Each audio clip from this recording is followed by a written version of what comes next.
Hello, good morning, and welcome to live coverage of match number 18 in the CG United Super 50 Cup between the Barbados Pride and the Guyana Harpy Eagles. I'm Vidya Ramphal. We're just about ready for the toss, and we go to the officials at the toss. We start with Michael Ragunat, the match referee. Next to him is Virasamy Pumwal, the Guyana Harpy Eagles captain, and Shay Hope, the Barbados Pride captain. Shay has the coin, and we're ready for the test. Heads was a call. Heads was the call, and it's tails. And tails is the call. Shay Hope has won the toss, and Shay, what are you going to do? We're going to bowl first. And Shay has decided to bowl first. It's been a good series unbeaten so far, but a big test today against this Harpy Eagles team. Yeah, we just got to continue playing the cricket, and the rest will take care of itself.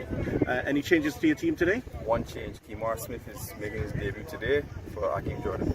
All right, play well, Shay. Thanks so much for chatting with us. And we welcome now Virasamy Pumwal, the Guyana Harpy Eagles captain, losing the toss here today. Would you have also bowled first if you'd been given the chance? No, I would have bat first, and it worked out well for me. All right, so it's exactly what you wanted here, and your team had a really good game here coming back against the CCC. Some inspiration to draw from that. Yeah, definitely. I think we didn't put up the kind of score we wanted at the first half, but the second half we almost pulled it out, but they were required to play, and that was it. Any changes to your squad today? Yeah, Shepard is out, and Smith in with Shamar Joseph. Okay, Virasamy, play well, and good luck in the game. So there you have it. The Barbados Pride have won the toss, and they have put in the Guyana Harpy Eagles to bat. Today's match has been reduced to 47 overs as side, and we will be starting in just a few moments. Let's take you over to our commentators now.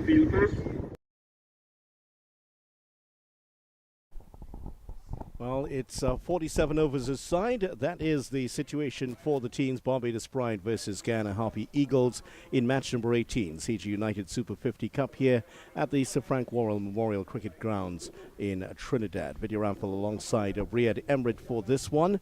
And Riyad, this is a game that has been reduced to 47 overs aside. And we, of course, have to talk a little bit about what has happened here today.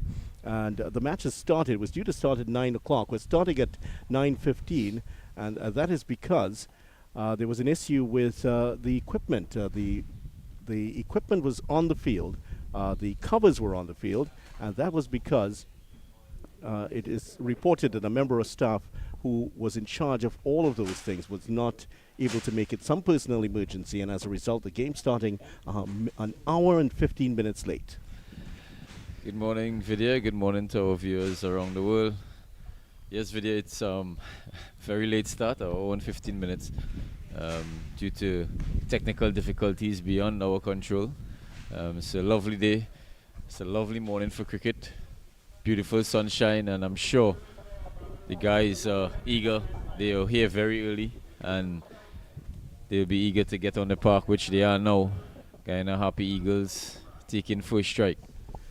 Yes, so the Barbados Pride, as you heard there, winning the toss, and they decided to put in to bat the Guyana Harpy Eagles. And the Harpy Eagles were very happy with that because they wanted to bat first, and they're sticking to their guns. They also batted first in the last game. Didn't produce a great score by any stretch of the imagination, but came back very strongly after that.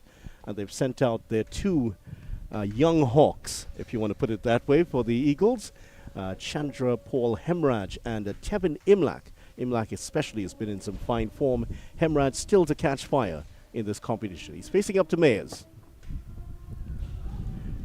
And Mayers, his natural delivery. He's been opening the bowling for the Barbados. Not electric pace, but those clever little change-up deliveries he does very well. Yeah, he usually gets the ball to go away from the left-hander, which he uses extremely well. He got that natural swing away from the left hand, and he's bowling with the right end. The breeze blowing across.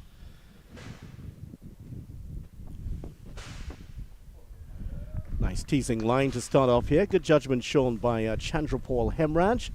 And these two, well, Imlak has been in fine form so far in the competition. Hemraj less so. In fact, Hemraj, don't believe he has played in the competition so far. Yes, he has played a couple of matches, but 22 runs so far in the tournament at 11, certainly well below his standards.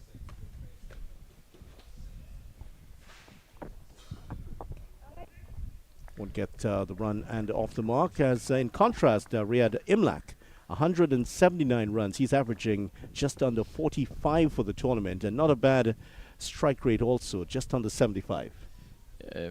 Chandapal Hemraj has been struggling for a while now. He didn't have the best of CPL. He's been in and out of the Guyana Amazon team. He's been in and out of the Guyana Harpy Eagles team as well. Surprising not to see Tejarain Chandapal. He has to be injured.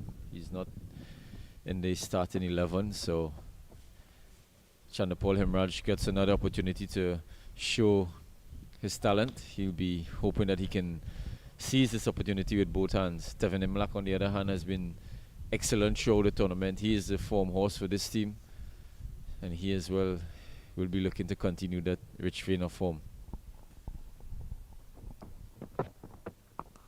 Cuts that one, again straight to the fielder.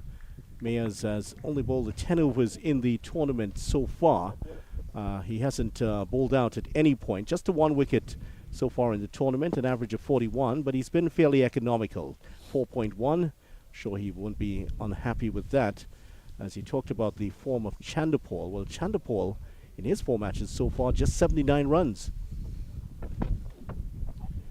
Nice delivery, a lot closer this time, and in 2 minds a little bit there. Hemraj deciding late to leave it. Chandapal averaging just under 20 for the tournament. That's why he's not opening today. Yeah, they seems to be struggling with the opening partnership. As you see, Kyle Mayers doing what he does best. Just getting the ball to go away from the left-handers. It's not that quick. And that's gone over the slips, and that will run away for 4 runs. An uppercut, well, more like a cut that went off the top edge, just flew over second slip, and that has gone away for the first boundary. So at the end of the first over, the first runs come off that edge. Hemraj has 4, and after 1, the Harpy Eagles have 4 without loss. Exactly what Kyle Mayers was looking for, to create the opportunity. That ball was a bit wide, just getting the edge, outside edge, and going over the slips. But he won't be too disappointed with that start. It's a good start. It's 4 runs of the first over. Guyana started their tournament with a 10-run win over the Windward Islands Volcanoes, a game that it looked like they were going to lose. However, they snuck out the win, a late run-out. They then lost by 114 runs, absolutely trashed by the Trinbago, the TNT team, the Red Force. Returned to form with a win, a nice 4-wicket win over the Leeward Islands, and then their last match played here against the combined campuses and colleges. They made 177 of 48.1 overs. Full toss to start off here from Drakes, and that's a good stop. That may have gone to the boundary had he not gotten across to it. And another run to this one to Imlak. I'll bring Hemraj back on strike. Yeah, in that last game, Guyana 177 of 48.1 overs. Combined campuses were cruising, it seemed, and then Guyana came up with 5 quick wickets, 86 for 5. In fact, there's a feeling in the Guyana camp, if they had 5 more overs, they could have wrapped up that win. Yeah, they didn't get off to the best starts. They got their ball beat all over the park, and then 5 wickets in the space of 4 overs or 5 overs, and then they were quickly trying to get around to get that 5 overs in for a match. That's gone past the fielder. Some work here for Mayers. And a fine athlete he is. Gets across to it. Does his best Oberdelli Thompson imitation running across to that. Just the single. So Guyana continuing to get the runs here. Chandrapal Hemraj up to 5. As for Barbados, they started their campaign with a 47-run win over the Jamaica side. That was a big win for them against the defending champions. There was no result against the West Indies Academy right here at UB Spec. The games washed out here. Maybe not quite the drainage of Queen's Park Oval and the Brian Lara Cricket Academy. Just feeling for that one outside the off stump there, Imlak. Then Barbados returning to form with a DLS method win by 8 wickets over the Windwards. And here they are in their 4th game against the Harpy Eagles. Big test here for them against the Harpy Eagles team that you know that Guyana just aching to win this competition. Yeah, definitely. They are up against a good Harpy Eagles team, but again, they're not at the. I don't think they are the strongest. Shepherd is not playing. Shepherd is not there. He's one of the most crucial players for the Guyana Harpy Eagles. Yeah, he certainly is a big part of their success, and he really has come along a long way in the last few years. Great confidence. Remember, he was giving an interview in a CPL perhaps a couple seasons ago in that 2020 season, and he was talking about Nicholas Puran, his captain, telling him, this is your year, and he just seemed to push on from that. Yeah, he's been one of the best all-rounders in the Caribbean for a couple of years now. He's been in the West Indies team. He's been a crucial member of the West Indies team. His batting has come on tremendously. He's a big hitter of the ball. Playing that one hard into the ground. And when he came along into this Guyana team, he really filled a gap. Christopher Barnwell had filled that gap, that all-rounders gap, so admirably for Guyana for many years. You would have played against Barnwell and know all about his capabilities. And he just seemed to slot into that well. Yeah, he took a while before he actually get in and started understanding regional cricket. But when he did so, as you said in 2020, when he was given that speech by Nicholas Puran, he never looked back after that. His bowling has come on. Off the edge, straight down to first slip. And Imlach, well, you could see, was just waiting for the ball to come to him. 6 runs after the first 2 overs here. Slow start for the Guyana Harpy Eagles. But on this particular pitch, as we've seen here, it's not going to come onto the bat a lot here.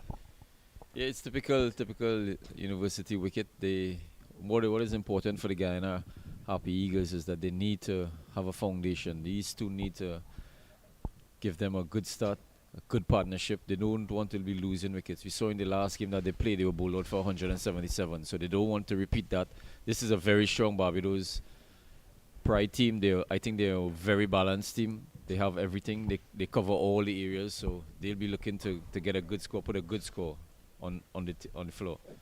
Mayors to continue, and there's a problem here. There's some adjustment work being undertaken at the side screens, and that will have to stop at the moment because Imlach, I believe it's Hemraj, who's not happy with the movement behind him. So the game will continue here. Mia's just about to continue.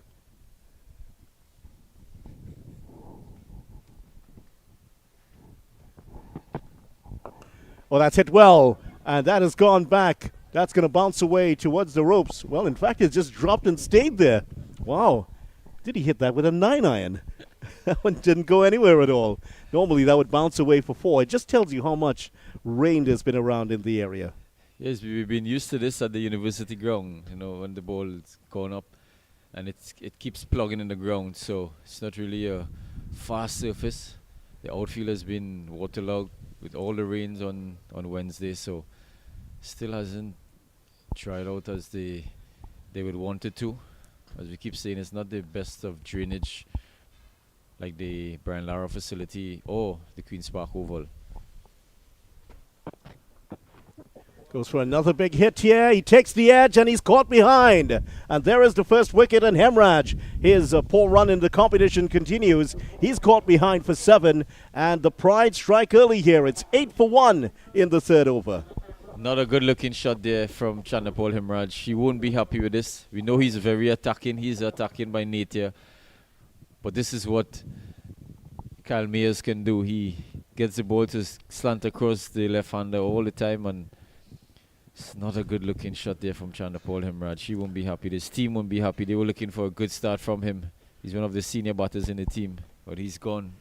They lose their first wicket. It's 8 for 1. Nice carry through to Hope, and that is the end of it, and end of his innings here. So the batter coming out there, and Kevlon Anderson and Tevin Imlach. Those are 2 men out there. So Kevlon Anderson out, and Hemraj was the man playing away to take that edge. Kevlon Anderson wearing the 45. He's at the non-striker's end, and Imlach is the man at the other end. So Mears bowling to the right-hander, and he's been in fine form, as we've mentioned. Guyana looking to do something very special in this tournament, something that only one team has done before. One country has done before, I should say. Nice solid defensive push, and gets the run, and Drakes with the throw. Well, that seemed to hit the bat and balloon away, so they declined taking the second run. Nice positive start here from Imlak. Imlak has now come to the crease. Yeah, he's been the form horse. He'll definitely look to continue his rich vein of form. Yes, certainly has.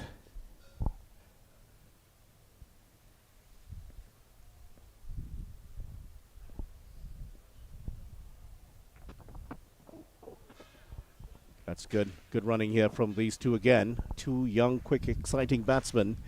They pick up the single. And Anderson, in his 3 matches so far, he has faced a lot of deliveries, but the problem is he hasn't been able to manufacture the runs. Just 36 runs of 81 deliveries coming into this match. So he's been struggling a little bit, but it takes a bit of an adjustment for these young, talented players at this level. It's good to see that they're not looking for big shots, they're looking to drop and run. That one seemed to rise a little bit on him and took the edge, but no run resulting. Very positive here. Of course, there's a bonus point available for the team that gets to 60 runs without losing more than 1 wicket in the first 10 overs. So that is available.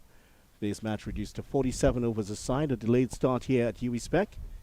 Kyle Mears and the Barbadians doing their warm-up just before the restart, the start of the game today. Guyana actually did their warm-up, and then when it was realized that the game was not going to start on time, they had to do another warm-up, which is going to deplete their energies a little bit. But they're professionals. They're very fit young men. I don't think that's going to have any serious effects on them. 10 for 1 at the end of 3 overs.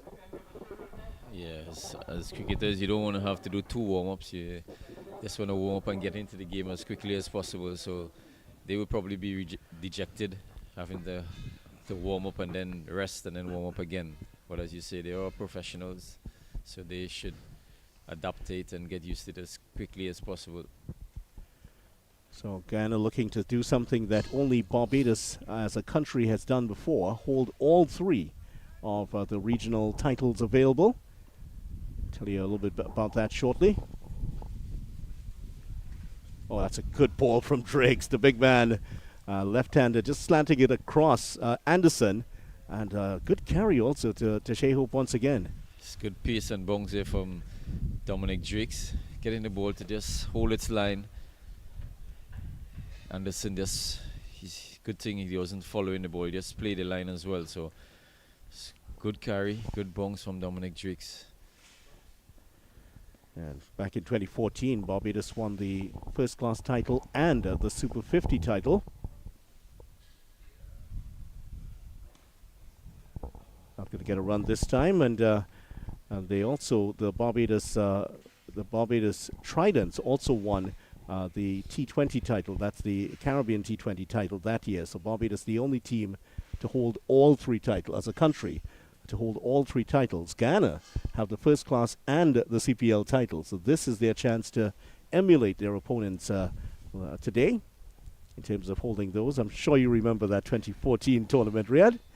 I'm looking at my records here. There's a certain Riyadh Emirates who is the top wicket taker. That's hit well. Over the head of the fielder. Got a hand to it and put it down. McAllister was the man there. Stuck up the right hand and it didn't nestle into his palms. Trying to hit over the top here. McAllister probably thinking it was going over his head. I think he reacted very late. Sticking out that one hand and just hitting his hand and going over his head. Don't think the fielders, his fellow teammates are happy with that. They all with their hands on their hips, hands on their heads. Yeah, that should have been taken at this level. And it wasn't to say he had to jump up to dunk it 10 feet above his head. It was maybe about 8-9 feet or so. He could have gotten to that. Did get a hand to it, couldn't hold on. Reefer will come off the boundary to do the fielding here. So one chance going down already. Barbados have been good in this tournament. This is only their 4th game. Some teams have already played 5. So they are the laggards in terms of the schedule has given them a fairly easy start, a sedate start. Had time to really bed in here in Trinidad. Important when it might be in the Caribbean, but still away from home. It's always going to be difficult for some players. Yeah, I think when you're in these tournaments, you want to play as much as possible quickly. Especially when you're on a good run, you know, you want to keep playing. If you're losing, then you want to stay and have time to reflect and hope that the games take longer. But when you're winning, you want to continuously be playing and continue that good run. Yeah, certainly. I'm sure a lot of the teams would appreciate that. It's not a standard amount of time in between games. That's the problem. So some teams have maybe a 5-day period. Some teams play 3 matches in 5 days. Barbados are one of those who had a 5-day break in between some of their games. TNT also had a 5-day break in between a couple games. Oh, that's an under edge that Shea Hope does well to get a hand to. Didn't carry to him, but he did parry it and prevent that from going to the boundary for 4 runs. That certainly would have scuttled away for 4. End of the 4th over. And Anderson, that came off his bat. Another false shot from him, 13 for 1 after 4 overs. It's a good stop there from Hope. Certainly save a couple of runs there. We've seen a lot of chances go down in the tournament thus far. We've seen countless opportunities. It's been a tournament where a lot of catches has been put down. A lot of run-out chances has gone a begging. So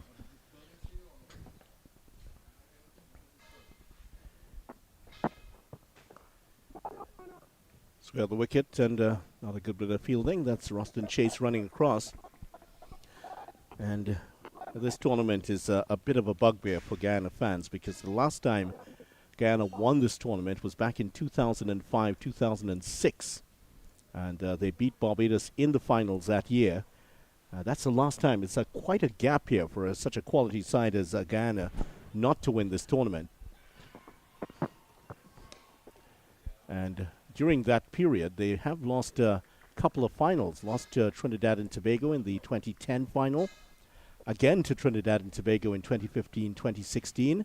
And guess who else beat them in 2021 finals? So losing 3 straight finals since then to Trinidad and Tobago. they've always been a good white ball team. They dominated the red ball. They've always been a good white ball team, but they just can't find that. Can't find that oof to go over the line, cross the line in the white ball.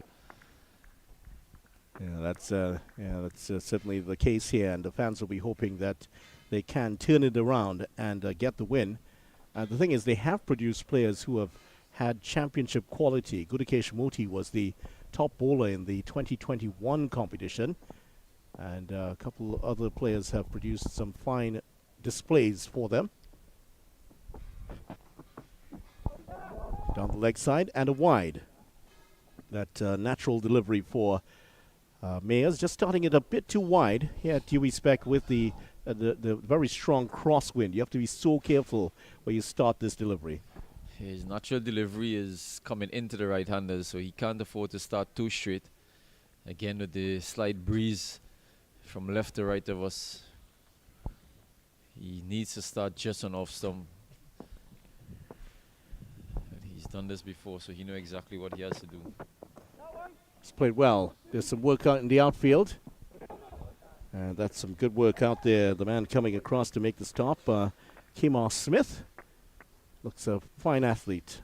Not the tallest of men, but he got across there quickly and sent it in powerfully. There's some big units on this Barbados team. Mayers might look small compared to some of these guys, but he's a big guy. Reefer is also pretty huge. And McAllister Is he looks like a T-Rex. And with the ball in hand, he very much is. Very fierce indeed. He's a huge guy, and he does something about his run-up. It does look a bit terrifying the way he runs in and fires that ball in. He can be very intimidating, and I'm sure we'll see him coming up later on. Yeah, he is very huge. He is intimidating. He has the perfect attributes of a fast bowler. And Barbados has produced some really quality fast bowlers.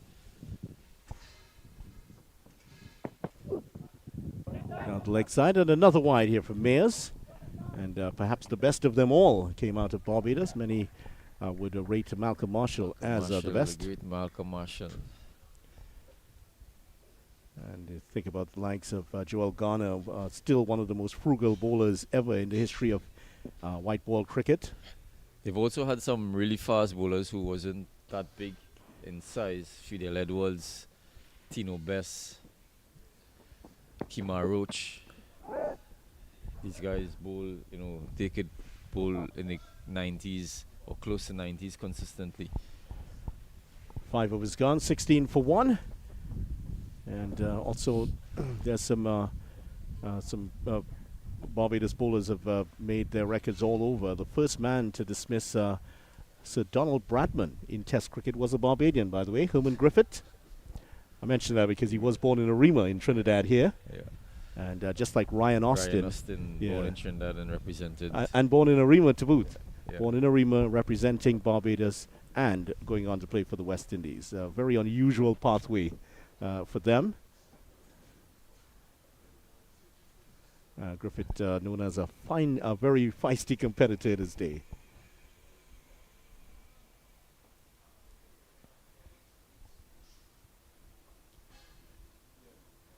So there is Griggs is going to bowl a third over here.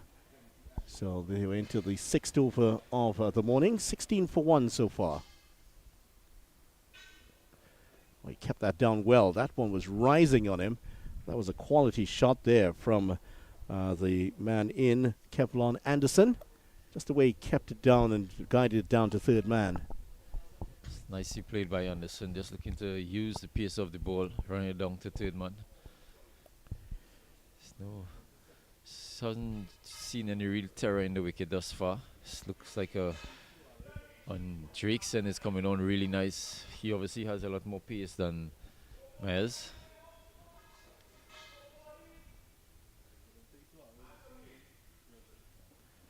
And he has the height too to exploit. This one's a bit fuller.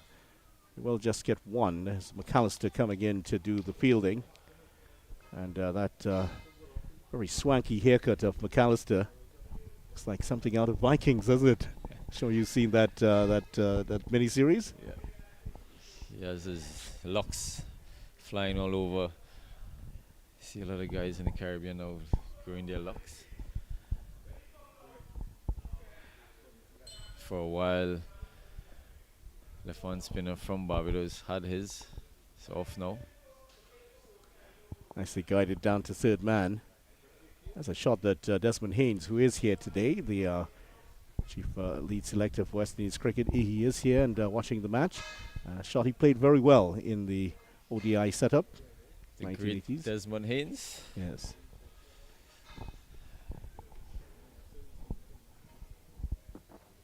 Always have a good time when Desi is around. He been our mentor for the Barbados Tridents. First 3 years CPL. He's a good man. Talks a lot about cricket.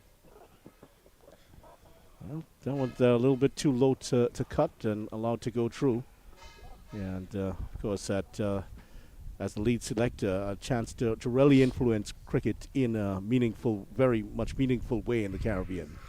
Yeah, we had a lot of good memories at Barbados Tridents. When he was around, he knew. Well, obviously, he knows a lot about cricket. He knows a lot about the past, the history about West Indies cricket. So he always shares his knowledge, and quite a funny man. He doesn't like to spend his money. Always keep his money. I'm sure there's a story there behind that. Desi's not here to defend himself, but might be along soon. The guys who are there, they would know. They'll definitely know what I'm speaking about. But yeah, he's a good man, Desi Haynes. Well, he's on the other side of the field. I don't think that's going to stay there for long, though. He's going to come across and have a word with you quickly.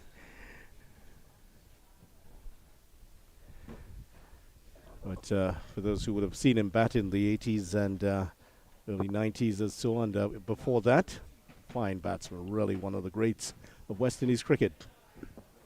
And formed that formidable partnership with Desmond Haynes, one of the best in history of cricket globally. End of the over. At the end of 6, it's 19 for 1. Just a wicket of Chandrapal Hemraj. We've seen 3 overs from Mayers and 3 from Drakes. And what we've gathered from the pitch so far, there is a fair amount of bounce in it. The likes of Drakes has been able to exploit it, but it's not really going to test the batsman. It's more of that tennis ball bounce, as you like to describe it. Yeah, it is that tennis ball bounce. It's not really bouncing with pace. It's more like a lazy bounce towards the keeper. So it's not really going to trouble. I think they can't afford to play cross-batted shots at this point in time unless they're really behind the line of the ball. Kyle Mayers will continue. Just to show you how slow the pitch is there, that one, he almost had to wait on that Anderson to come to him. He seemed to be in position early and just waiting for the ball before he played it square the wicket. Mayers with the 4th over. It's not one of the sunniest, it's not one of the coolest of days. It's very hot out there. I was out there for the toss, and it is. It seems that if you are in the shower, you'll be sweating in the shower. So you're saying it's a perfect day for cricket. It is. So good day to commentate, though, be out under the tent. We're hoping that we can get a full game here today. We've seen the last couple of games where it's been rain affected at the university ground. So certainly, and a lot of cloud around, and you can't see it at the moment. There's a lot of work taking place here at UWI. There was the graduation ceremony taking place last week, during the last week. That's why, and they're now breaking down all of that. So that's why you're seeing it away to your right. Nice looking drive. The more the workmen moving around with boards. So if you hear the knock or so behind us, that's what's happening. It's breaking down the tents and the graduation ceremony. Actually, the last time we were here, it was exactly 5 years since Shivnarayan Chandapal received his doctorate, his honorary doctorate from UWI, right here in this very building that we're sitting in front of. Hits that hard. That could go all the way. That's dropped over the ropes. That's 6 runs. Just clearing the ropes. And a nice looking shot there, hitting that one straight. it's a good looking shot here from Anderson. Just looking to go over the top. Playing with the field. He's only allowed 2 guys outside the circle, and he's just easily hitting this ball over the boundary. As we see a change in field now, the long one is in place. Third man, fine leg comes into the circle. Still in the over restriction, so just 2 allowed outside. Reefer is on the long on boundary. So you'll have to think twice about playing that shot, because if Reefer had been there, he would have caught it, because it just cleared the rope. Would have been catching that in front of his midriff. Reefer. Yeah, it is an attacking field, I think, for a bowler such as Kyle Mayers. He doesn't have the pace, so with his lack of pace, I think the long one is a very attacking fielder, as well as the square leg.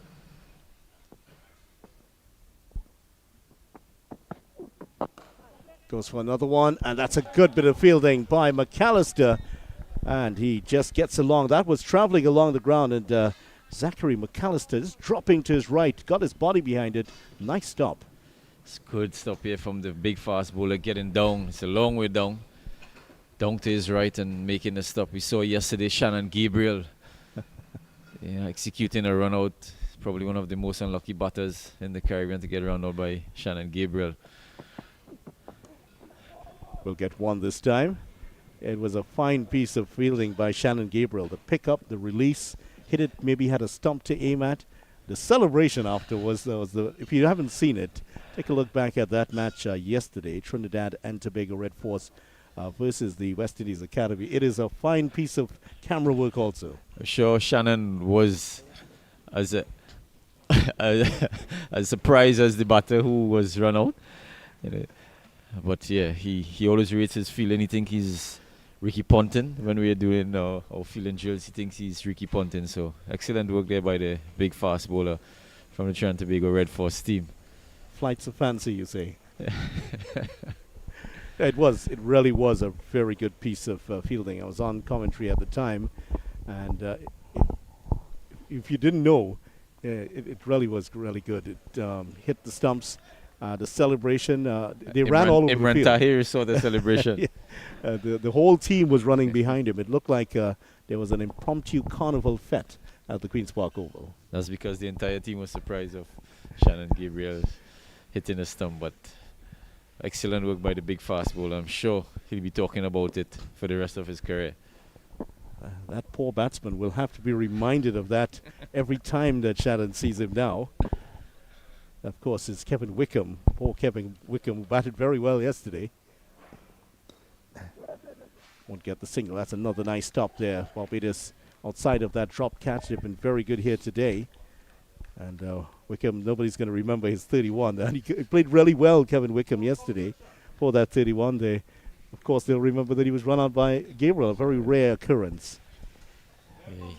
He was batting really well. He did get a good start. Unfortunately, being run out by Shannon Gabriel. West Indies Academy 263 for 8 yesterday. A very good 76 not out from Akeem Ogist.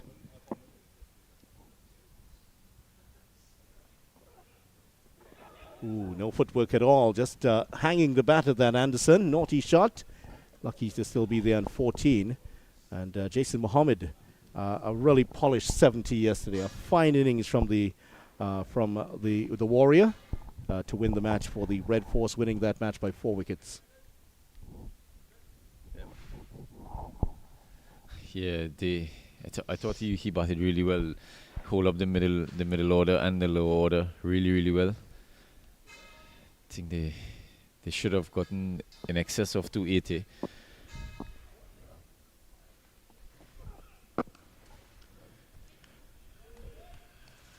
Well, I'll allow you to talk about Shannon Gabriel's fielding. We try not to offend men of that size and stature, but he's your friend. You can say that. We always have fun with Shannon and his fielding. He, as I said, he always rates his fielding up there with Ricky Ponting. I don't know what's his similarity, but he thinks he's up there with Ricky Ponting.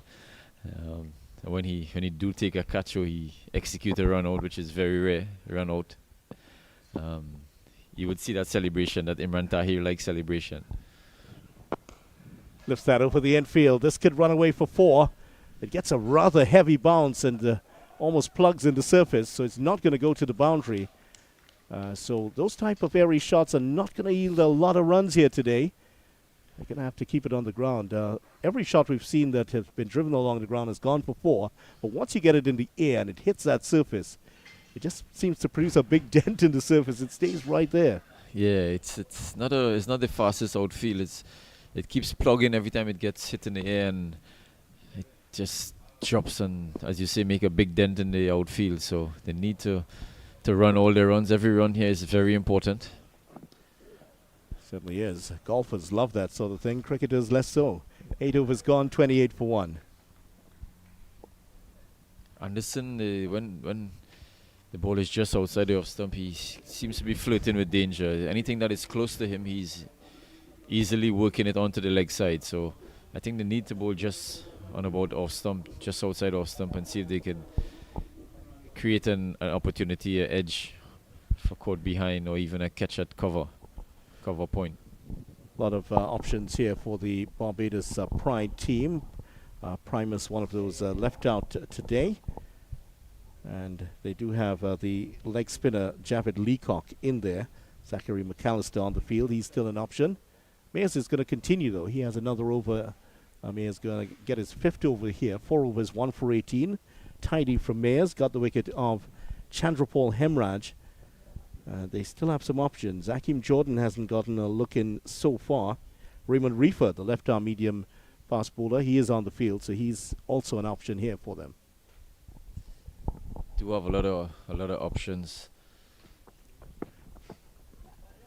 Down the leg side and just getting something on it. They will go for the second run. Oh, if he had picked that up, it could have been tight. But the man coming across, Smith, couldn't pick it up at the right moment, and they get the 2 quite comfortably.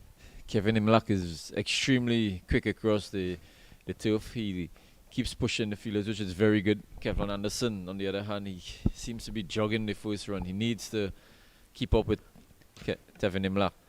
He's going to try to steal as much runs as possible. He understands that the outfield is not the fastest.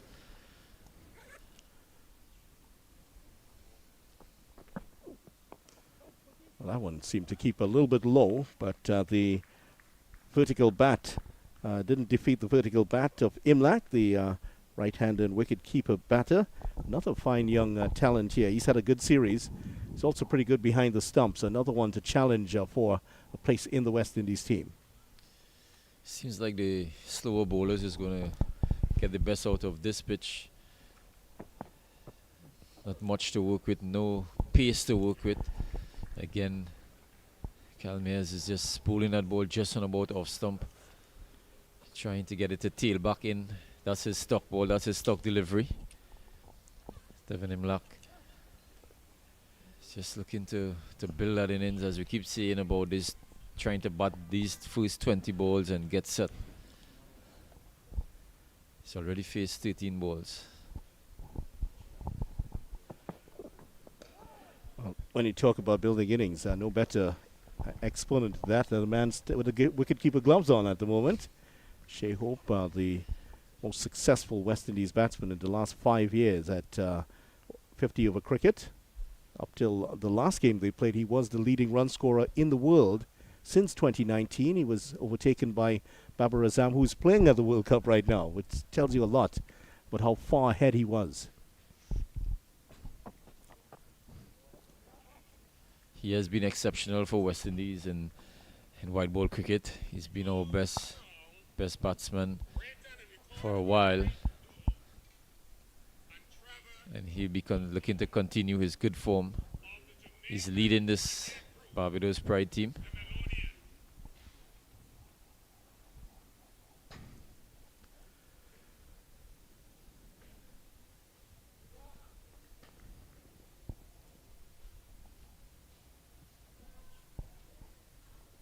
Well, Mayers get another over. He has one ball remaining here for his fifth over.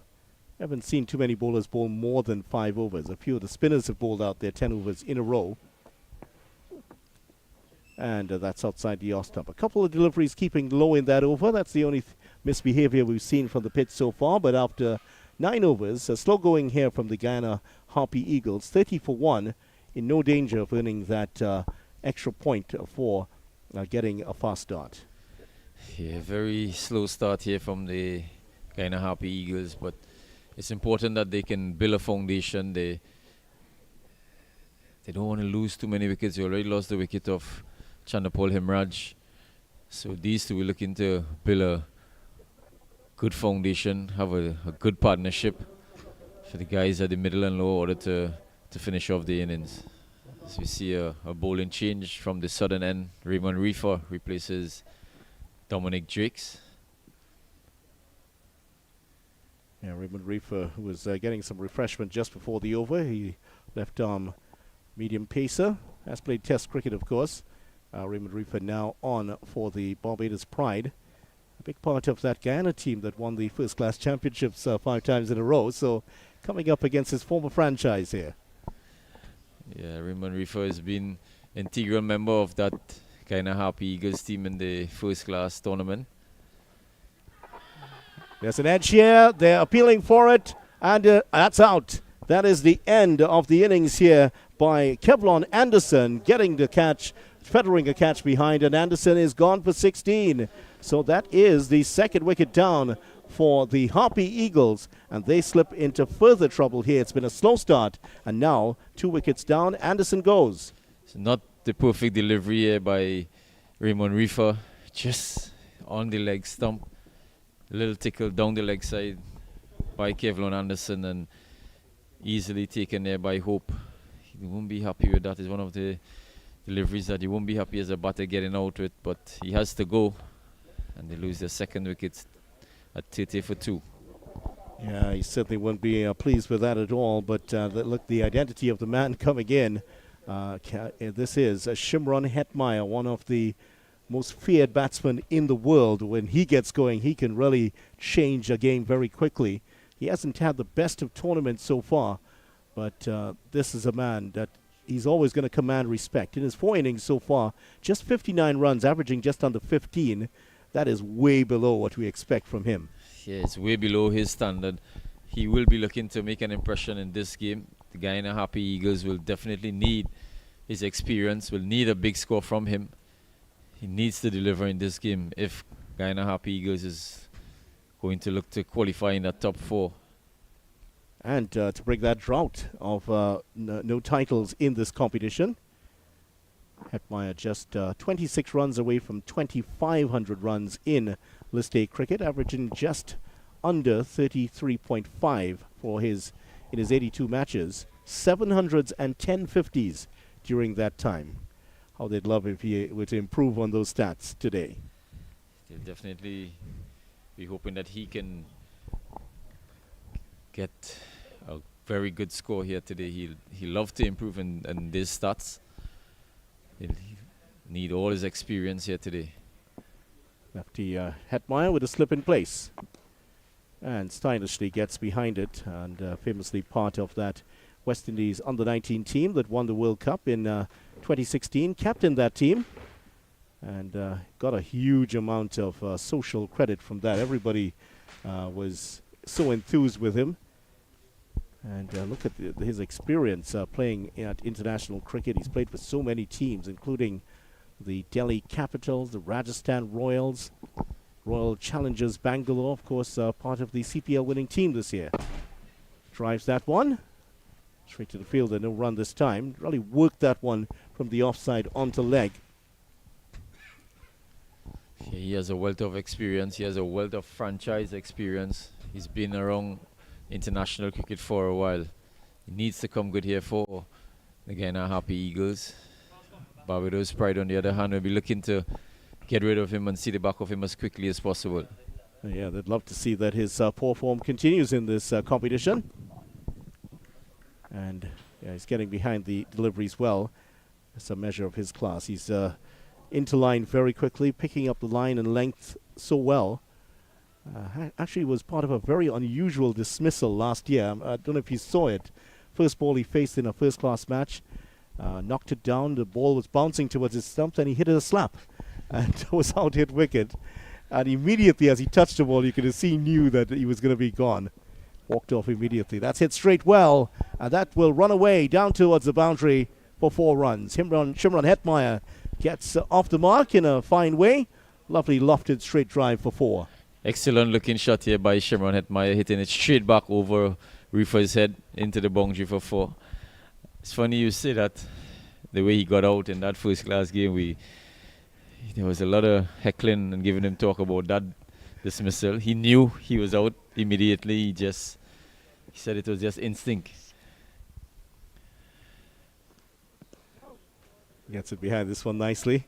Yeah, it certainly was. And there was a look of guilt on his face as he hit the ball away. It was almost like a schoolboy going to the schoolmaster. He knew immediately, yep, I'm gonna get suspended for this one. He knew he did something naughty. He knew he was in trouble. Said it was gone, 34-4-2. Few deliveries he has faced so far. He looks like he means business.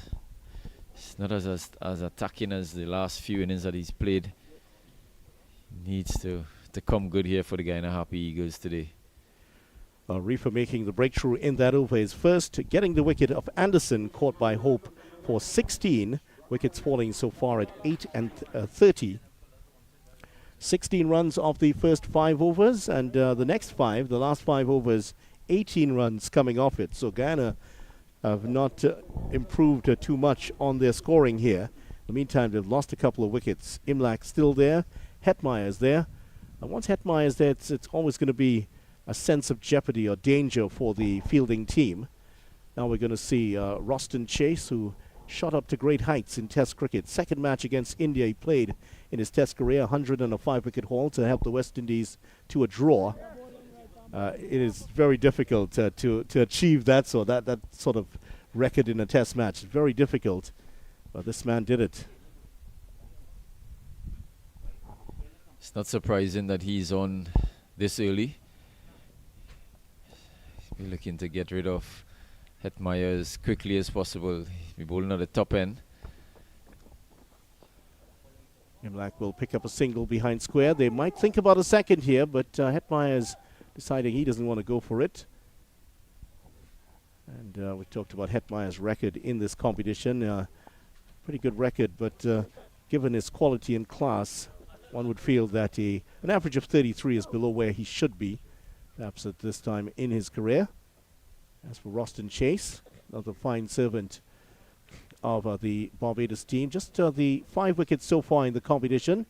Best of 2 for 29, and as usual, he's very tidy. His average 18.20 and an economy rate of 3.64. Fine stuff here from Roston Chase in the competition. This is what we expect from him, a player of his quality.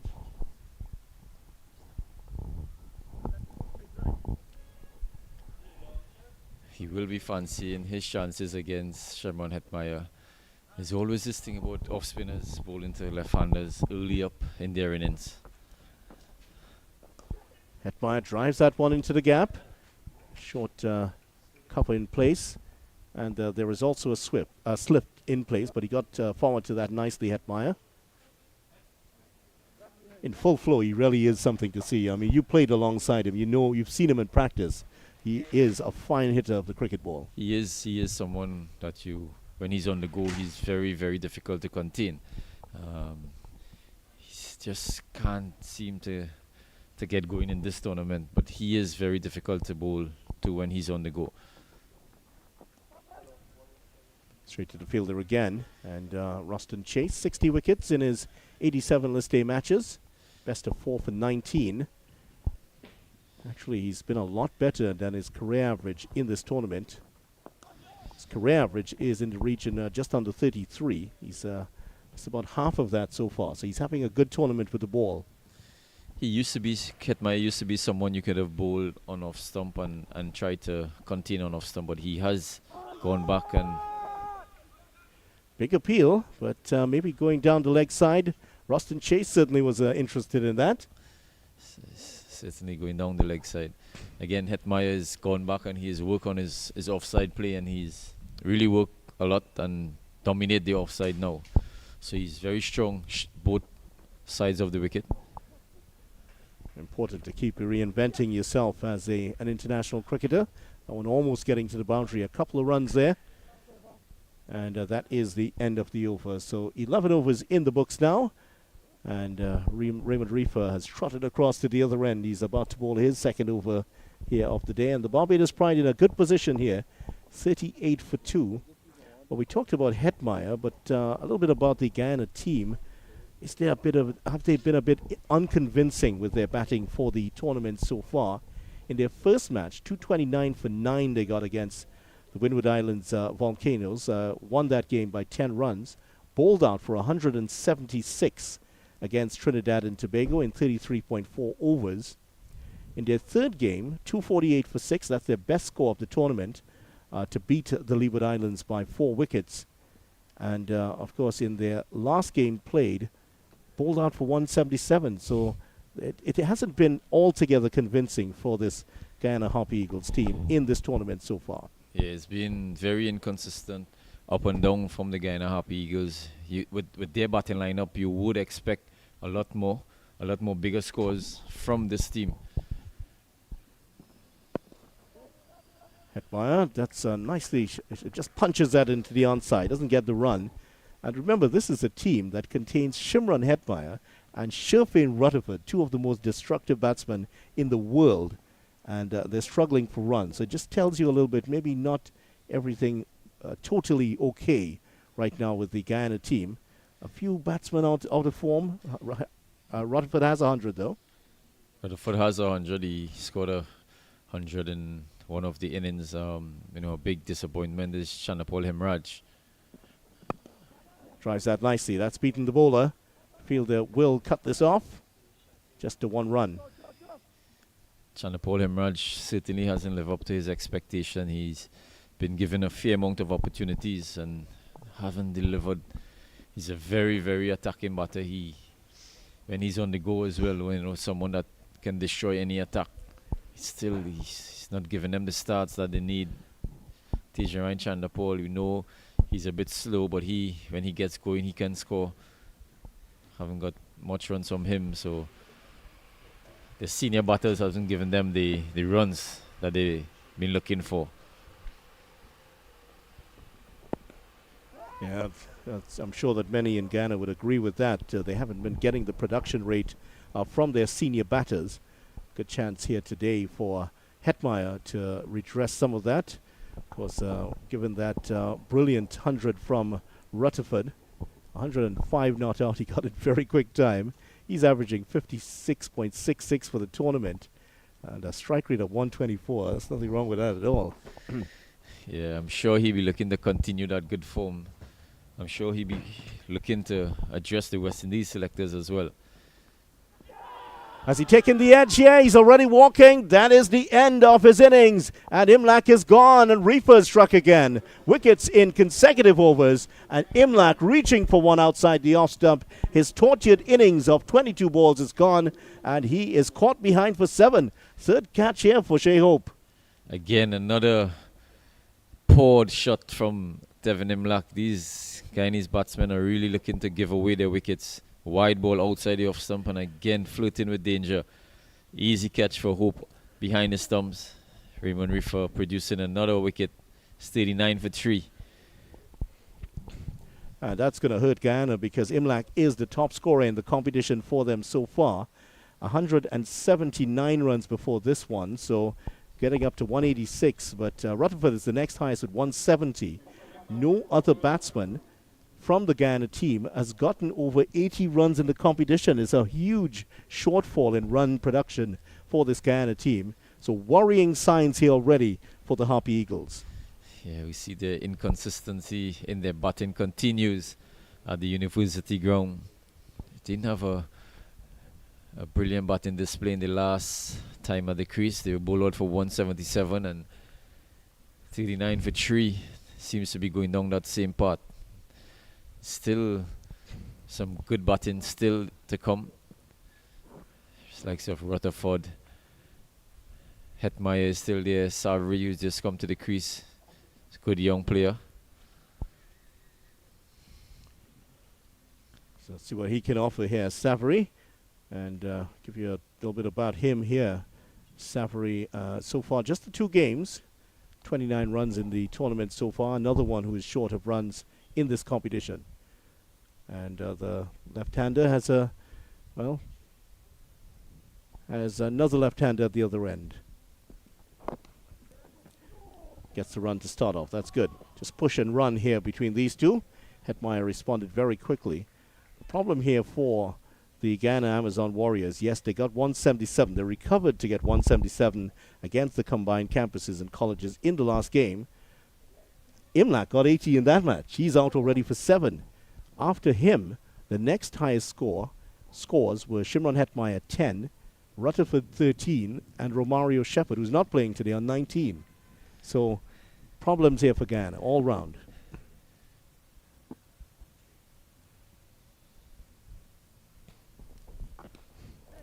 Driven uppishly. Straight into the ground, though, easily for Chase. Chase dropped a sitter in the last game here. After that, he wasn't happy at all. You knew that he wasn't happy.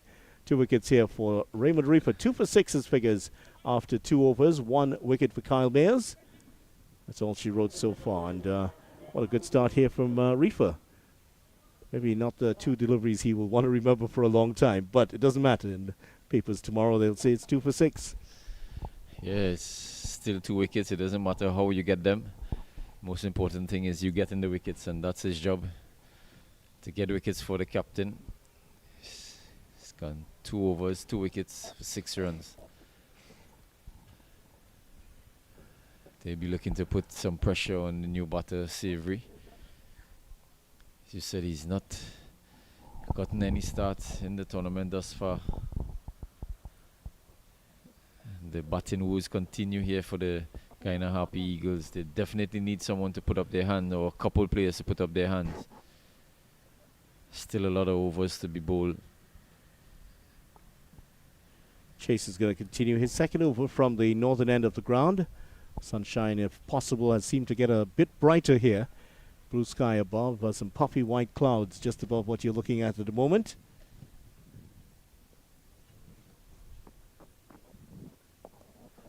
And Guyana Harpy Eagles named after the species of eagle, of course, as you would imagine, from the Guyana area. It's the largest and most powerful raptor found in its range, I'm told. It's among the largest existing species of eagles in the world. Well, the Harpy Eagles haven't found their claws so far. The red talons of the Harpy Eagles hasn't shown up much with the bat in hand so far for the tournament. Definitely hasn't shown up in this tournament with the bat. They've always a team who their bowling has been excellent in all the tournaments. They learn to bowl out teams. They're a very good bowling unit. The batting on the other hand always seems to struggle and not as consistent as their batting as their bowling. Sorry. Yeah, wide there for Guyana, and that's bailed them out many times in tight spots in competitions.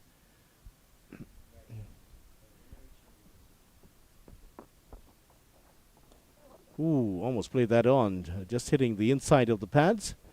And they've had over the years players who have had been very handy with the ball, and Neil McGarrell was one who comes to mind, top bowler of the competition back in 2000. They will get the single this time. We talked about Gudakesh Moti, top bowler in this Super 50 back in 2021. And you've been there, of course, in 2014 as the top bowler. You know it's not easy to take wickets in this format. Yeah, it's not easy, especially when you bowl at the power play and then at the end of the innings. But you know, they've always produced those good bowlers. You know, they have Rasami Pramal, who's been the mainstay of their bowling. He's very tight, very economical, picks up wickets at crucial times as well. End of the over after 13 overs. It's 42 for 3, and their top bowlers, the bowlers who have risen to the top, have tended to be spinners. We talked about Moti was one of them, and Neil McGarrell. Roger Harper was actually the top bowler back in 1993 for the Guyana team. Not many of their bowlers have gone on to become the top bowler. Their batters, however, have done well. Timur Mohammed, top bowler back in 1980. Paud Bacchus, 1983. Another one of those. Chanderpaul, Carl Hooper would have been top run scorer in 95 and 96. So they've always produced a lot of good batting, but it's a bit strange to see them struggling with the bat here. Let's pull the bat away at the end. When you look at the names of the top batters from Guyana in this competition, Ramnaresh Sawan, Shivnarine Chanderpaul, Narsingh Devnarine also up there. It's like a who's who of Guyana batting. Yeah, they really had some good batsmen. Guyana Harpy Eagles. Some really talented batters. That's a quick one there from Reefer. More effort in that one. Still gets it behind square for 1. In fact, in the very first competition, Riyadh, Guyana got to the finals of the competition in 1973 and lost out to Barbados, the first champions in this competition. So they've been, this fixture has been a tightly contested one for many years. Clive Lloyd was the top run scorer that year, and a gentleman by the name of Arthur Barrett out of Jamaica. He was the top bowler in that 1973 tournament, the very first what would have been now is the Super 50 tournament.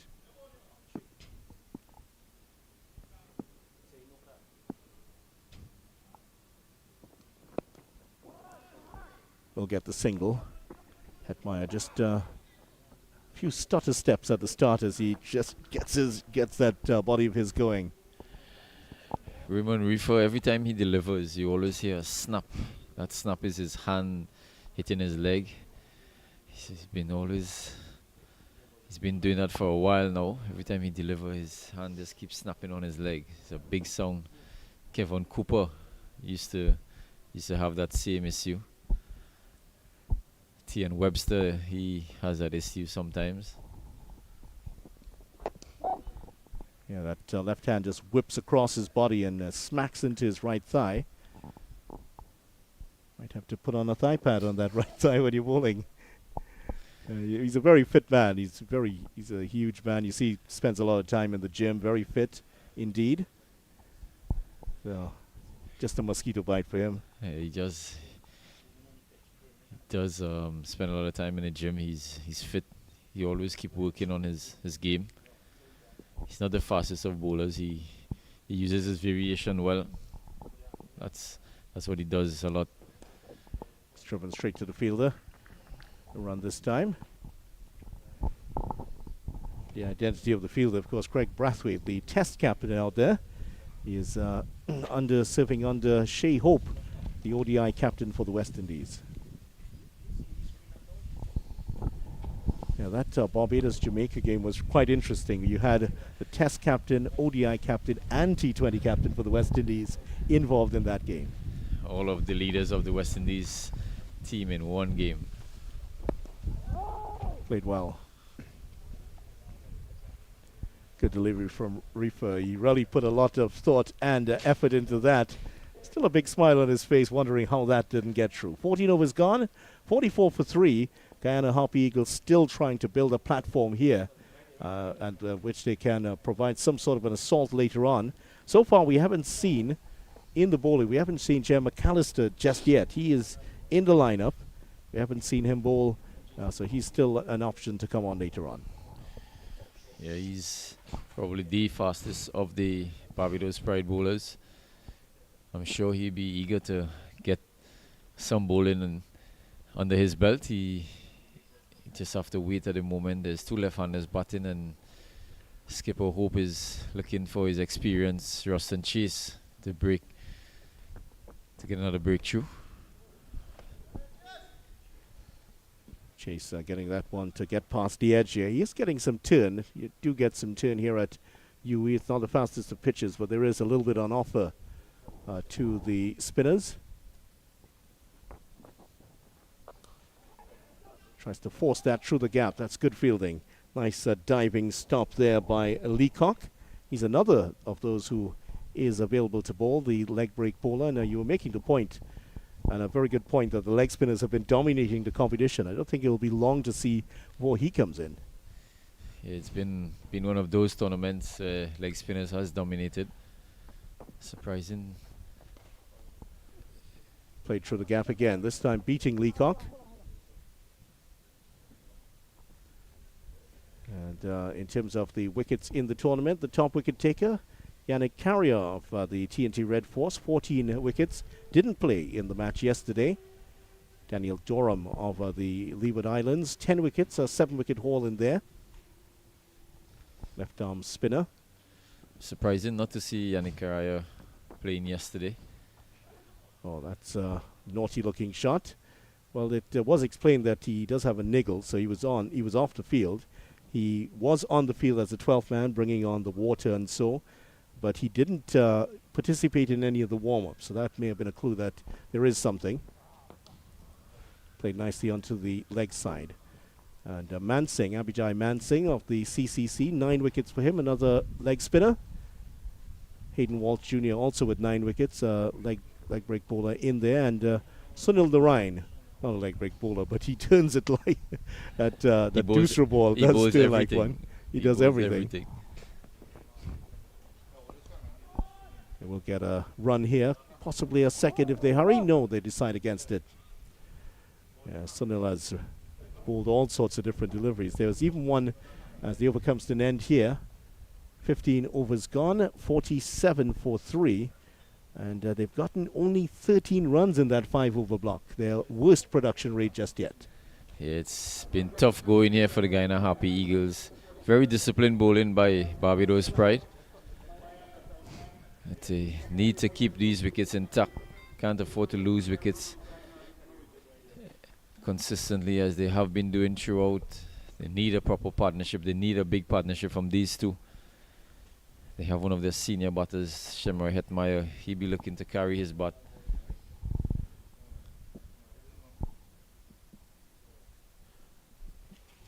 Hetmeyer so far just 9 runs of the 15 deliveries. A nice 4 to start off his account.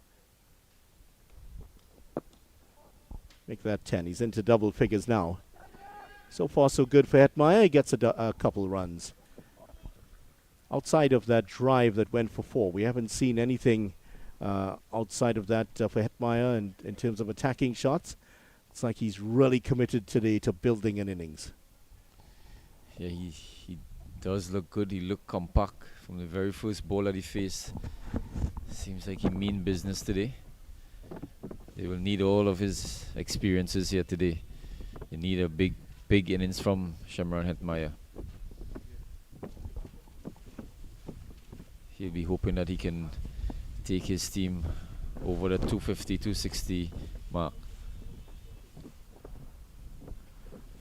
Short delivery here from Raymond Reefer. Hetmeyer just helping it around down to the square leg boundary for 1. But even with that pull shot, not a full-blooded pull. He's more. You could see there's a certain amount of control that he's trying to exert over the deliveries that are coming his way. Sometimes you see him he just seems to just go at everything hard, but not so today. Tries that well, but straight to the fielder. 2 men behind square on the leg side. One of them McAllister at that fine leg position. And backward square leg, more like a long leg, really. The other fielder out there. He's very backward there.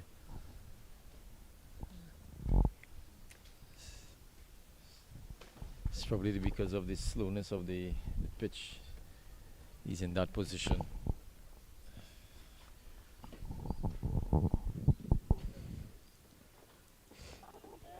Too far down the leg side here from Reefer. And that is going to be a wide. Jacqueline Williams, the umpire, signaling that one. Easy decision.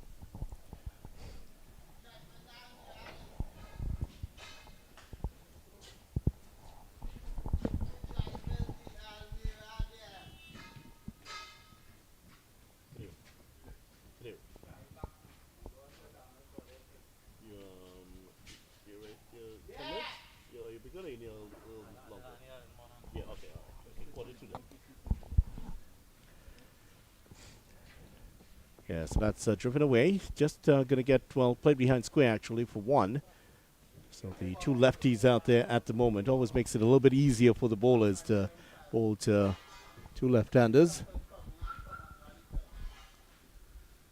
It's so much easier if there's 2 right-handers or 2 left-handers batting. It's not much adjustment for the bowler.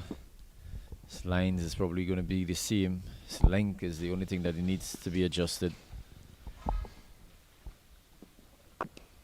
We haven't seen Leacock so far, the leg spinner, and the presence of the 2 left-handers might be the reason for that.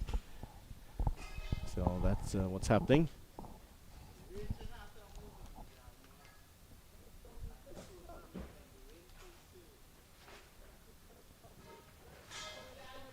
So Reefer into his 4th over. Last ball of his 4th over. We've seen a 5-over spell so far from Mayers. So he could possibly get 1 more after this one. And with 2 wickets, why not? Just past the mid-wicket fielder. Chase on here. And Smith will pick this one up. In the meantime, they've crossed for 3. We haven't seen 3 many times on this field. It's not a huge field, let's say as big as the Queen's Park Oval, but they do get the 3, but it's only going to be 2. There's a 1 short, isn't there? Not good run in there from the batters. 1 short.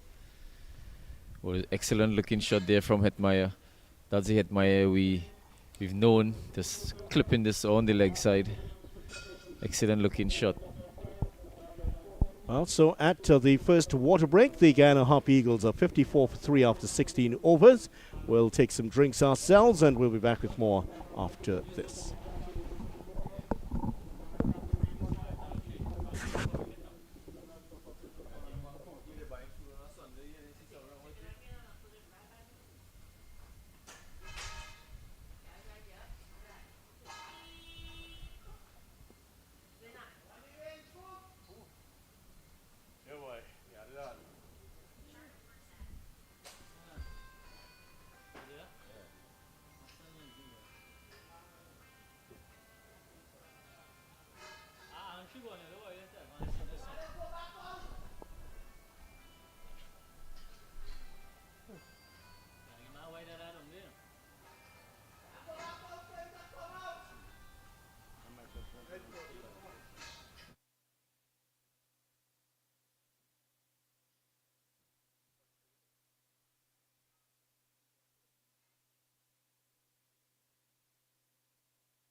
Welcome back to live coverage. Guyana Harpy Eagles 54 for 3 after 16 overs, going along at exactly 3 runs and over. So far, tough going between the Guyana batsmen. So far, they've lost Hemraj for 7, Imlak for 7, and Anderson for 16. 2 wickets for Reefer and 1 for Mayers. Rustin Chase, who has bowled well, is continuing from the northern end. Very professional performance so far from the Barbados Pride. And they have edged ahead here in this contest. Guyana have to change the conversation, and we've had the first period of play since the start. Riyadh, first hour belonging to Barbados. Guyana have to assert themselves a bit more in the second hour. Definitely need to assert themselves some more. It's not the easiest of going, not the best of starts. That's it in front of square. Just going to be a couple here. Smith doing well. He's very quick across the ground, Smith. It's not the easiest of grounds to run on. It's fairly soft on the ground a bit. So if you're just you're sprinting across, you push that foot into the ground. Just a bit of give there. It's a very slow outfield, so that's why they need to run properly. They need to steal as much runs as possible. Good line here from Chase, just about middle and leg, turning across Hetmeyer. He's forward to it, and we're seeing a different Shimron Hetmeyer today. Not the all-out aggression we sometimes see. He's building an innings here. And again, more. It just seems to be that type of pitch where more test match batting would come into play. He definitely needs to bat the situation. It's still 30 overs after this, so there's lots of time. Drives that one uppishly and past the fielder, just away from the man there, Mayers. You don't want to hit anything in the air next to Kyle Mayers, but that was sufficiently away from him to pick up the single. A bit uppishly there through cover. Kyle Mayers, good attempt is right, nowhere close to him. It's not a half chance, more like a quarter chance really there for that. Ooh, that's a great delivery from Rustin Chase. Unlucky not to get a wicket with that one. Turned across the left-hander, ends off the over with a peach there from the man Chase. Chase is enjoying bowling on this wicket thus far. He's bowled 4 overs. He's looked good. Guyana Harpy Eagles really need to get a good partnership from these two. Hetmeyer's look good. Savary is 5 of 16. So he needs to get a bit of a move on. I think they're doing the right thing. They're trying to butt some overs and get a partnership going, but they bit under some pressure here. 17 overs, 57 for 3, sorry. Pressure is rising here on these 2 players, but so far they're coping well.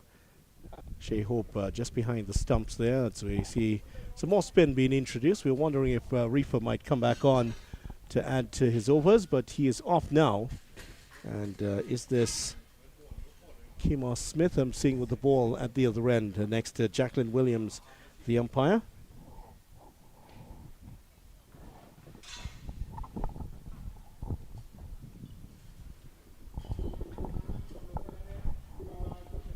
It is Kemar Smith to come into bowl.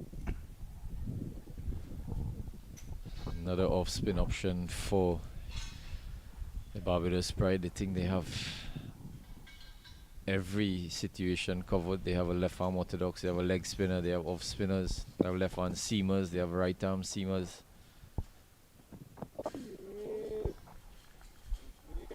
Energetic run to the crease for the left-arm off-spinner. With the off-spinner correction. I'm listening to all your list of left-handers there. And of course there's also the leg break bowler Leacock in there too. There is. And if you know Shimron Hetmeyer, he'll be looking to put Smith under pressure. He's new. He's not as established as the other bowlers, so I'm sure he'll be looking to pounce on this opportunity and try to put him under pressure as early as possible. Deep cover in place, deep in wicket. Long on in place also. Good start here from Smith. Hetmeyer hasn't seen anything he's liked so far. He's playing defensively. 57 for 3. Now trying to force one. Gets this behind square. Chase on here for Chase. And Chase pulls it in just in front of the ropes. Chase winning that chase.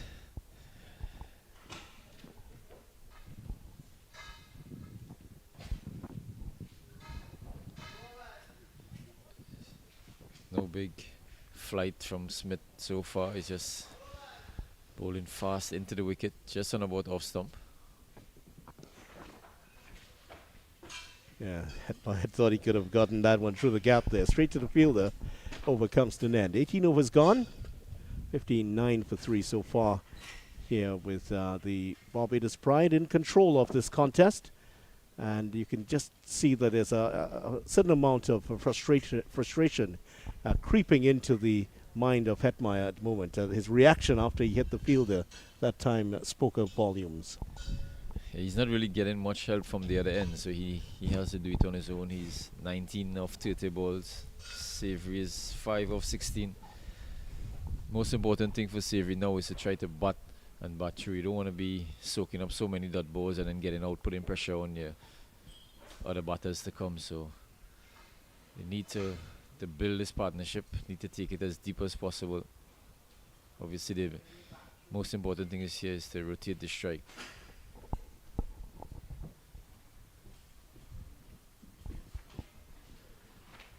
Hetmeyer doesn't seem happy with the bat that he has, so he's asked for a change of bat. Hopefully this is the bat to get the run scoring opportunities.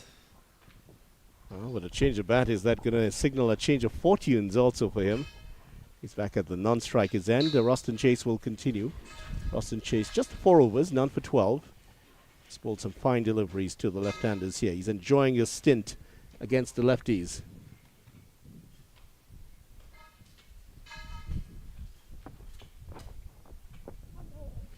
Yeah, he's been there or thereabouts, hasn't he? Just about that. Yeah, he's been on a good line. He's not giving any bad balls away. He's very tall. He's going to get some bounce. And this is where the frustration is coming in for the other left-hander out there. Safari is just hitting the fielders. And that area is well protected.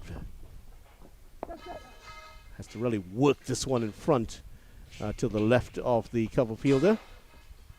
Does get one down to the figure of Brathwaite, who is on the long off boundary. Craig Brathwaite, who's played 80 on test in a row without missing one. He's on a real run. That's a good stop. Nice stop there by Leacock, and slip fielder runs out to celebrate with him. That is Shamar Brooks, always bubbly figure on the field for the Pride. Yeah, good looking stop there from Leacock, diving to his right, to his left, sorry. And well, Brooks going across to congratulate him. Always important to celebrate these little moments on the field. Yeah, it's good when your teammates appreciate your effort out on the field. And another good stop. Fine stop again, just driving across to make the stop. He is having a good day in the field here. Save another boundary there, Leacock. They've been good in the field, they've been excellent in the field. And that fielding has lifted the team. They're in good spirits, and they're in control of this game as the over ends there. 60 for 3 after 19 overs. Craig Brathwaite has played 77 consecutive test matches for the West Indies. That is, he's the Iron Man. That's a serious effort there from Captain Brathwaite. Well, he went past Mark Boucher, who's played 75 in a row, and next in his sights would be Joe Root, who's played 77 in a row. Of course, the record holder is some distance off. Alistair Cook, 159 straight test matches for England. That may never be broken. Good delivery again here from Smith to start off. That's How do probably you play a record- a 159 record for matches life, straight? 159 test matches straight. And he actually beat the record by Alan Border, who had played 153 matches in a row. Nice drive and a good bit of fielding. And the Iron Man is out there, Craig Brathwaite, still looking like he could play 77 more, on the trot. It's always a batter's game. That's why batters can go so long. Yeah, in fact, let me read out the list of the top 10, and you'll see how true Riyadh statement is. The top 10 players who have played more than 100 matches in a row: Alistair Cook, 159, Border, Mark Waugh, Sunil Gavaskar, Brendan McCullum. Nathan Lyon is the only bowler in there. He's played 100 straight test matches, and he had to miss one because of an injury. Still, that is a special effort. Then you have the likes of the unicorn himself, A.B. de Villiers, Adam Gilchrist, Rahul Dravid, Jayawardena, and Gundappa Vishwanath. Still haven't seen a fast bowler in that list. No, you will not. And actually, the only one close to that would be Gary Sobers, who played 85 straight. And he would have bowled a different, he would have bowled seam up, he would have bowled left arm orthodox, left arm unorthodox. The only Swiss Army knife of a player that there ever was. He could have done anything. Anything he could have done on a cricket field.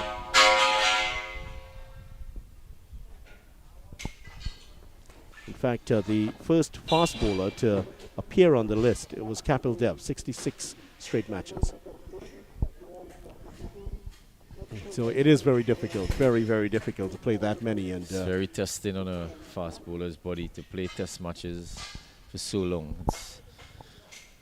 So much work goes through, so much rigorous work goes through your body. So I wasn't expecting to see a fast bowler up that high. that high. But then it's a special one in Kapil Dev, and great credit to Craig Brathwaite. 77 consecutive test matches for the West Indies. And even as we speak, just away to our right, out of your picture, he's doing some warm-up. That's why he's maintained his fitness. Oh, that's hit hard. That's hit high. There's a fielder coming across. This could be the end of Hetmeyer. McAllister takes the catch. That's the end of Hetmeyer, and the fourth wicket is down for the Harpy Eagles. He's lost his patience here. The tight bowling of the Barbados Pride has had the effect. Hetmeyer goes for 19. That's 62 for 4. It does. Apparently the new bat has brought the demise of Sherman Hetmeyer. He's looking at the bottom of the bat, coming down the wicket, not getting anything on it, high into the skies. Jay McAllister taking a very good catch. Hetmeyer goes. Not the best looking shot. He will be disappointed with that shot. This is just desserts here for Rustin Chase, who has bowled so well here today. Hetmeyer did not get to the pitch of that one, and this is a good catch from McAllister. Dropped one earlier, but made up for it. He has picked up his fielding since then. Some fine bits of fielding and a good catch to get rid of Hetmeyer. Now, Sinclair's coming in now. Kevin Sinclair, a budding all-rounder. He has been really set the tongues wagging in terms of his bowling and his batting in the last year or so. His batting definitely has come a long way. He's scored a lot of runs for the Guyana Harpy Eagles. He's had a very good first-class tournament, especially with the bat, and he continues to show great promise with the bat. So I'm not surprised to see him coming at this stage. Two off spinners bowling at this point, so they're probably trying to hold back Rutherford for the other bowlers. So he'll need to give his team a good start. They're in some trouble at 62 for 4. Rutherford, of course, a left-hander also, so that's why they're trying to shield him at the moment. And for the Kevin Sinclair, the 4 matches he has played, 73 runs, averaging just over 18. He did have a 41 in the tournament so far. Critical 41 in a victory for the Guyana team. Let's see how he shapes up here. He's come out here without a cap on. And with this sun, I would advise everyone to wear a cap at this time. He's decided, I don't need that today. He was actually out there playing football earlier. Surprising to see him with no protection on his head. It is very hot. It's a nice hairstyle, though. Maybe that's why. And gets off the mark immediately. First ball, nice little drive down to long on for one, where Brathwaite will field. And in case you've been wondering why, that you haven't been seeing his trademark somersaults as he makes his celebrations, there's a reason for that. It's a safety issue, really. And there's Craig Brathwaite on the boundary. He and Akeem Jordan driven down to Brathwaite, who's coming off the track. And, you know, we've seen so much of Craig Brathwaite since that West Indies under-15 team, part of that World Cup winning team, and still soldiering on here for the West Indies. He's been a household name in the Caribbean, Prophet. He's been around forever. And he's done human services for the West Indies, for West Indies cricket on a whole.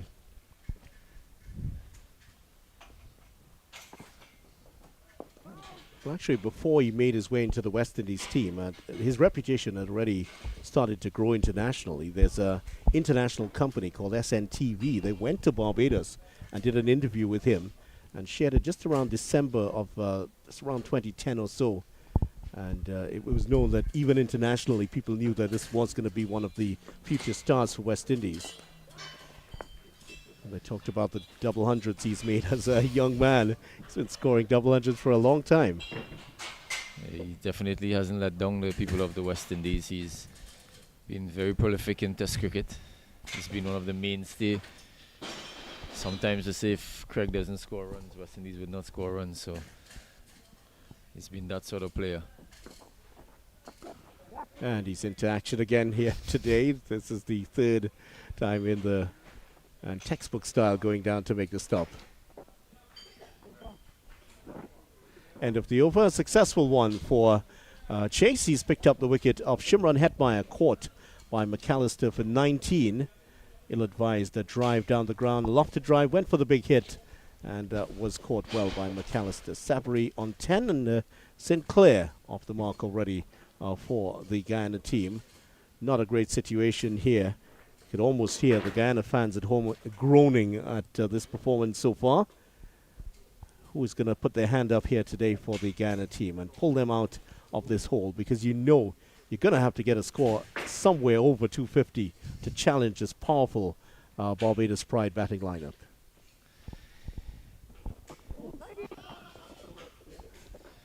Yeah, they need to assess the conditions. You know, they haven't been assessing the conditions well. It's a slow pitch. They need to bat as deep as possible. They haven't been assessing conditions good. It's disappointing the way that he got out. He's one of the most senior batters in the team, and they would have liked him to continue. They're going to be good bowlers. There's going to be good bowling partnerships, but he needs to weather that. He has the experience to weather it. He needs to rotate the strikers as much as possible. We haven't seen that with these batters. Yeah, Safari in particular has struggled to get the ball off the square. 10 after 30 deliveries so far.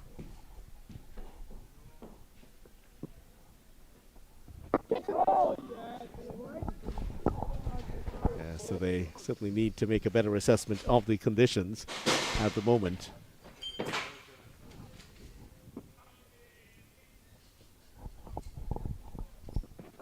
Oh, in the air and away from the fielder, unfortunately for the Pride. That was just to the right of the man at that short mid-wicket position. The traps all round here for the Pride, but Guyana evading them at the moment. 4 wickets down, top score 19 so far. You would expect the Guyanese batters to adapt to these conditions. You would think that Guyana wickets are slower there, but they just haven't been able to cope with the slowness of the pitch. Is it more mental than anything else, you think? Yeah, and it's gone on for a long time, that search for the title. The pressure grows every year. Every year Guyana come across to play in this Super 50. You see when is the drought going to end? That's the big question. Good shot and another run here for Sinclair. In fact, as we mentioned, the last time Guyana won the title 2006, Shivnarine Chandapal was the captain at that time. Ramdare Sawan was the top batter that year. And are going on to win the title. And it was felt at that time that they would go on to win many more. Hasn't materialized for Guyana. Actually, the first time we have won the 50 over, well, first time I played and won the 50 over tournament, Shivnarine Chandapal was in that squad. Very strong squad. I think it was the KFC Cup at that time. Yes, it certainly was. And Guyana winning that final back in 2005. Barbados getting 249 for 8 in that tournament. Guyana 247 for 7 in 49 overs. DLS match there, played at border. Shivnarine Chandapal was the man of the match in that event, that particular final. And what worked for Guyana in that tournament was the batting of Sawan and Chandapal, of course. Sawan getting 462 runs. Shivnarine Chandapal 325. Sawan averaging 115. He was Bradman-esque in that tournament with 300s and 250s. Chandapal 100 and 250s, averaging just over 54. So you really need batsmen to get stuck in to win these tournaments. Yeah, and those three names that you just called, Chandapal, Chandapal, and Sawan, they know how to score runs, you know. Oh, he's caught.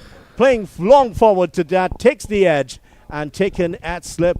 5th wicket down for Guyana. They sink into further trouble here. It is 68 for 5. Kevin Sinclair snapped up at slip.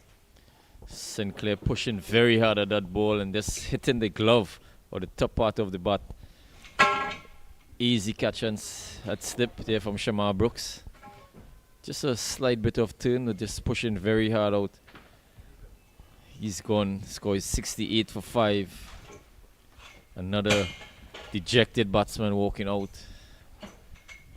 Won't be happy with this batting performance thus far. 68 for 5. That's the end of Sinclair, so not going to improve on his all-rounder credentials with this particular innings here. And Guyana slip into further trouble, and someone needs to really put their hands up. And who is it going to be? This man. Sherfane Rutherford is coming in, the 25-year-old left-hander. Number 50 on his back, and he's coming in at number 7.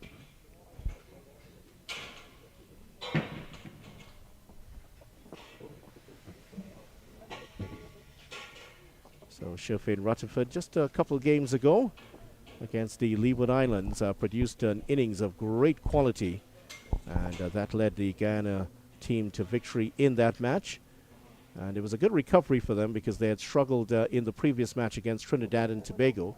Let's remind you what he did. 105 of 71 balls, 7 fours and 8 sixes for Sherfane Rutherford, 12 sixes in the competition, a strike rate of 148. Wow, that was some batting. Very talented player, Sherfane Rutherford, one of the most exciting young batters in the Caribbean. He'll need to come good this time around. He'll need to be sensible about his innings. He needs to take the innings as deep as possible. He probably needs to bat out of character from here on, but they'll need him to stay to the end. Another lefty in here after the experiment of having the right-hander, the right-hander in previously.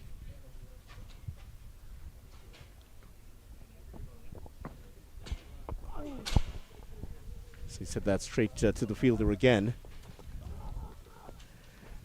Yeah, so after that innings here, that was a fine bit of batting from Sherfane Rutherford in the last game. Now, well, this is Jomel Warrican in, the 31-year-old left-arm orthodox bowler. Well, Rutherford looking, starting off aggressively here. Just took a little walk there, as if to suggest he was going to pelt hit that one down the leg side.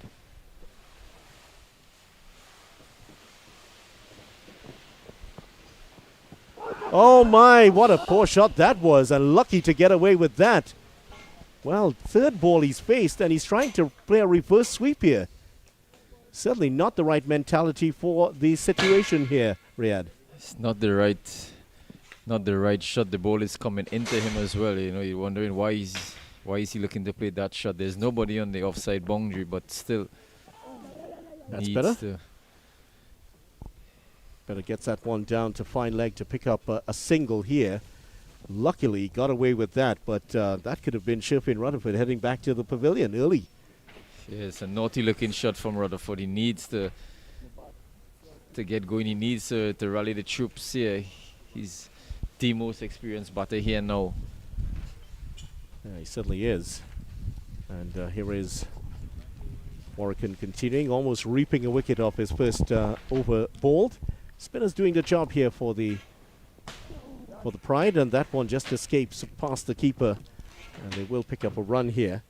So a couple wickets for Roston Chase. Reefer picking up a couple, and Mayers doing the business, but the spinners have kept the Guyana team very quiet here during this innings. Yeah, Spinners has been doing an excellent job together with Reefer and Calmeers. Don't seem to understand the conditions, the Guyana batsmen. They haven't been able to score fluently, but still trying to play a lot of shots. Need to buckle down. No one has really gotten a good delivery and got out. Probably Sinclair was got a ball to bounce from a good length, but having said that, nobody has really gotten a good delivery.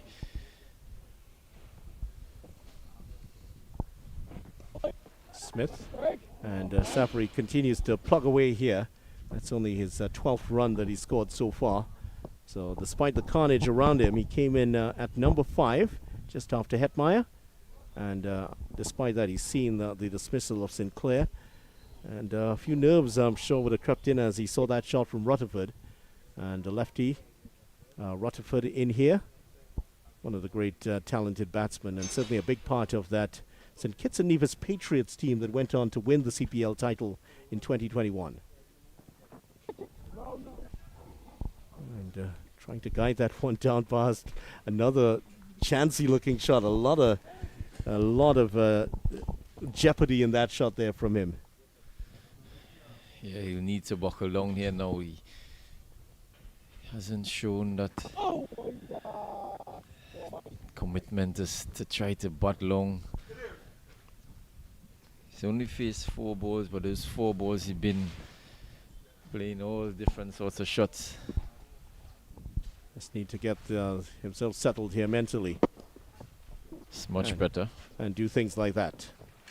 Just the 1 run so far. So he's down to the other end. Safari, who hasn't played a lot of shots. He's played the situation here. The problem for Guyana, he hasn't really been able to rotate the strike as much as they would have wanted. But he's kept one end tight for the Harpy Eagles. Oh, good delivery. Fizzing that past the edge.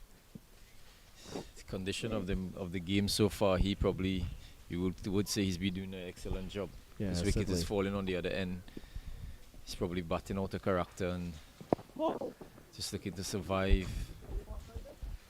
Well, in the effort to play build a platform here, he's the one who is very much the foundation of the innings. Over comes to an end at the end of 24 overs. Guyana trickling along here to 71 for 5. It hasn't been an innings an innings here from the Guyana team that their fans would be savouring at the moment. Yeah, I'm sure their fans will be very disappointed. Fans who are locked on will be very, very disappointed. Expecting the Guyana Harpy Eagles to do a lot better than what they've been doing. I think it's the commitment of the batters to try to bat out the 50 overs is not there. He's trying to score, trying to play expansive shots, which is not really conducive to the wicket. It's not conducive to the conditions. They need someone to put up their hand and bat throughout the innings. They were expecting one of the top order batters to do it. For the Pride, they have done very little wrong here. You would have to be the most optimistic of fans to say that Barbados Pride have been in top gear in this competition. They haven't hit the best so far, but they have done what they've needed to. They're unbeaten in the competition. Had the 1 rained out match, won their other matches here. This is their 4th. And they're in control of this one. They've done exactly what they've needed to do through this tournament. And their fans would be reasonably happy so far in what they've done. And a chance for them to get into that. Well, they're in the top 4. Chance for them to get a bit higher in the rankings and a bit closer to the leaders so far, Trinidad and Tobago. Yeah, most definitely they'll be looking to finish on top. There's also a prize for finishing on top. Monetary prize for finishing on top, so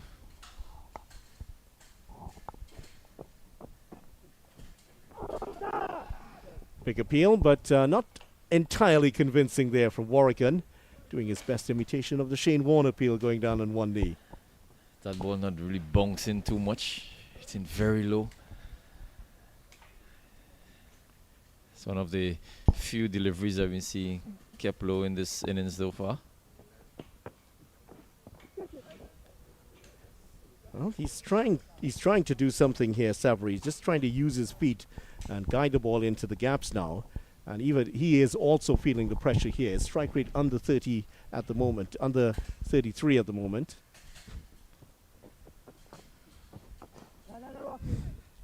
Oh, nice attempt there by Chase, but couldn't catch up with it. So just a 1. And, you know, we've seen from the West Indies Academy in particular, the way they batted very courageously, using their feet. These young batters seen as the next generation of West Indies cricketers. We haven't seen that from the older batsmen. They're not quite using their feet, but the difference in coaching for these youngsters. There is. They have been using their feet. They have been sweeping the ball as well, a lot more than the senior batters. They've been playing a lot of reverse sweep. So I think that's what the West Indies senior team coach has asked for. Batters using their feet, playing to sweep, playing the sweep, playing the reverse sweep. It's what most international teams are doing, and the successful ones are doing. Well, that's going to take us to the 24th over here of the innings. And for the first time this morning, Kadir Mohammed is going to be on, and Riyad and I will be taking a little break here. So Kadir is on next here with the Guyana Harpy Eagles in a lot of trouble at 70 for 5.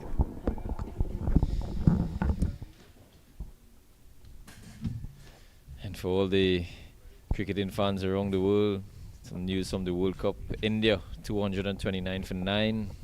England 129 all out, losing by 100 runs. So the bad streak continues here for the England team. As you welcome Kadir for the first time here today. Welcome, Kadir. Good morning, Riyad Emirates. Good morning, viewers. Barbados, well and truly on top here. Guyana, struggling at the moment. Already have their side back in the hut. Not a good showing from their top order. But having said that, an opportunity for Rutherford and Kimal Savory to really form a partnership here. 76 for 5 it is.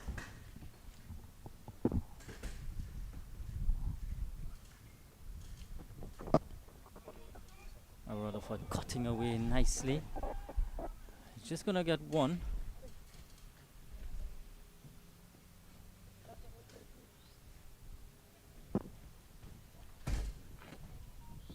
Bowling pair of Kimal of Jamal Warrican and Kimar Smith. Kimar Smith into his 5th over. Just conceding 9 so far, the off spinner. He's done an excellent job with the conditions that has been presented to him. He's found a good speed. He's found a good area on the pitch. He's getting a response from the surface as well. Here's Savory sweeping away in the gap and away for 4. Good looking shot from Savory, a safe one. You have to say, beating Jai McAllister, who was at a short, fine leg position. And the first boundary in quite some time here at the Sir Frank Worrell Field in the St. Augustine.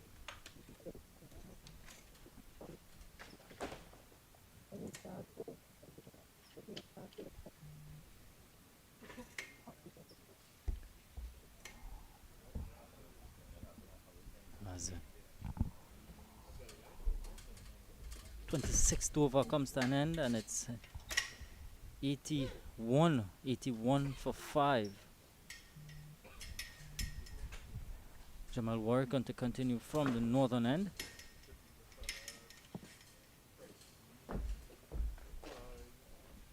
Into his third over, he's already picked up the wicket of Kevin Sinclair.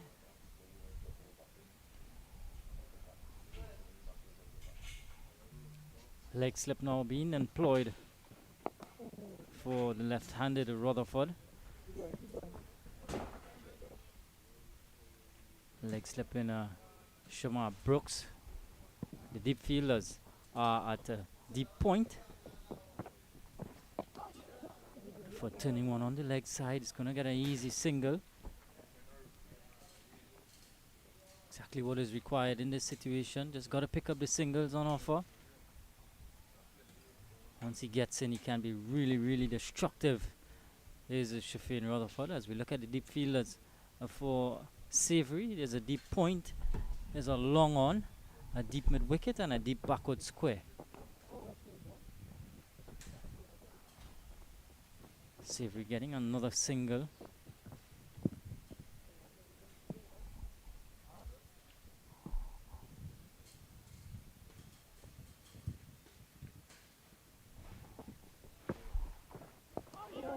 Bit of bounce for a Warwick, but well watched by Rutherford. Made the adjustment.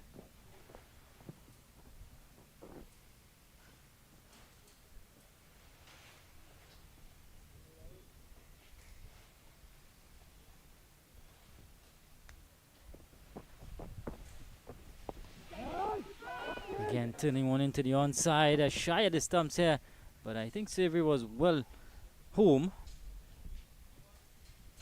Good quick running between these two.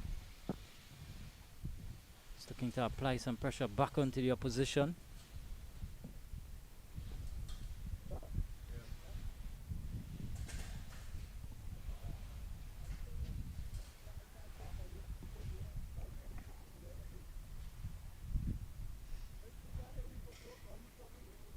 Not seen Jai McAllister yet. All the bowlers, all 5 bowlers, all 6 bowlers rather, doing a good job for Captain Shea Hope. Has that luxury of the extra pace from McAllister whenever he feels the need to.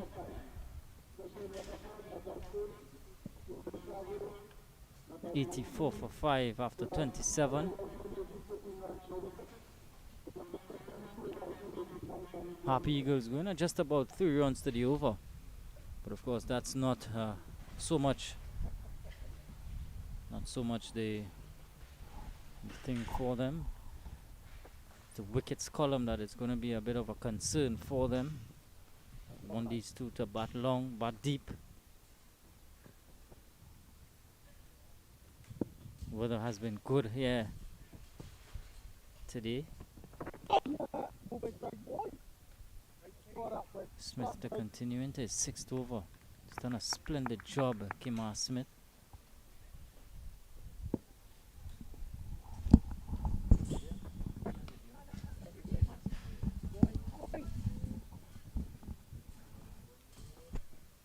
Of course, that man with ball in hand, Javed Leacock, he too not yet called upon.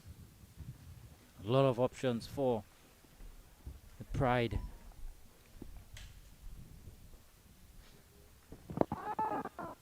Debutant Kimar Smith doing an excellent job here. What has been impressive about him is that he's bowled at a good pace and he's not getting too full. He's operating in that good area, hint of turn, getting through his overs quickly. Worked away nicely by Savory. Another one added to the total.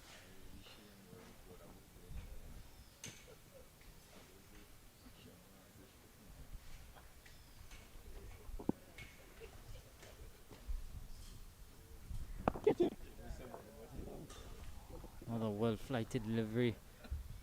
Apart from that reverse sweep early on in Rutherford's innings, he's been watchful since then, playing the situation. Good piece of fielding. Brathwaite at cover. So good. Pride in the field, backing up their bowlers. They're well and truly on top. Springing the step of every fielder on the park. Another over comes to an end. 85 for 5.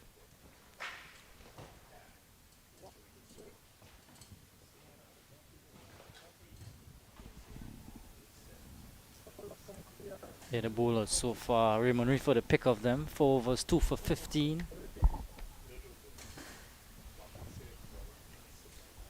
It's going to be a bowling change now from the northern end.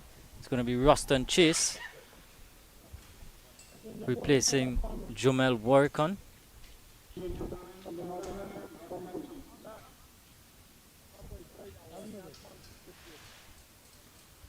So with the two left-handers in, may have just prompted Hope to just go for the off spinner, take that ball away from the bat.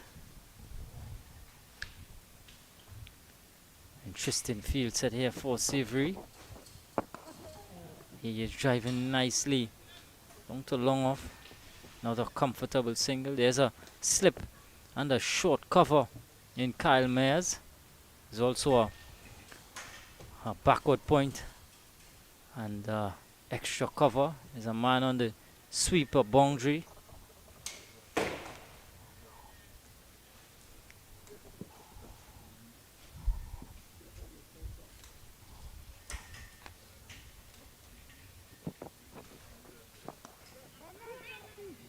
Again, another good single. So far, so good from these two.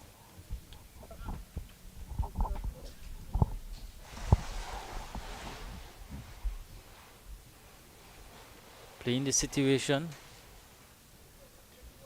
Rutherford a bit out of character, but he would know what is required here.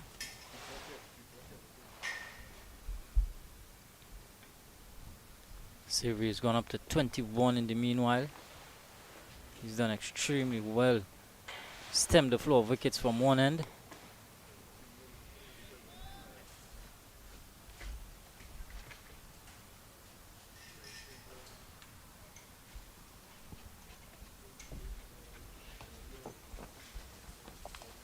Cut away nicely.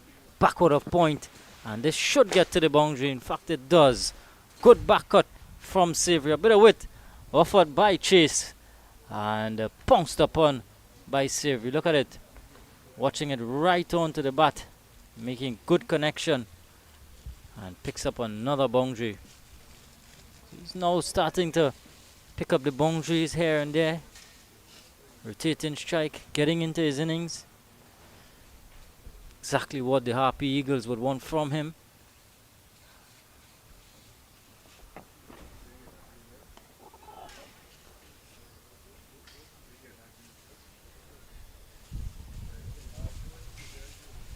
Again, brilliant conditions, sun out in all its glory.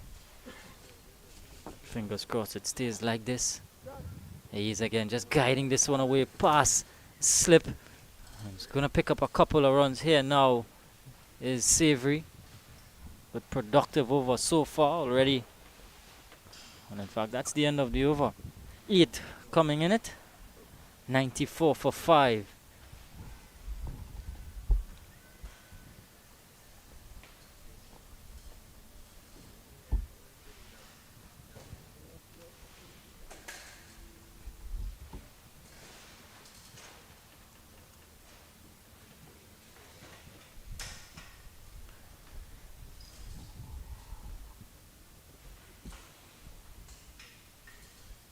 Kimmel Smith looks as though he's going to continue. It's bowled unchanged from that southern end. 6 overs, none for 15. Oh, he's getting a bit of bounce there. Rutherford pulling out at the last minute. Good decision from him. Bit of grip and turn. Some bounce. I'm sure the Guyana spinners, they're going to be looking at this surface.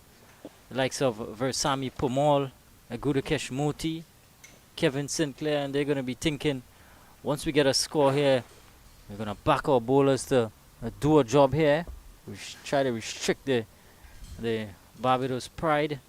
But of course, they have to get a competitive total. We've seen pass score batting first on this Sir Frank Royal Field. It was just about 260. Long way away from that.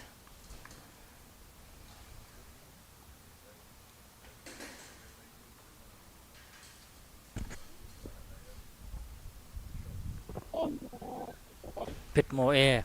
And this time from Smith, varying his pace nicely, is Kimar Smith.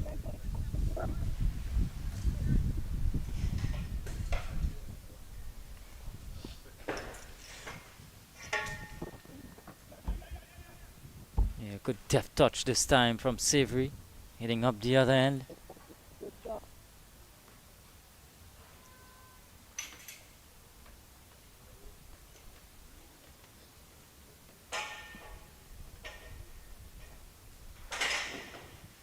Spinners doing a splendid job. And for Shea Hope. Quick single. Appeal for a run out. Not out, says umpire Butler. Bit of yes, no in that. Savory was coming on the danger end. Warwick on it was. He had to go to his weaker side. Had to sort of run around the ball. And that'll just allow the Savory to get home. All's well that ends well.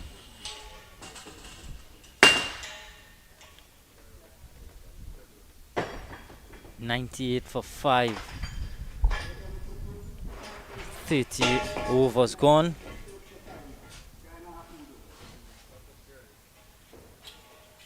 Yeah, spinners doing a splendid job. But these two seem to be pretty comfortable against the slower bowlers. Sheop might be prompted to make a bowling change, maybe get one of his seamers back into the attack. Has a lot of options at his disposal. Shea Hope.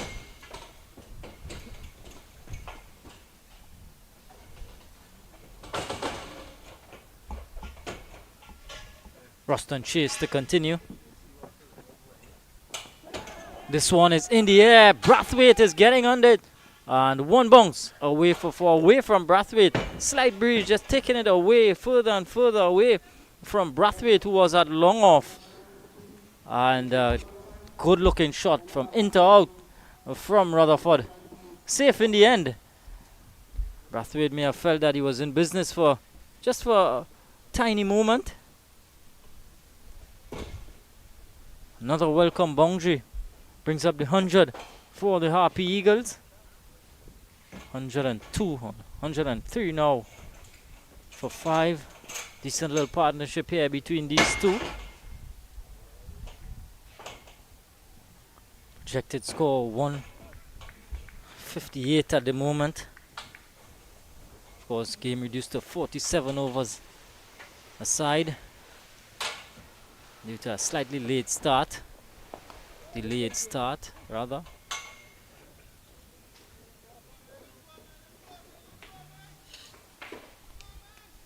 Slight change to the field. Sweeper in. Raymond Refresh. Come on, just come straighter.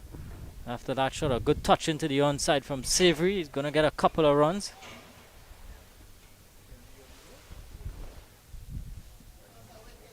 He's been impressive so far, Kimmel Savory. He's used the depth of the crease. He's committed, whether on the front foot or the back foot. Played his spin well. Of course, came in at number 5 with his team in a perilous position. Sofans getting past Brooks at slip. Running down to third man, but good work from Myers. Keeps it down to just a single.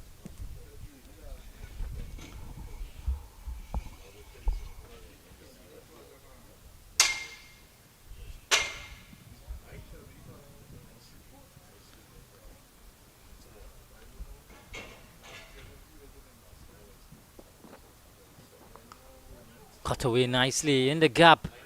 And this was running very close to the boundary. A teaser it is. And just pulled back in time by Myers.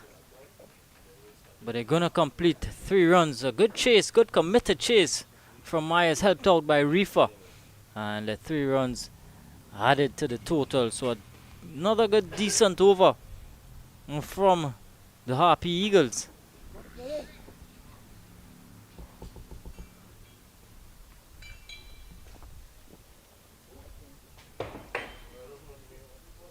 We do apologize, the scoring is a bit of technical difficulty with the scoring. We're working on it. But I can tell you it's 106 for 5. Rather 109 for 5 after 31 overs.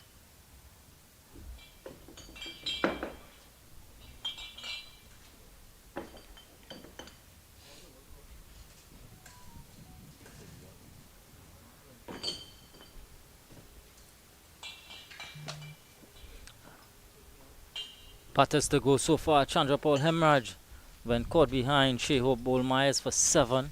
Kevlon Anderson, who went caught behind also, Bowl Reefer for 16. Imlak caught Shehope Bowl Reefer for 7. Shimron Hetmeyer was caught by McAllister and Bowl Chase for 19. And Kevin Sinclair was caught Brooks Bowl Warwickon for 3.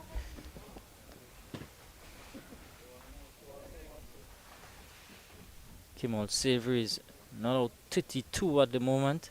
Rutherford 21. Coach Kudakesh Moti, Pumal, Niall Smith and Shamar Joseph batters to come.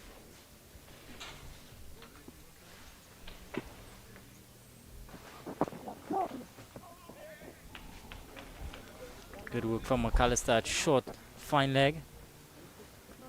Rutherford wanted the single, closed in quickly.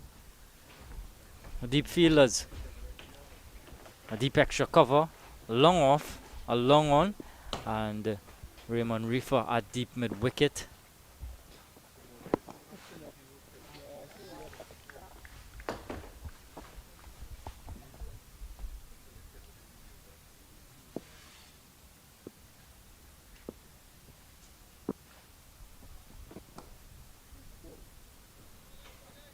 Again, Savory's picking up another single here.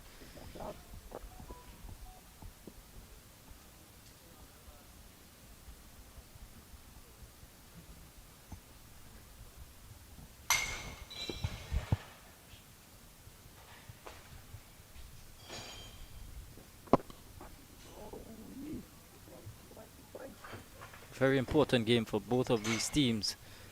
You want to start climbing the ladder,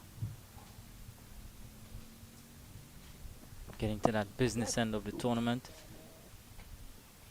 Punched into the offside. Rutherford, another couple of runs.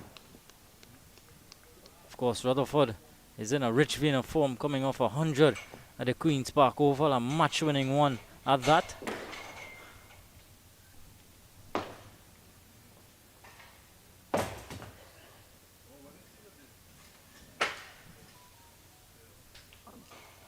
So at the end of 32, it's 113 for 5.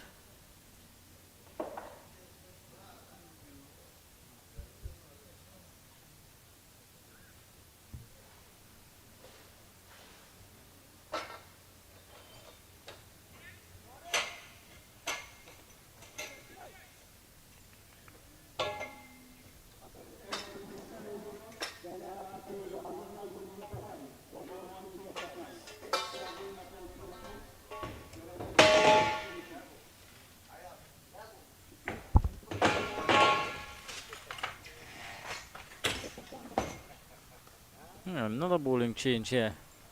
Craig Brathwaite into the attack.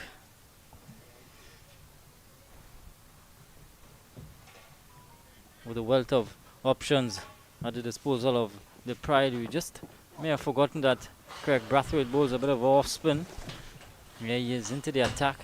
Always a tricky bowler. Very slow through the air.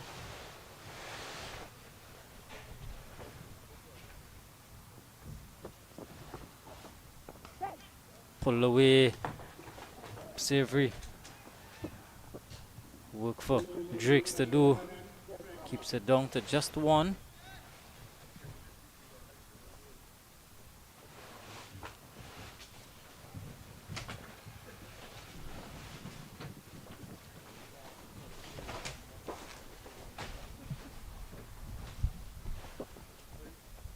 Gets Rutherford on strike. Shafeen Rutherford. Very exciting batter. Powerful. It's a mean ball. It's going to be interesting to see how deep he bats. And to the back end of the innings, what sort of destruction he could lay upon the Pride.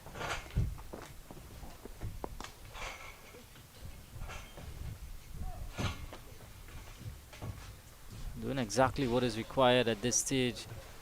This is what you want to see, you know, from younger players, recognizing the stage of the game, the state of the game, what is required, playing the situation.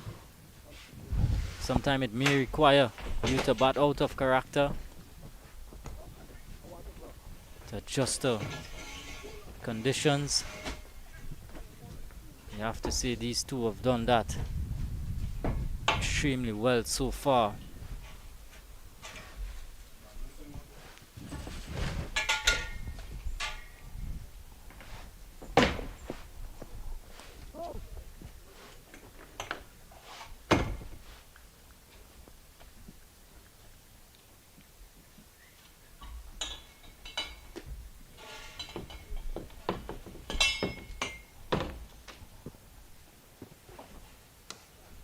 Short delivery, pull away in the gap. And oh, what a valiant attempt by Drakes on the mid-wicket boundary. In vain though, goes all the way for 6. But a brilliant effort. Look at it, flying, shades going all over. That's the sort of commitment you want to see. But a good looking shot from Rutherford, powerful shot. Didn't get all of it, but got the result. Picked up 6 runs. So we've come to the 33rd over, and it's 121 for 5. And with that, we're gonna have a break and play for drinks.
Welcome back to the Sir Franco field here. After the drinks break, 33 overs gone, 121 for 5. Not out batters, Shafeen Rutherford and the Kimol Savory. So far, the Barbados Pride well and truly on top. Mini fight back here from these two. Want to take it as deep as possible, of course. 47 overs. Game reduced due to a slightly delayed start. Run rate going up ever so slightly. 3.6 it is now.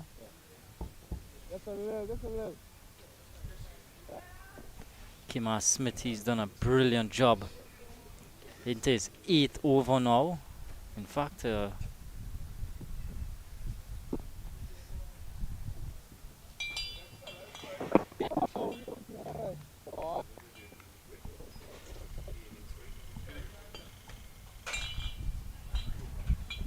into his 9th over, Kimar Smith.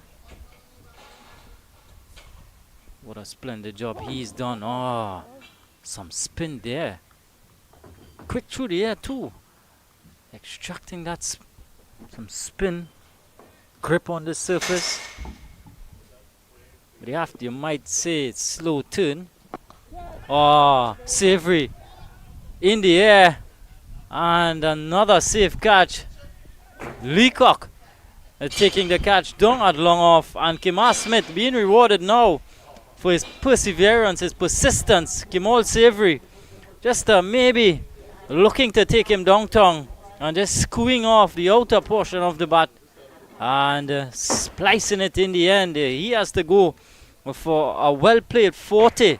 Harpy Eagles now losing their 6th wicket. 121 for 6.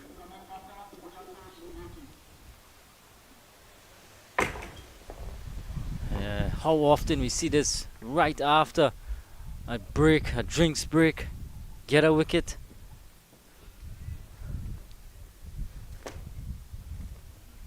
After batting so well, Kimol Savory, the first attacking shot that he's really played in quite some time. Before that, he was just playing, conventional shots.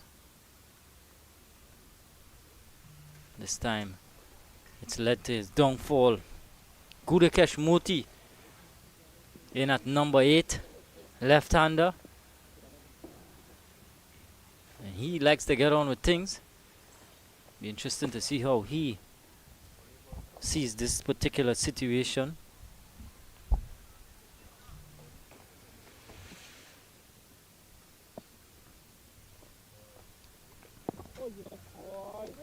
Good reward for Kimar Smith. He's read the conditions. He's applied himself. He's been asking questions. Now I'm just picking up that wicket. Here he is just down the leg side for the first time. Wide delivery.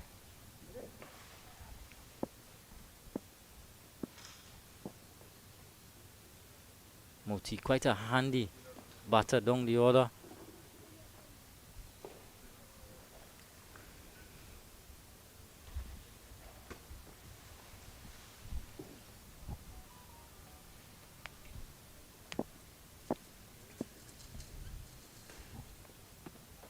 Back and cutting here is Moti. Good feeling.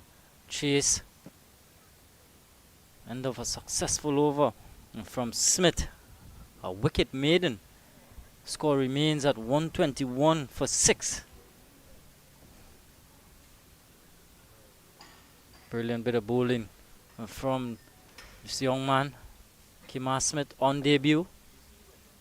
He's been asked by his captain to do a job. And he certainly put his hands up.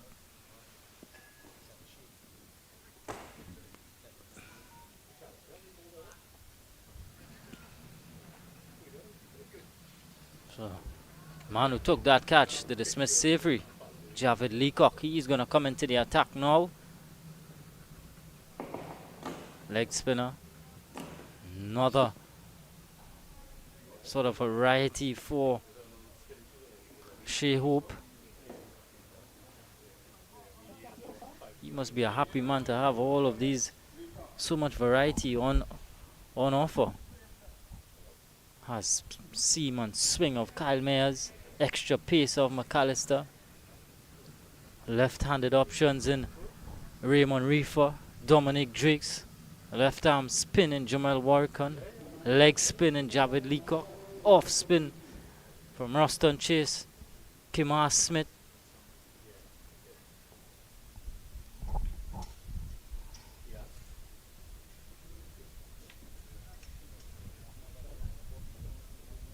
Eight bowling option to be used so far.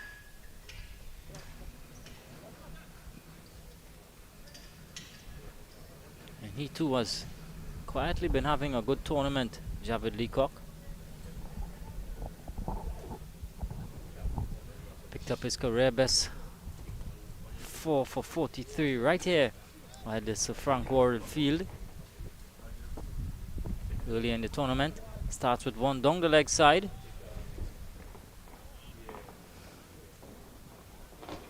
Now the role of Shifley and Rutherford becomes even more important from a Harpy Eagles point of view.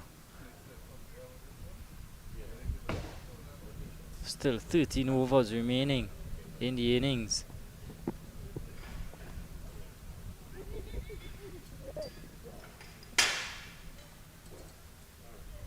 Three fielders on the leg side. Deep backward square, deep mid wicket. Long on. Sweeper on the offside. So using their full allotment of 4 fielders outside the 30-yard circle in this phase of the innings, middle phase.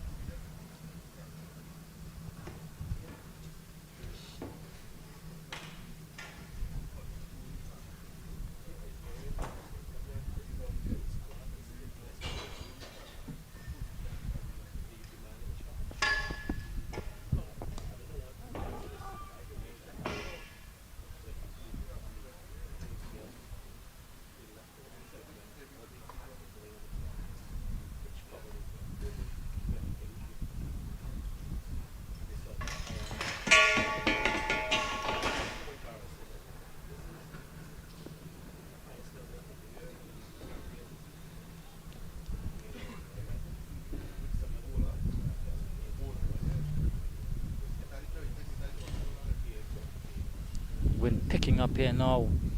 Sir Frank Royal Field. Sure, this breeze is definitely welcomed by all here. It's been a hot, humid morning so far. Brilliant conditions for cricket. This one is up and over. Excellent shot from Rutherford. It's gonna go all the way for 4. Top quality shot on the up. Look at it. Spanked over. Man at mid-off. Safe shot. Good presence of mind too to pick that part of the field. Not an easy shot to execute. 35 he's moved up to from just 36 deliveries. 129 for 6.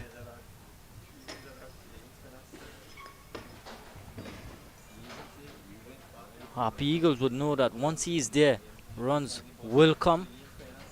They're going to come quickly too. He is cutting away. It's going to be 1 this time.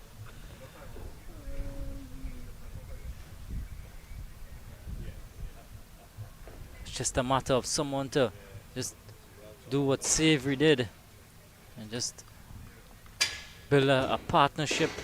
Gurukesh Moti now has to do that. Has to recognize the state of the game. You know, he likes to play his shots. He just has to be a bit watchful. 35 done. It's 1-3-0 for 6. Rutherford, the top scorer so far, unbeaten 36.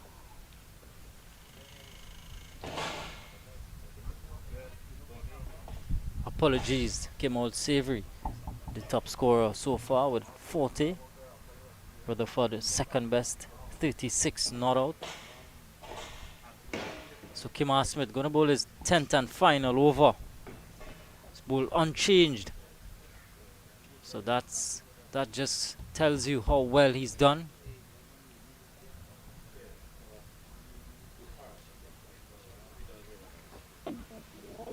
Goes past the edge of a well set Rutherford.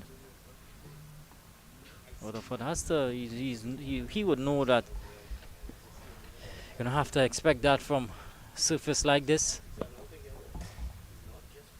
Just gotta put it behind you. Just continue to play balls on merit.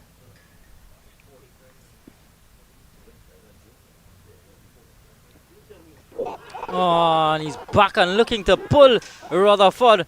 Loud appeal from Kimar Smith. He was convinced. Not out, says umpire Jacqueline Williams. It's going to be interesting. Quicker delivery. Hit on the back leg.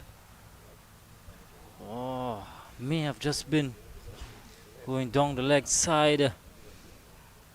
Benefit of the doubt there. Just going to the batter. Good decision in the end from umpire Williams. Took her time. Oh, this time another huge appeal. Kimar Smith making things happen. Going past the edge. Oh, appeals for caught behind.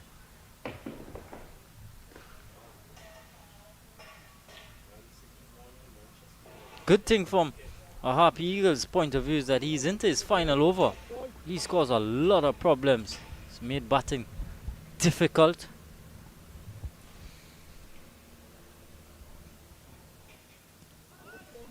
He's just operating at that speed where as a batter you feel uncomfortable coming down the track, getting out to him, quick through the air, and of course he's getting purchased from the surface, back and looking to cut, playing a miss again. Very, very enticing over. A maiden one from Kimar Smith comes to an end. What a spell it's been from him. He's completed his 10 overs. 1 for 23. I'm sure if he wakes up this morning and someone says, Kimar, you're gonna bowl 10 overs, 1 for 23, I'm sure he's gonna take that any day of the week. So well done, youngster. And of course, today being Sunday, he's gonna take it twice on Sundays too.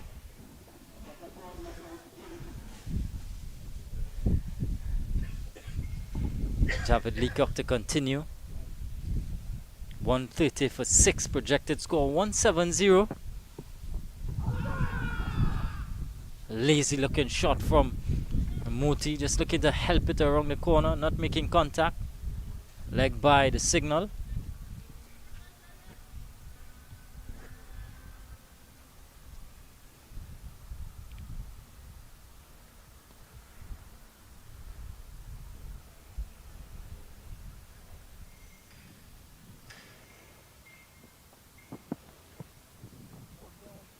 Again, body line wide this time.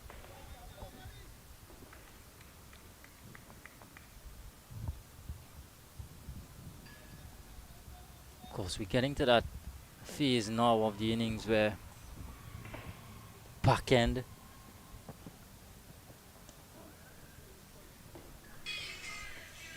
Another easy single, Rutherford.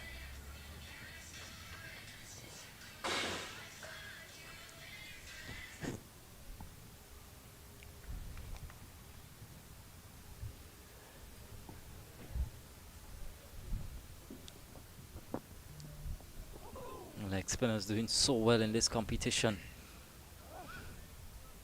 Leg spinner leads the most wickets chart. Yannick Carrier with 14. Another couple of leg spinners in there. Abhijay Mansingh with 9. Hayden Walsh Jr. of the Leeward Islands Hurricanes, he also has 9. Short delivery pulled away. His protection back there, just 1. It's been a good competition for the slower bowlers. all 5 bowlers on the leading wickets, most wickets. Spinners, Yannick Carrier, Daniel Durham. Bit of spin for Leacock. Abhijay Mansingh, Sunil Narain, Hayden Walsh Jr.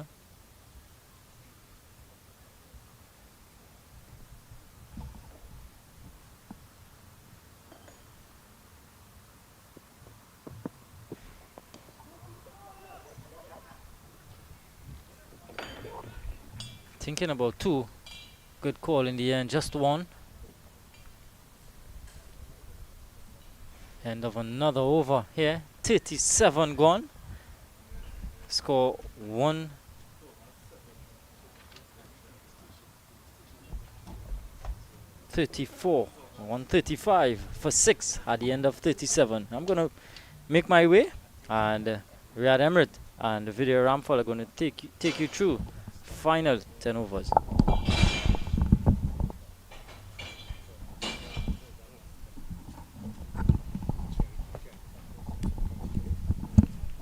Thank you very much, Kadir. And interesting to hear Kadir talk about great leg spinners. He's named after one of the greatest himself. Abdul Qadir, of course, the famous Pakistani left leg spinner, would have been a real thorn in the side of so many West Indies sides in the past, Riyadh. So here we are. There's the situation. 37 overs gone and 135 for 6. Rutherford is still there and playing an innings, Riyadh, that odd a character with him. He likes to get on with it. And he has played a few shots, but he's largely kept those aggressive instincts reined in. 37 of 36 so far. It's good to see he's taking the responsibility and trying to get the Guyana Harpy Eagles to a respectable score. They will need all his experience here. Just 10 overs to go. I'd like him to, if they can get another 100 runs in this last 10 overs, would be excellent for them. He needs to do the bulk of the scoring. He's on strike right now, and Shea Hope plotting his downfall just a meter away behind him. Oh, you can't get rid of this man. He knows he's scored 100 already for the series. Oh, he's hit that a long way. That has gone high over mid-wicket for 6 runs. There is a pickup game going on that side, and some of those players are in peril at the moment. That was a huge hit. That's a massive hit here from Sherfin Rutherford. A long hop by all means here from Ruston Chase, and he dispatches that into the football field. It's a huge hit there from Rutherford. Well, he stopped the game. Those guys are a little bit more wary now that Sherfin Rutherford is around. He'll need a lot more of those if they're going to get anywhere close to 230, 240. But they'll think if he's there, they can get anywhere close to that. He needs to stay.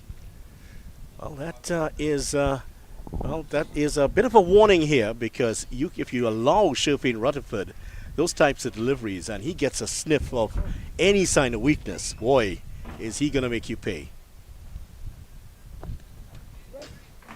That's going to squeeze through between the fielders. Just a 1 run this time. And that's what great batsmen can do. Just that little whiff of fear from the opposition, and they can really punish you. Yeah, it's good to see after hitting a massive 6, trying to rotate strike. He'll need Moti to do the same. He needs him to rotate the strike here as well, give him back the strike. Moti is not bad with the bat as well, so they'll be hoping that he can give a few big blows. And he would be hoping to do the same, Gudakesh Moti. And Moti last year had actually recorded his maiden first class 100 for the Guyana Harpy Eagles. 28 years old, Moti, the previously known as Moti Kanhai. It's now just Moti. And the 4 test matches, 7 ODIs, and he's had that first class 100. It was a blazing 100 from what I remember. Within just over a session or so, he just picked up that 100. Yeah, he's not a slouch at the bat. Moti, he can hit a big ball as well, so he did score a first class 100. Lots of shots in that, a lot of boundaries in that 100. Oh yeah, 13 sixes in his career, 88 fours from what I'm seeing. Of course, records are a lot better now with the improvements in scoring and record keeping. You look at records from players in the past, you'd see incomplete records in terms of the number of sixes. Well, he's not going to threaten Sherfane Rutherford, who's had 12 coming into this match. Boy, does he hit them a long way. I tell you what, that game that was taking place away to our right is now stopped. All the players are discussing one name, Rutherford. Off the pad, they go for the single, and they'll get there pretty comfortably. Oh, that's thrown badly, and they get a second run. Well, the throw came in, and it was behind the bowler, and the player backing up actually had overrun it. I think it went behind Rustin Chase also. But Jamal, was that Warwican who was there to bail them out? Yes, it was. Yeah, not good cricket there from Kyle Mayers, just throwing the ball waywardly. That struck the pad, but Leacock a bit optimistic there. So far, Leacock has, well, he's had a good tournament. Man of the match in one of the previous games for the Barbados Pride. He is getting a bit of spin here, Leacock. He needs to bowl a bit more on the off stump. He's bowling a bit too straight, easily for the left-handers to work on the leg side. He's not giving them anything to get under. He's bowling really quick into the wicket. A lot of left-handers on this Guyana team, isn't there? Works it away straight to mid-wicket this time. And that's one of the reasons why it took so long for him to come on. But now it's at a point where he has to come on no matter what, or else they won't have him able to bowl out his full 10 overs. And he's bowling from the correct end. He's bowling from the top end. They have to hit him into the wind.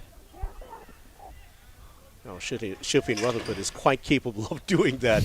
He can clear the boundary at any ground in the world. But even he may be a bit suspicious of trying to hit this ball into this very powerful crosswind that sweeps across the ground here at Uwe. I think he won't be taking any chances on this end thus far. He'll try to bat for the other end. Look at that adjustment. That one sat up on him, and he made that look so easy. The late adjustment there from Rutherford, and he picks up his 50. So 50 runs for Sherfane Rutherford, and this has been a really fine innings. And I'm sure that the Guyana fans looking on here must be a lot happier here, because he's come in and he's played an innings out of character, but he's been quite effective here. 50 or 56. Sure they will be happy, after the first couple balls he faced. Playing a reverse, playing a big heave. He did settle long, he buckled down, and it's good innings thus far. 56 balls faced, 50 runs. They'll be hoping they can get another 50 from him. He needs the bat down to the end. No batter has more than 200s in this year's tournament. 5 of them so far, including one from Kyle Mayers, who is on the field for the Barbados team. Took the first wicket earlier today of Chandrapal Hemraj for 7. Rustin Chase is going to continue. He's bowling from the southern end. You can't miss him, Rustin Chase. Tall, and that shaven head of his stands head and shoulders above everyone. Not a huge amount of footwork there from Rutherford. His hands are so quick, and he's had such good hands. That's why he relies on them so much. He throws his hands so quickly after the ball. He does have fast hands. Yeah, it's one of the secrets of his success, of course.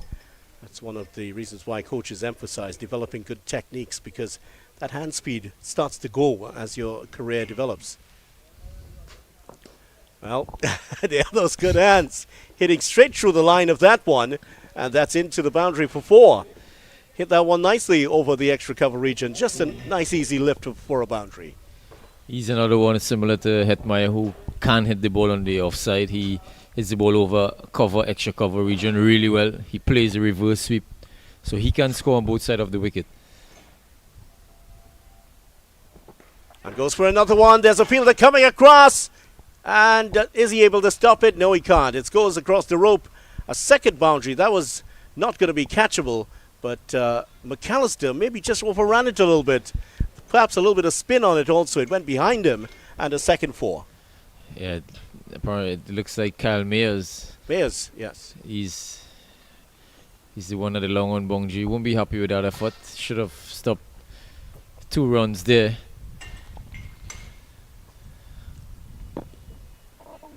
So consecutive boundaries here, and there was a 6 in the last over from Rutherford. So a feeling here, we could be in for something special if he gets going. This is the end they'll be targeting with the wind.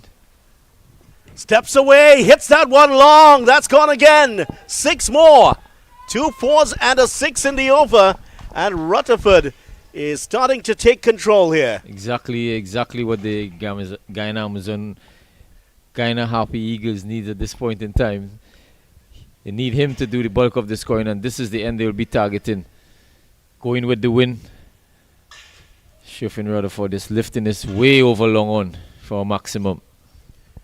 161 for 6 now, and the mood of the Guyana fans improving here at the moment. As for the pride, still not worrying just yet, but when you have Shifting Rutherford, who is now better than a runner ball. Remember, he was going at about 75 earlier in the innings. Now, his strike rate is over 100, 64 of 62. Problems here for Shea Hope and his team. They need to get rid of the man with that number 50 on his back. Yeah, they'll need to get rid of him as quickly as possible. They don't want to see him batting the last couple overs. Someone has put up a Guyana flag on the far end of the ground, just outside of your picture. It's on the left there. It's yeah, there it is, flying very proudly, the Guyana flag.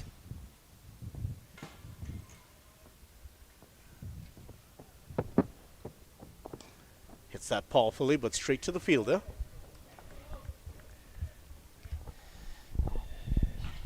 It's good to see some supporters coming out to support their favorite teams. You know, Guyana has a lot of supporters around the Caribbean. The Guyana national flag, which was adopted back in May 1966, the green field with black-edged red isosceles triangles.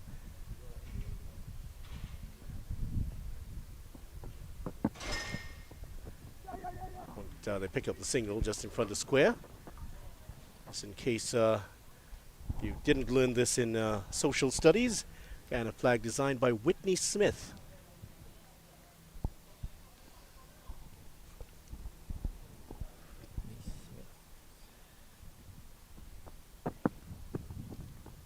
Up to Wayne, straight to the fielder this time. The Golden Arrowhead, as it's called, the nickname for it, and very easily identifiable. Yes, it is. Among the Caribbean flags.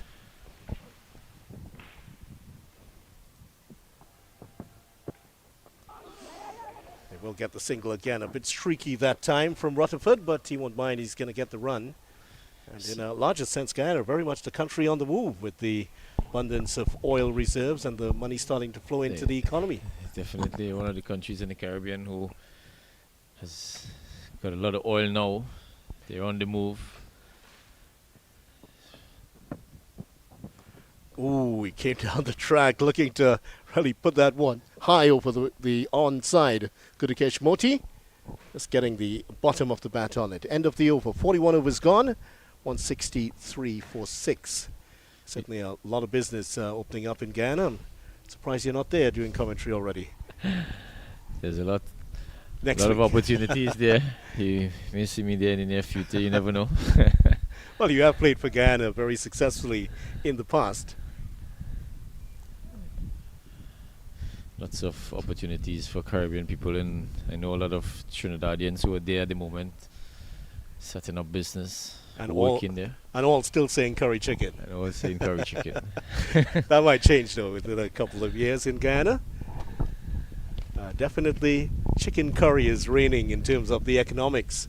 There was a little feisty exchange between prime ministers of the two countries a couple months A back while ago, yeah. when there was a comment made by the TNT Prime Minister about something in Guyana dollars, and it provoked a sharp response. And it's just symbolic of the growing pride and the growing precedence of Guyana within the Caribbean. And it's reflected on the cricket field also. You're seeing a huge improvement in what we're seeing from them. And this tournament, you feel, if Guyana could win this, it would really signal that they are the new force within the Caribbean, the big force. They are a people who is, they're similar to the Indians in terms of cricket. They're very passionate about their cricket, so that's expected to see their fans behave the way that they have been behaving. So it's good to see they're very passionate. Easy single, spoken like one who has felt the cut of the jib. Most definitely, Vidya. But it's a good place to play cricket, Oh, when it is. When you're on top, the fans make you feel, more than welcome. So Yeah, it certainly is a great place, and they're very passionate. And our colleagues who come across to Trinidad to broadcast cricket, John Ramsing and Inderjeet Prasad and Sean Devers, always welcomed here in Trinidad. Wonderful guys indeed. very, very top guys. Oh, that goes through Shea Hope, and that's going to run away to the boundary. That's 4 runs. A little blemish there on the copybook of Shea Hope. Not often you see that from the West Indies wicketkeeper. It doesn't go to his name. It's 4 wide signal by the umpire, by Jacqueline.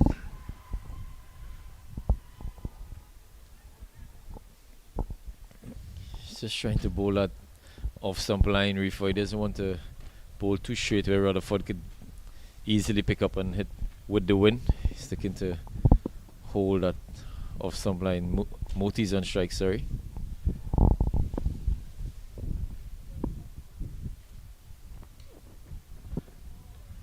Kept a little bit low again and wide. Trying to keep it away from Moti. Moti, you just get the feeling he wants to get on with it here. And with Rutherford going so well at the other end, these two, if they can get firing here, Guyana, the scoreline could change very quickly. 170 for 6. And at one point they were 68 for 5. It was all gloom and doom. I'm sure the internal narrative was reading a bit differently back then. Another single. So right now the Guyana team looking to improve here, but there's still a lot of work to be done, and you would feel a score above 250. They have to get at least that to challenge this Barbados team. Yeah, ideally they'll be looking to get that. It's going to take a lot of hitting here from these two. Bit of recovery work here from Rutherford and Moti. So Savary making it a well played 40. Yeah, that was pretty good from Savary, who came in and done what he needed to do in the situation, played the situation pretty well, you have to say, in the end there. Jamal Savary, 34 of 66 deliveries with those 2 boundaries.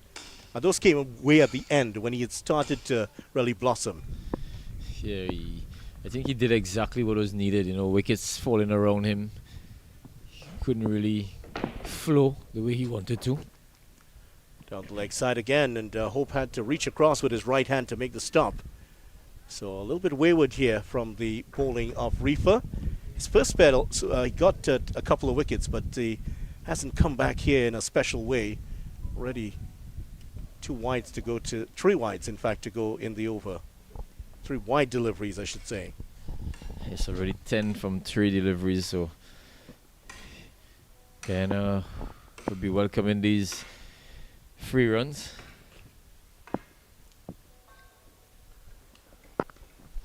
Nicely guided into the gap here by Moti. This is heading out towards the ropes, and only the Iron Man himself, Craig Brathwaite, is there to make the stop. Just pulls it in. Still looking pretty fit there, Craig Brathwaite. Nice looking shot there from Moti. Just using the pace and running it down to third man. This is a short third man, so anything with pace and beats short third man will go into the boundary. It's still a very slow outfield.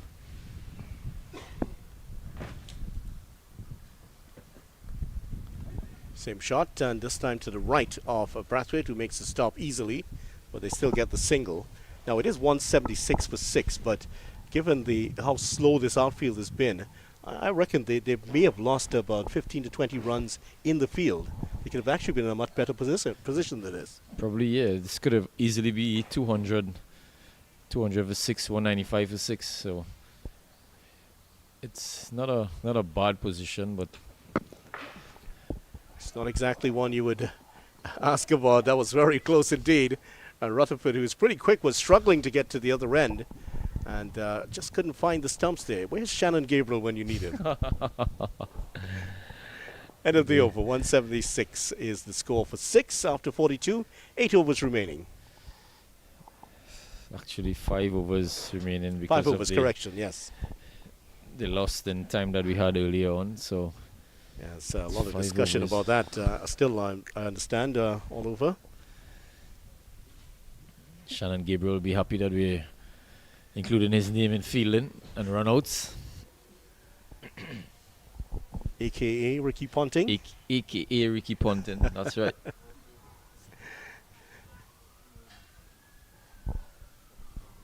So there's a bit of a conference going on right now. Shea Hope is getting the thoughts of Roston Chase at the moment. Chase is just stepping into your picture, just outside of your picture, and it's a big discussion taking place. Shamar Brooks is also there, the 35-year-old. He and Shea Hope plotting the downfall of Sherfane Rutherford and the Good Occasion Moti. Rutherford seems to be okay, just stretching that hamstring. He has had a history with hamstring injuries. You don't want him to be injured here now. He needs to finish the innings well for them. And even longer than that, Guyana still have a couple of games to go. And there's a small matter of their first regional title since regional 50 over title since 2005. 6 correction. Guyana defeating Barbados in that final. Ramnare Sawan, the star of the tournament for them. Corey Collum also had a good tournament for Barbados there. Yeah, there was one really dispiriting game that Guyana had in this tournament. They lost to Trinidad and Tobago in that 1997 final. Comes down the track, hits that hard. That's going to clear the ropes here. Big hit into the training area. And that is Moti smoking this one down for 6. Rutherford, correction, smoking that one away. Good looking shot here from Rutherford. That's exactly what he needs to do. He's going upwind. He's still a far way behind the ropes. Excellent shot here from Rutherford. Reverse sweep now, straight to the fielder though. Ends up sitting on the pitch, but almost, well, not quite Rohan Kanhai-like in terms of the falling sweep shot.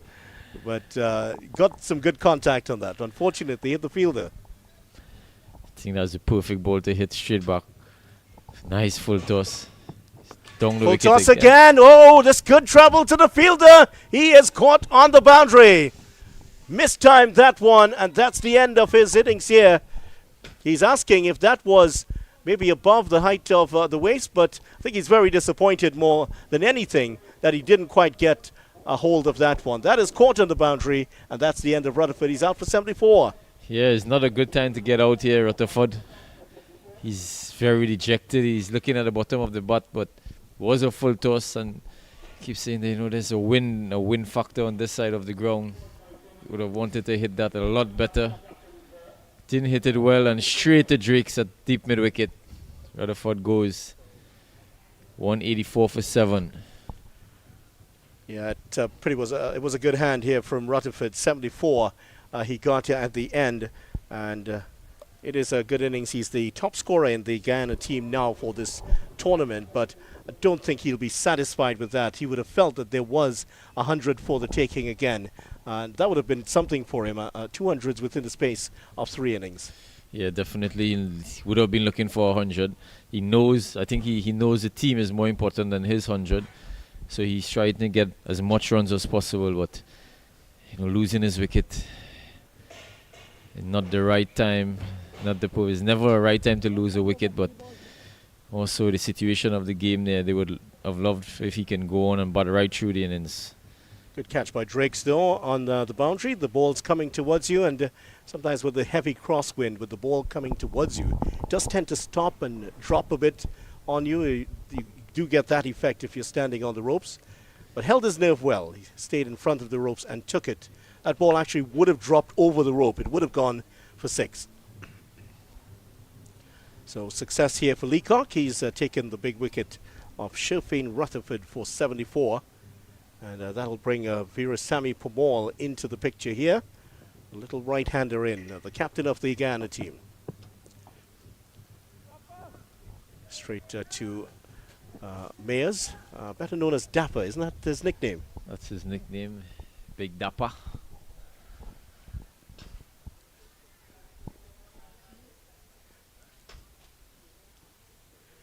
That's edged and past first slip. Oh, that's grass put down here by the Pride. Another little blemish in the field for them. Drop catch by McAllister earlier. That one just dropping sharply on the slipper there. Couldn't hold on to it. Shamar Brooks going to his right and then had to come back to his left. A chance going a begging. Kind of happy. Eagles will be happy with that. Especially Permaul. It's that one. He's safely at the other end. Another wide here, delivered by Leacock, who's had a good tournament before this. It hasn't been a special effort from him today. He's put down the leg side, and it's the adjustment between the left-handers and the right-handers that really has bothered him. Yeah, he's been struggling bowling to the left-handers. He's bowled a lot of wides to the left-handers. I think he's trying to bowl as close as possible to the left-handers, trying to let them hit up the wind. So he got Rutherford in a couple balls before this. Hit uppishly. Oh, that's taken at the second attempt, and Morty's gone. And look at that catch from Chase. Dropped it initially and had the presence of mind to stick out the right hand and take it at the second attempt. Wow. Great catch by Chase eventually. Turned out to be a very good catch from Chase on the rebound. Hit straight to him. You would have think it's a regulation catch. Just a bubble and caught it on the rebound. So good catch, good comeback here from Javid Leacock. Picking up 2 wickets in this over. Kind of happily Eagles losing the 2 guys consecutive balls in a space of a couple balls. 188 for 8. Yeah, so the wicket's tumbling here for Guyana, and all of a sudden, as you've spoken about, Riyadh, through this tournament, you see 1 wicket go down, and then there could be a group of them dropping right after. And right after Rutherford goes within the same over, we've seen the exit of Gudakesh Moti, caught by Chase for 7. 184 for 6 has become 188 for 8 now. And all of a sudden, we were talking about the Guyana fans feeling a lot better now. Their mood is sunk again here. The emotions, it's been an emotional roller coaster if you're a Guyana fan today. Yeah, it's been like this throughout the tournament for the Guyana Harpy Eagles. Not being able to put those big scores on the board. The bowlers will have to do the job again for them today. Yes, Reefer props that one up just over the head of Reefer. Reefer's bowled a lot to Veerasamy Permaul in the nets over the years during those the 5 titles for Guyana when then called the Guyana Jaguars. So he knows all about Veerasamy Permaul, and he can be a gritty. He's not the prettiest of batsmen, but he's gritty. He stays in there, and he can be a real thorn in the side of any team. He's a real good fighter. He, as you say, he's gritty. He's not the prettiest looking batter, but he gets the job done. He knows how to get those boundaries. He knows how to get the runs. Doesn't get it in the best looking way, but it all counts. Shamar Joseph is the man in, and wearing the number 63 on his back. Oh, he's bowled. That one comes off the pad and straight onto the stump. So another wicket goes very quickly here. Very good Yorker by the bowler, and that one goes through the defence, and a 3rd wicket down within the space of 1 over. Yeah, just looking to come down the wicket. Shamar Joseph is out without scoring. Another wicket goes down for the Guyana Harpy Eagles.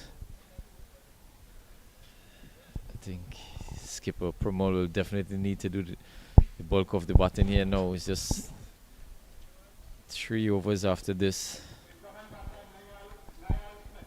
Niall Smith is now coming in, and just to reflect on what has happened here, the Guyana Harpy Eagles were 184 for 6 at the start of the last over. Now, look at that scoreline, 189 for 9. So 3 wickets for 3 runs. And Riyad Emrit, your rather gloomy prediction about wickets falling every time one goes down has come true again. And, well, 3 wickets for 3 runs, and Guyana are tailing away here. And Niall Smith about to face up. Yeah, it's just the trend of the tournament thus far. Video, it's a score looking in excess of 200 now.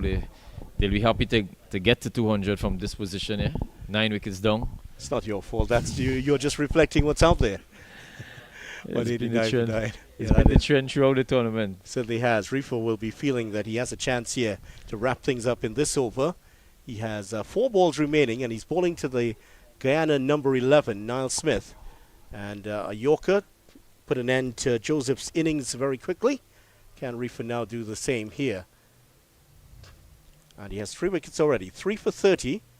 And he will be hoping to pick up the last wicket here quickly. Yes, Rifa. Solidly behind that, Smith. There's a big cheer coming from the players' pavilion. Niall Smith just blocking that one. Rifa 74 wickets in total in List A cricket. His best is 5 for 19, so he's not going to achieve that today, but certainly he'll be happy with his performance. 2 wickets early and 1 in this over.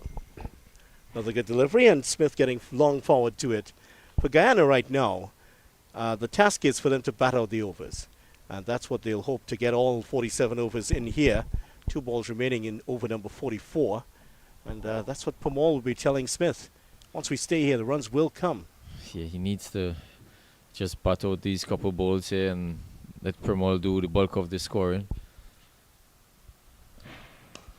It's driven nicely.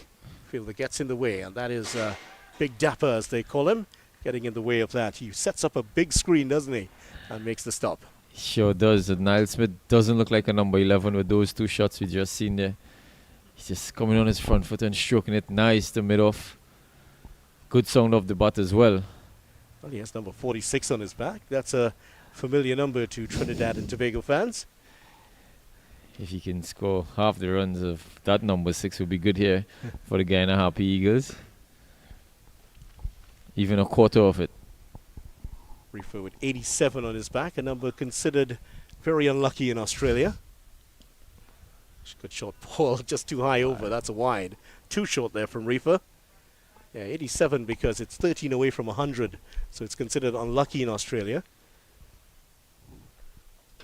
I don't think he'll use that number in Australia if he were to play some great cricket there. Unlucky 13, unlucky 87. Well, there's some places in the world that they don't even have a 13th floor. In Italy, for instance, there are no 13th floors anywhere. Yeah. Oh, that's good.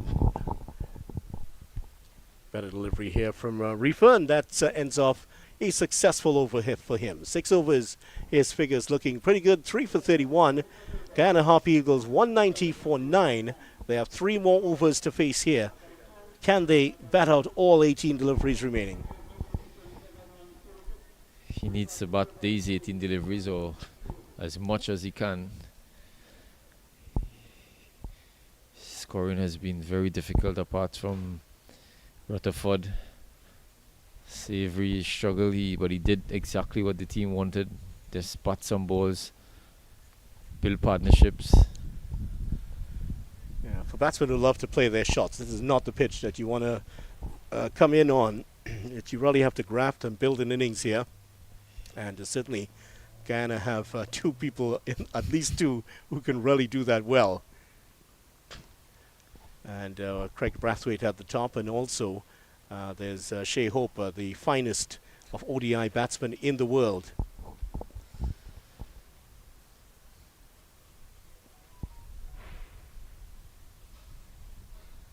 Oh, that kept low. Oh, that a big waft of that there from Pamal. And I think he was so sure he was going to hit that one. The keeper just missed, Shea Hope missed it completely.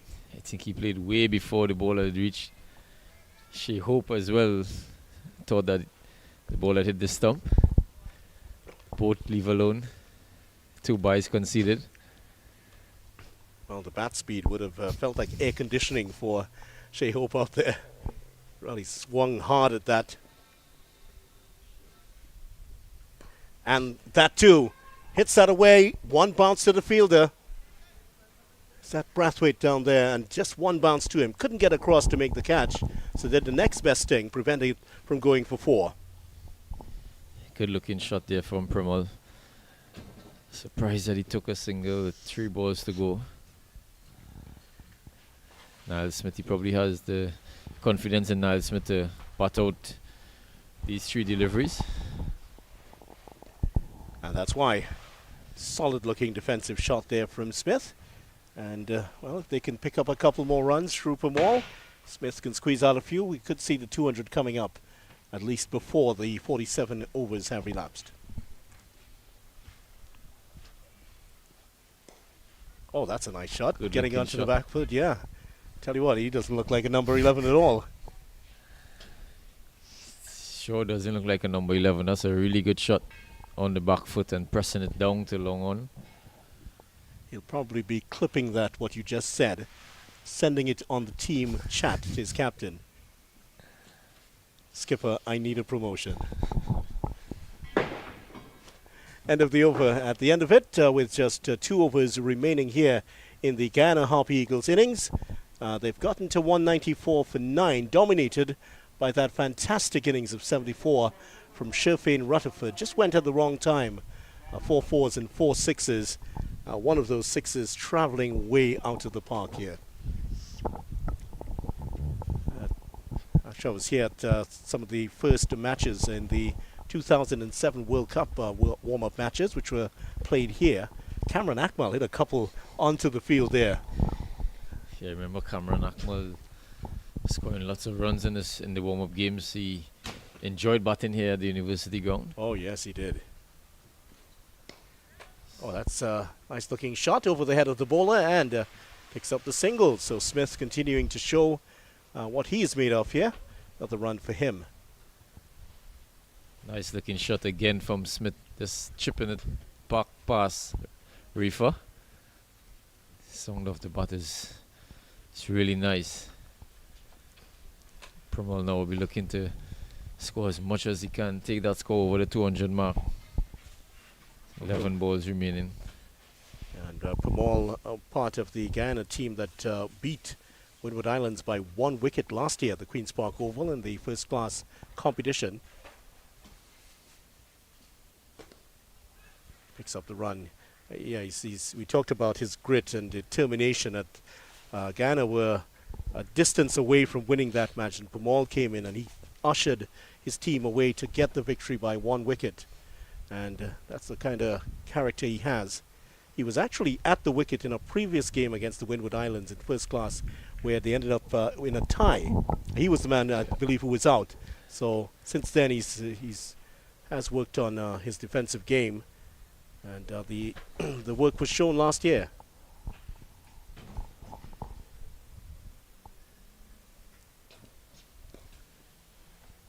And again, Smith looking very comfortable out there. Reefer again with another slower ball. He's used the slower ball very well in the back end of the innings. He's not particularly fast, so he knows his limitation. He's not going to try to blast out batters. He's just work with his skill. Try to bowl a lot of yorkers, a lot of slower balls into the pitch, especially the back end of the innings.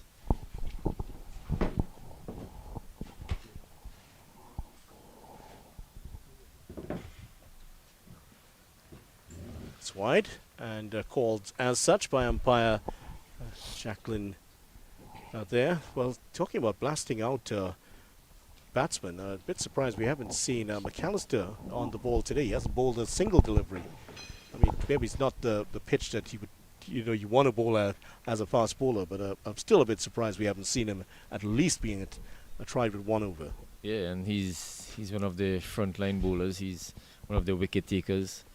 So I'm surprised that he has been on the field for the last 46 overs and still hasn't bowled a ball.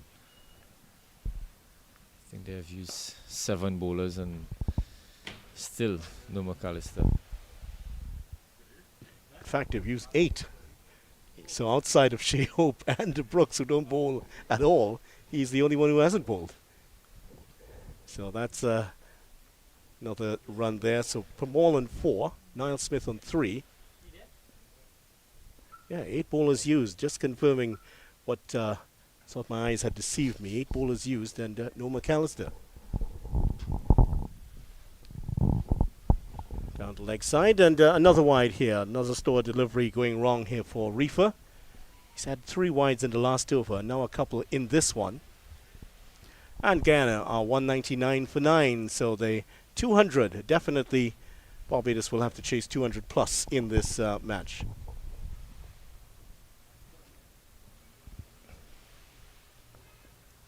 Reefer looking for a 4-wicket haul here. 2 balls remaining in his 7th over.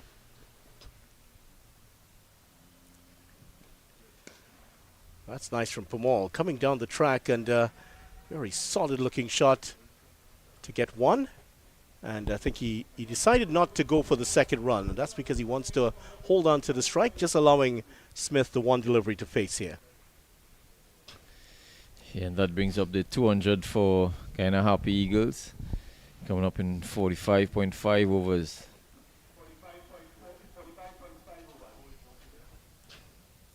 So 1 ball remaining in Reefer's spell here. This is going to be the last ball he's bowling for the innings. Just 1 over to go. Remember, 47 overs aside. Oh, that's hit beautifully through the cover region. Not going to get a boundary here. It's just going to stay for 1 here, Smith. That's a nice shot again, and he's played some elegant drives here in this short innings, Niall Smith. And definitely, Guyana Harpy Eagles may be considering a bit of a promotion for the young man. Definitely won't be seeing him at number 11 in next game. He's shown that he can hold his own with the bat so far. He's played some really good shots off the front foot.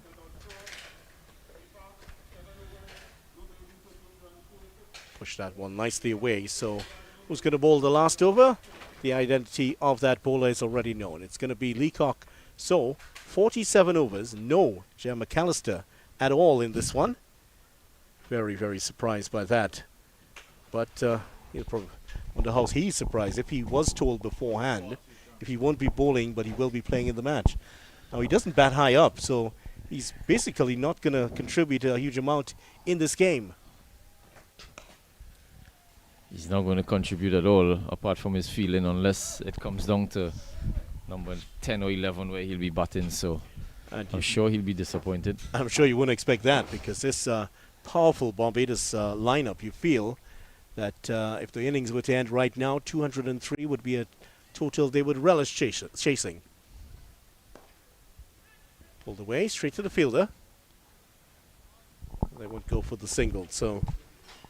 And outside of Brathwaite, who can really graft on any type of innings, Shea Hope, the best of the one-day batters in the world, Shamar Brooks, hugely talented player. Kyle Mayers. And that's, oh, what a special catch that is!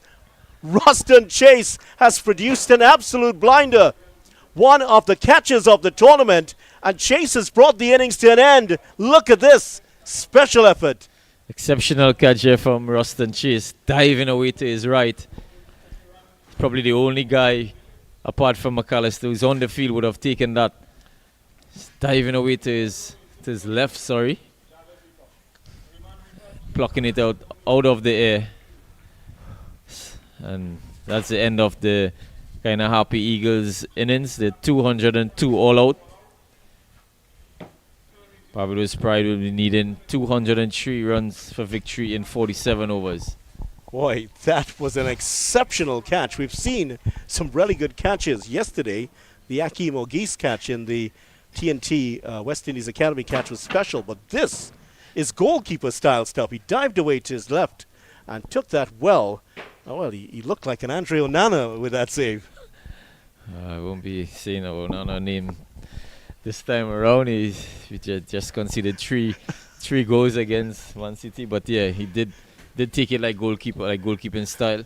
Excellent catch, dive into his left and plucking it out of the air. So Barbados Pride would be happy with this score. They'll be happy to chase 203. The batting lineup that they have a really balanced batting attack. So they'll be looking forward to chasing on this 203 runs. Guyana Harpy Eagles, on the other hand, they have a pretty decent bowling attack. They depend on their bowlers throughout in most tournaments. So they'll be hoping that they can get into this batting lineup as early as possible and restrict them. So the Guyana Harpy Eagles ending on 202 all out of 46.3 overs, dominated by 74 from Sherfain Rettleford, 34 from Kemal Savary, and among the bowlers, Raymond Reefer, 3 for 38, 3 for 30 for Javid Leacock. Those are the best bowlers. Also taking wickets, Jomel Warrican, 1 for 10, 1 for 23 for Kemal Smith, and 1 for 59 for Roston Chase. Don't worry, Rome is not falling apart just yet, despite what you're hearing beside me. It is. The Barbados Pride will be chasing down 203 for victory when we return.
A very good evening and welcome back to the Sir Frank Royal Field here in St. Augustine, where we have Guyana Harpy Eagles versus the Barbados Pride. The state of the game is that the Harpy Eagles have been bowled out for 202 in 46.3 overs. Shafin Rutherford with a top score of 74, and apart from him, Kim Olsefri got 35, and that's all that we wrote about. And in terms of the bowling for the Barbados Pride, Raymond Rifa, the pick of them 7 overs, 3 for 38. He was well supported by Kyle Mayers with 1 for 20. And also wickets for Ruston Chase, Kimar Smith and Jumel Warrican. So it means that the Barbados Pride require 203 for victory in 47 overs. I'm Qadir Mohammed and I'm joined by Anil Lakan. Pleasant good evening, Anil. Very interesting run chase here. Yeah, exciting run chase on offer here at the UE Spec ground. A pleasant good afternoon to all our viewers and listeners wherever you may be. Like to say a special good evening to Rashina as well, who's locked on at this time. The Barbados Pride chasing a victory target of 203 for victory. This encounter has been reduced to a 47 over affair, and I'm sure this opening exchanges is going to be very interesting indeed. The Guyana Harpy Eagles, they're going to start with, it seems like Kevin Sinclair is going to be operating as we speak. Yeah, it's going to be Kevin Sinclair from the northern end. Spin to start off proceedings here from Versami Pomal and the Harpy Eagles. And of course it's Kyle Mayers and Craig Brathwaite, the opening batters for the Pride, as Myers is just turning this one away on the onside into the gap and picking up a comfortable 2 to start off proceedings here. So the run chase up and running. Kevin Sinclair just a bit short on length there, and it allowed the likes of Kyle Myers the opportunity to stroke that through mid-wicket for 2 runs. But Sinclair back on target. Yeah, from what we saw early on, Spin played the most part in when the Pride Bowl, the Barbados Pride Bowl. Well, it's evident, Kadir, that with the tournament now after the halfway stage, these wickets are going to be very conducive to spin bowling. Yeah, a bit uppishly from Myers, but away and in the gap, and should pick up another 2.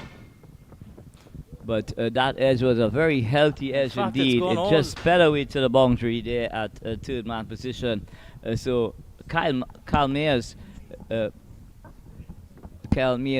just not to the pitch here, but still going through with that drive. It took the outside edge. It flew past with slip and into the boundary she goes. So the Barbados Pride getting on with things here in the first over. The score 7 without loss and this 6 without loss. And a wayward delivery there from Kevin Sinclair. Just possibly trying to go into the pads of Kyle Mayers.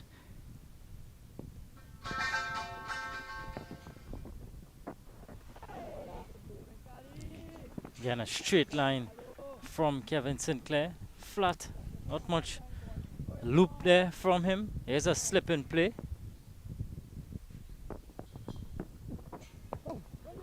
Back and punching away. Dot delivery to finish off the first over. At the end of it, it's 7 without loss. Kevin Sinclair just going into the pitch there. Kyle Mayers stylishly goes onto the back foot and just caress it through cover to cover point. There's no run. So at the end of over number 1, it's a 7 without loss. The Barbados Pride chasing a victory target of 203. They are 7 without loss. Kyle Mayers having all of 6 runs to his own. So it's going to bring in strike the West Indies test captain, Craig Brathwaite, is going to be on strike. Yeah, Craig Brathwaite it is, and it looks like Seam from the southern end. Shamar Joseph is going to pick up the attack. Young, exciting, quick bowler from Barbados. So the Guyana Harpy Eagles are making some changes as well to their starting 11. But it's just interesting indeed to see what this young man could come up with here with this new ball. He would be bowling to the West Indies captain, Craig Brathwaite.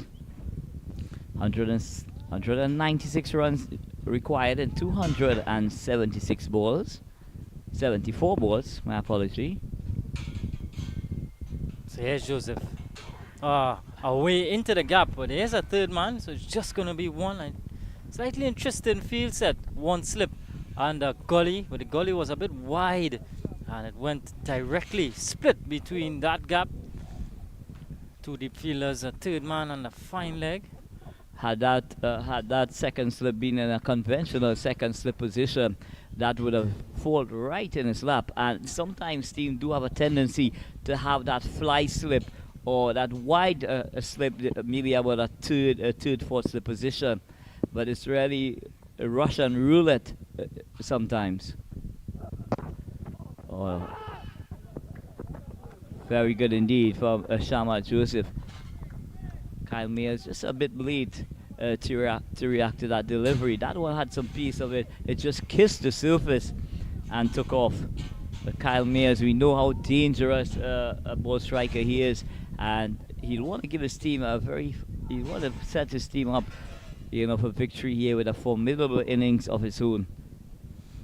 Not having the best of tournaments, Kyle Mayers. It'd be interesting to see the lengths that Joseph adopts here on this type of surface.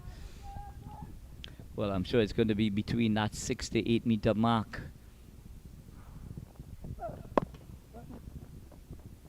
Outside the off stump and forced away. Just one. A bit of indecision there from both Craig Brathwaite and Kyle Mayers. He rocks onto the back foot there and just eases that ball through cover point. It's just a single on offer, but excellent back foot cover drive. Just in front of us here in the com box, teaching range and the police station at that third man position.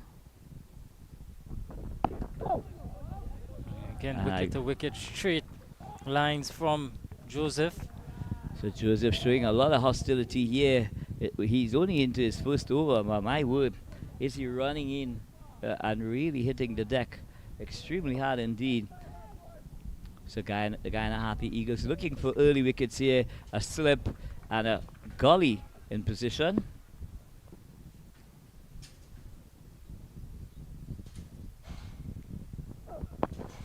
And this one, Craig Brathwaite works it down to fine leg.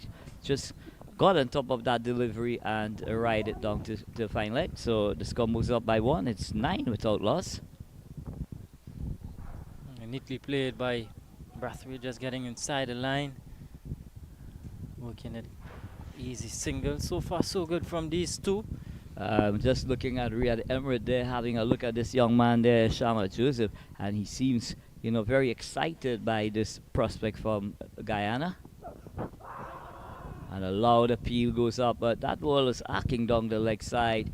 Kyle Mayers very unlucky indeed not to have made contact. Had he made contact, it possibly would have spit away to the fine leg boundary. But at the end of over number 2, the score 10 without loss. 11, my apology. Pretty steady start from both Mayers and Brathwaite. Of course, these two form a totally opposite. One attacking, Kyle Mayers, very attacking. Brathwaite, of course, the anchor, sheet anchor of the innings. And Craig Brathwaite will provide that support for the likes of Kyle Mayers. Sinclair again for his second over. Just a gentle inquiry from the wicketkeeper, possibly hitting the bat first, the pads first before hitting the inside edge. And this one is short. Rocks into the back foot, plays a sumptuous punch down to mid-on. Excellent feeling indeed. So good cricket all around.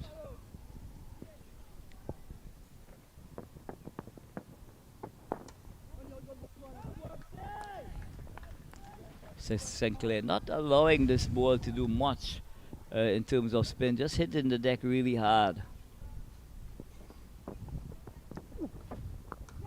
Uppish and into the gap, and this should run away for 4. Does run away.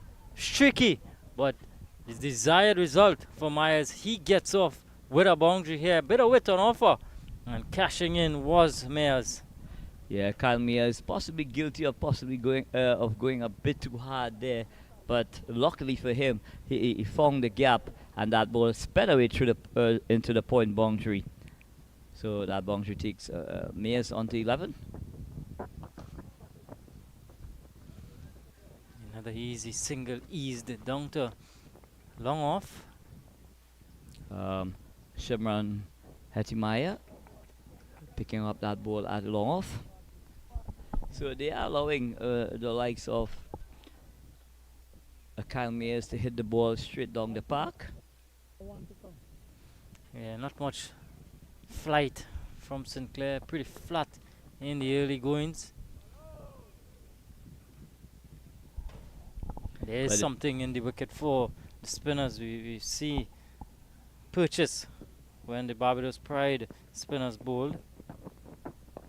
But at this stage, Kadir, there wouldn't be much for the bowlers because the ball is still pretty new. It's just about an overall, so you don't really expect that ball to be gripping and turning. But as this game continues and that ball continues to get softer, it will start to grip on the surface. But at this stage here now, the Barbados Pride with Kyle Myers at the top of the order, he would be looking to pull the trigger and take advantage in the early exchanges during the power play overs.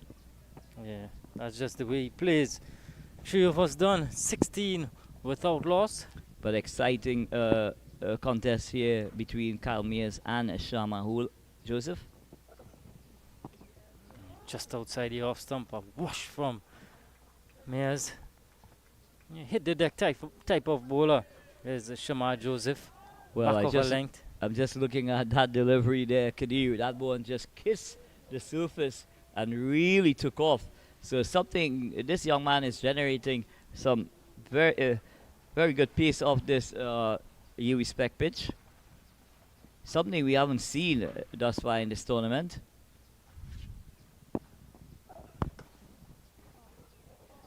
And Kyle Myers just playing that forcing shot there, but not getting the connection, just getting the inside edge. It goes down to mid-on.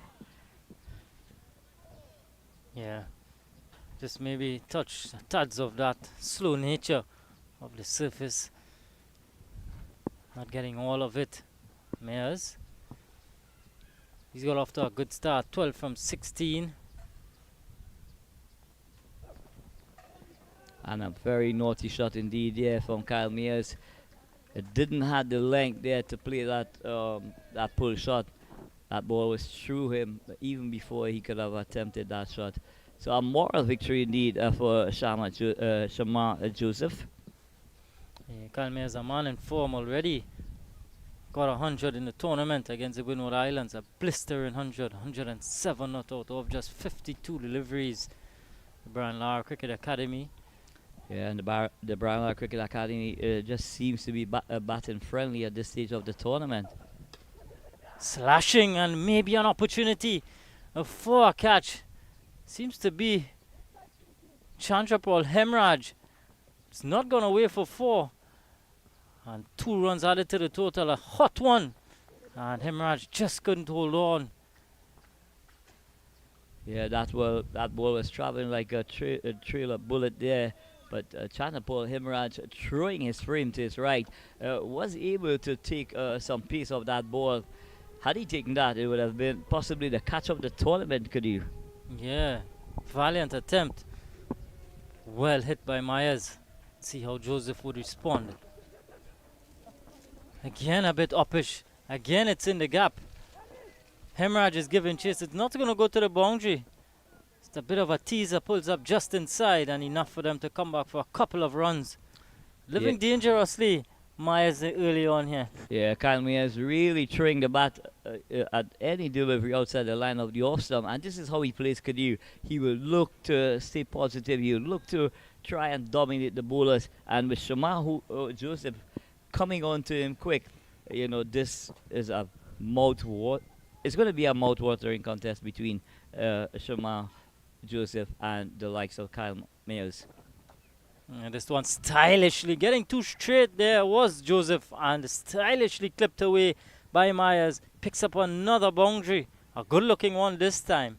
Yeah, Kyle Mayers just getting inside the line. It's that pickup shot now that we're seeing so often. Even in the World Cup games now, Kadir, we're seeing those batters and them really, playing that shot to perfection. That pickup shot, just getting inside the line and going over fine leg, and in she goes into the boundary.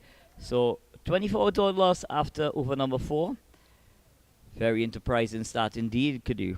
Yeah, certainly. Myers doing the bulk of the heavy lifting. 20 from 20. A runner ball. Brathwaite just 2 from 4 deliveries. Kevin Sinclair to continue. Loud appeal. Not out, says umpire Butler. May have just be heading down leg side. Well, the ball is not spinning at all, so possibly Kevin Sinclair there with the angle. But I tell you what, that must have been a bit closer than I originally thought there, Kadir. Because I'm seeing the leg stump there when the ball was pitched. So that's indicating that that ball was pitched on the sticks. But the umpire is in the best position to make that decision. Again another loud appeal. This time maybe struck outside the off stump. And Craig Bradway level, but when he goes up to the international level, for whatever reason, he just seems to struggle. Again another play and a miss. This time Joseph from around the wicket. So Joseph definitely has a plan there. He's trying to get as close as possible to Kyle Mayers, not giving him that opportunity to extend his levers.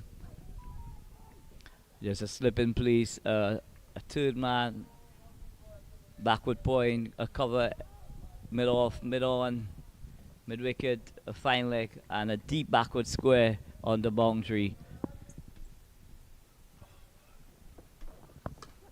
Again uppishly, but away from the field. Another boundary. Joseph a bit too wide on this occasion, and it's playing into the hands of Mayers here because he loves width. Yeah, short and wide, and Kyle Mayers smashed that ball through point for a boundary. So Kyle Mayers continues to dominate Shamar Joseph here, but this young man, he seems up to it. He's not going to back down as Shamar Joseph. Yeah. So that boundary takes the score on to 28 without loss. We are into over number 6. Thrives on width, Kyle Mayers. I think if he's going to bowl that wide outside off stump line, he might think about pushing the sweeper back again. This one is uppish, but it's in the gap, and it's going to run away for another boundary. Back-to-back boundaries here for Kyle Mayers on the charge. Yeah, Kyle Mayers living dangerously there through that point region there. A foot on either side. The fieldsman there would have been in business, but Kyle Mayers, trusting his judgment there and getting a boundary. So there's going to be a change in the field. And Niall Smith is going to come up into that short third man position. And out goes the sweeper on the point boundary. Yeah, I was just about to say that. If Joseph is bowling that outside off stump line, he should have the sweeper back. And this time a loud appeal. And again, umpire Jacqueline Williams says not out. Joseph is a bit disheartened, but I think might be a bit too high. Anil? Yeah, Shamar Holder is getting a bit of lift off the pitch, but that ball was tailing back from outside the off stump, and possibly height would have saved him there on that occasion. But again, we're seeing very good things here from Shamar Joseph. Really bending his back. This young man from Boobies. Deep point in place. This time it's pitched up delivery, but again it's worked through that point area, and it's just going to be 1. So Chandapal Himraj, the culprit there, not being able to, as a matter of fact, is Shimron Hetmaya, not been able to get across there.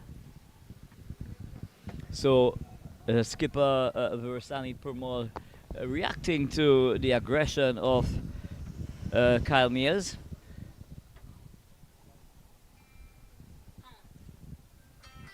Getting that fieldsman there on the point boundary. So the 2 men out.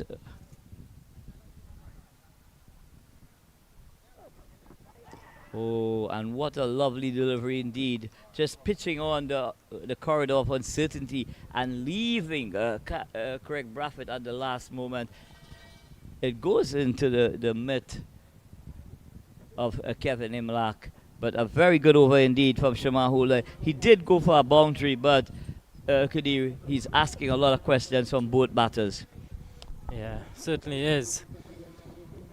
6 overs done, 33 without loss. It's a relatively good start from the Barbados Pride, not losing a wicket inside the first 6 overs. But the Barbados Pride, they want to cash in. They want to cash in the early stages of this innings against a very hard ball. It's not the turf elite ball that's being used at this time. It's the regulation Kookaburra ball. It's Kevin Sinclair with some spin and bounce. It's a good delivery. Yeah, pitching on there. Kyle Mears was neither back or forward. They're searching for that ball.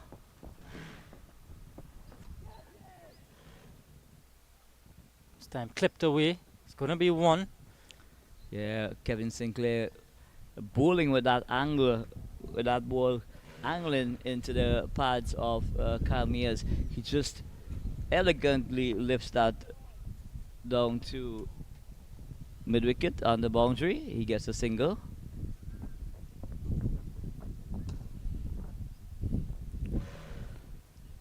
Sinclair trying to make an adjustment there, but getting a bit too straight, and Craig Brathwaite just punching this ball down to long on, and there's rotation of the strike. That single takes the score on to 35. Yeah, there's a deep mid-wicket in place, and a long off. Work for Hitmaya to do. Did well, just a single again. Not So bad from Kevin Sinclair. Hetmeyer doing the fielding there at a long off. And there he is. Running around about 5 meters to his right and rifling a return into Kevin Imlach. Still a slip in place and a leg slip as well. Bit of bounce again, but played well in the end from Brathwaite. Rode the bounce. Yeah, that one was just turning a fraction there into Kyle Brathwaite. It had a bit of bounce on it, and he just rocked into the back foot and played it as late as possible. So the score is kept on 36. And here we see that reverse sweeping operation here. It goes past third man. Is it going to go into the boundary? It does so now. So Craig Brathwaite playing that relay shot and being very successful indeed, and adding a boundary to the total. Yeah, tell you what, it's not a shot that we associate with Craig Brathwaite, a reverse sweep. But he executed well. Well, it just goes to show that these guys, who are playing at the international level, is continuing to work on improving their game. And if they could add the innovation shots into their shot repertoire, I'm sure that they're going to be scoring even more prolific during at the international stage. Yeah, so the end of 7, it's 40 without loss. So 20 runs required from 18 balls to get to that total of 60. If the total is 60 for 1 after 10 overs, the batting team will be awarded a batting point. So the Barbados Pride on course to get to that 60. This man holds the key out in the middle. Kyle Mears has been the enforcer. He continues to do the heavy lifting in this innings thus far. But Craig Brathwaite has been the ideal foil for him, giving him that support with the rotation of the strike.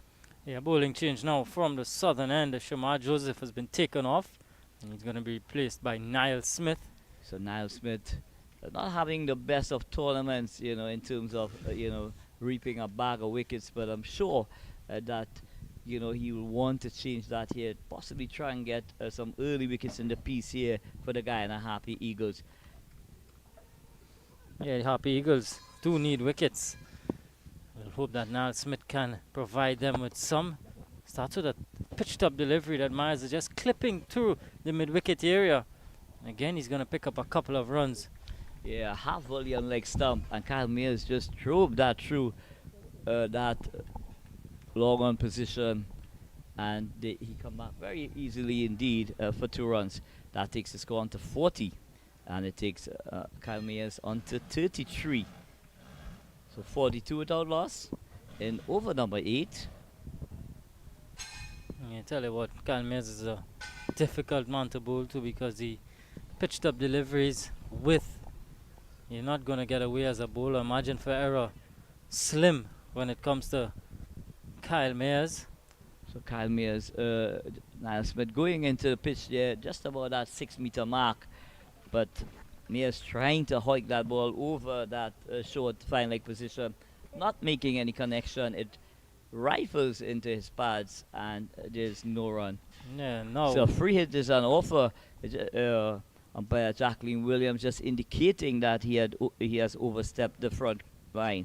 Now there could be no change in the field because there has been no rotation of the strike. So Kyle Mears will remain on strike for this free hit from Niall Smith. So this could definitely travel the distance here, could you? Yeah, well, he needs no second invitation. See how Niall Smith responds to this. Oh, and he comes up with a slow delivery, but it's called wide by umpire Williams. Fair call in the end, you have to say. As Myers swung himself off his feet. Yeah, I must say that he was totally bemused by that slow delivery. He was beating all ends up, was Kyle Mears. But unfortunately for Niall Smith, he's bowled a wide and he will have to reload that delivery. But the free hit still stays in effect.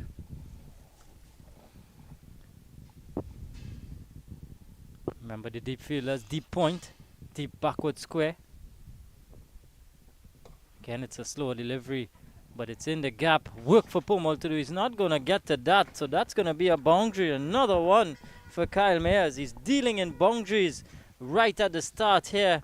Well, taking a step outside off stump. Well, Kyle Mears picked up from his hand, could you, that splitter position of the fingers, and immediately he identified that it was going to be served up a slower ball, and he just sit back there and waited until it was delivered. Yeah, just took a step outside off stump, accessed that onside. Once he beat Pomal, he was going to get 4. This time he's edging and it's going to run away. Run down the hill. 4 more. Back-to-back boundaries again for Kyle Mears. This man is certainly on a mission here. Well, is that in between field again behind the wicket there, Kadu, causing some concerns here for Guyana Harpy Eagles. And sometimes you know, it's so unfortunate that these balls sometimes could go to hand. But Kyle Mears doing no wrong whatsoever, having all the luck in the world at this stage and profiting from a boundary. But the 50 is on 50. The Barbados Pride moving very quickly indeed. 52 without loss in over number 8. Kyle Mears, he moves on to 41. And Barbados Pride requiring 151 for victory. Yeah, 14 favouring the Brave on this occasion. Mears really and truly getting after the bowling here. He's certainly playing shots. He's all sorts of field changes now. Third man being pushed back. In fact, Shamar Joseph was about to make his way down to third man, and then he was called back inside the circle. So the mode of attack is still going to be outside the line of the off stump. There's a 5-4 field. It's dominated on the offside. There's a nice umbrella. Yeah, now long on goes back as well as deep backward square. So if Kyle Mears want to go through the onside here, he will have to do that on his own, because the Guyana Harpy Eagles, they're prepared to bowl him just about that off-stump line. And if he wants to go across, well, so be it. But they're trying to come up with a plan here to stem the flow of the scoring. So there's a ring of fielder, a ring of fieldsman on the offside.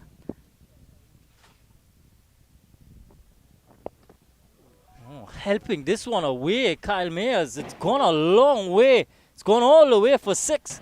What a shot that was on the line of leg stump.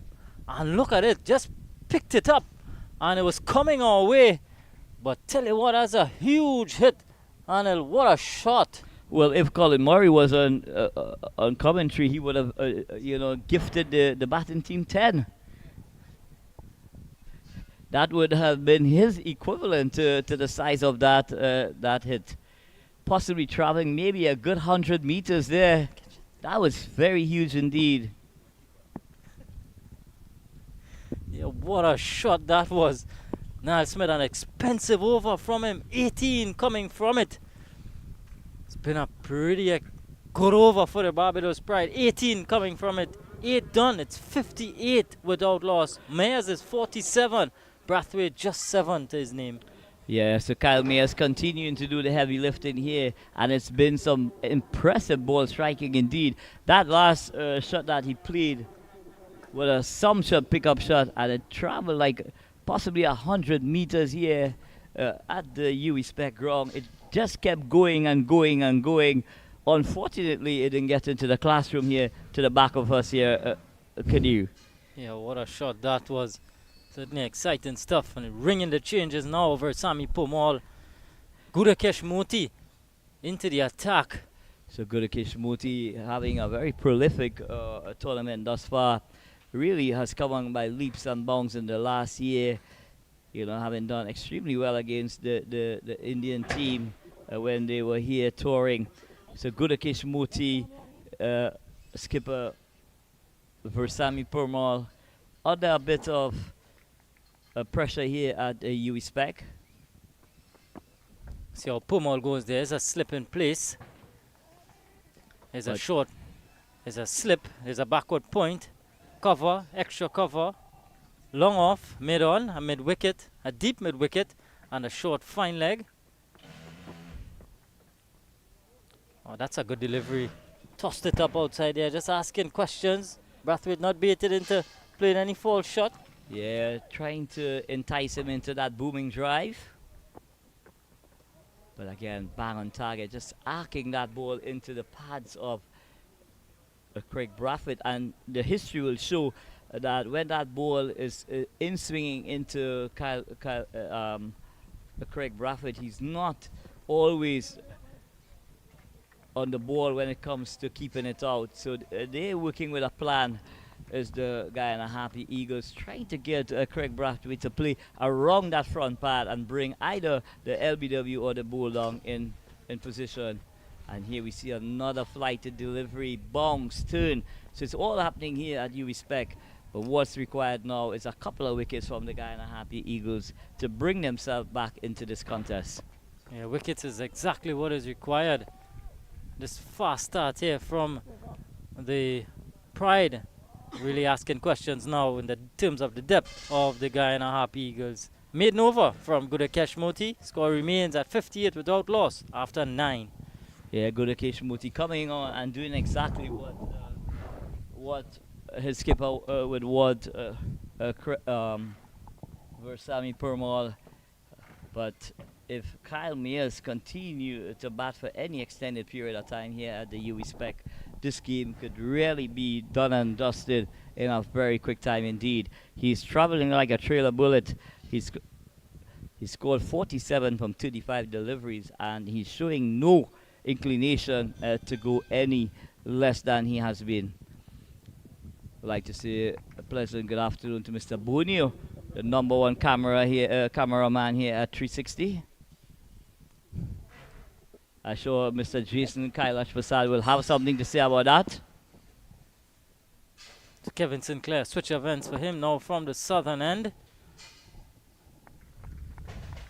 3 or 4 overs previously, none for 19.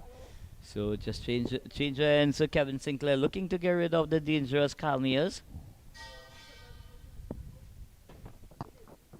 Again, slashing this one away. It's going to pick up another boundary here. It's going downhill. Joseph is not going to catch up to this.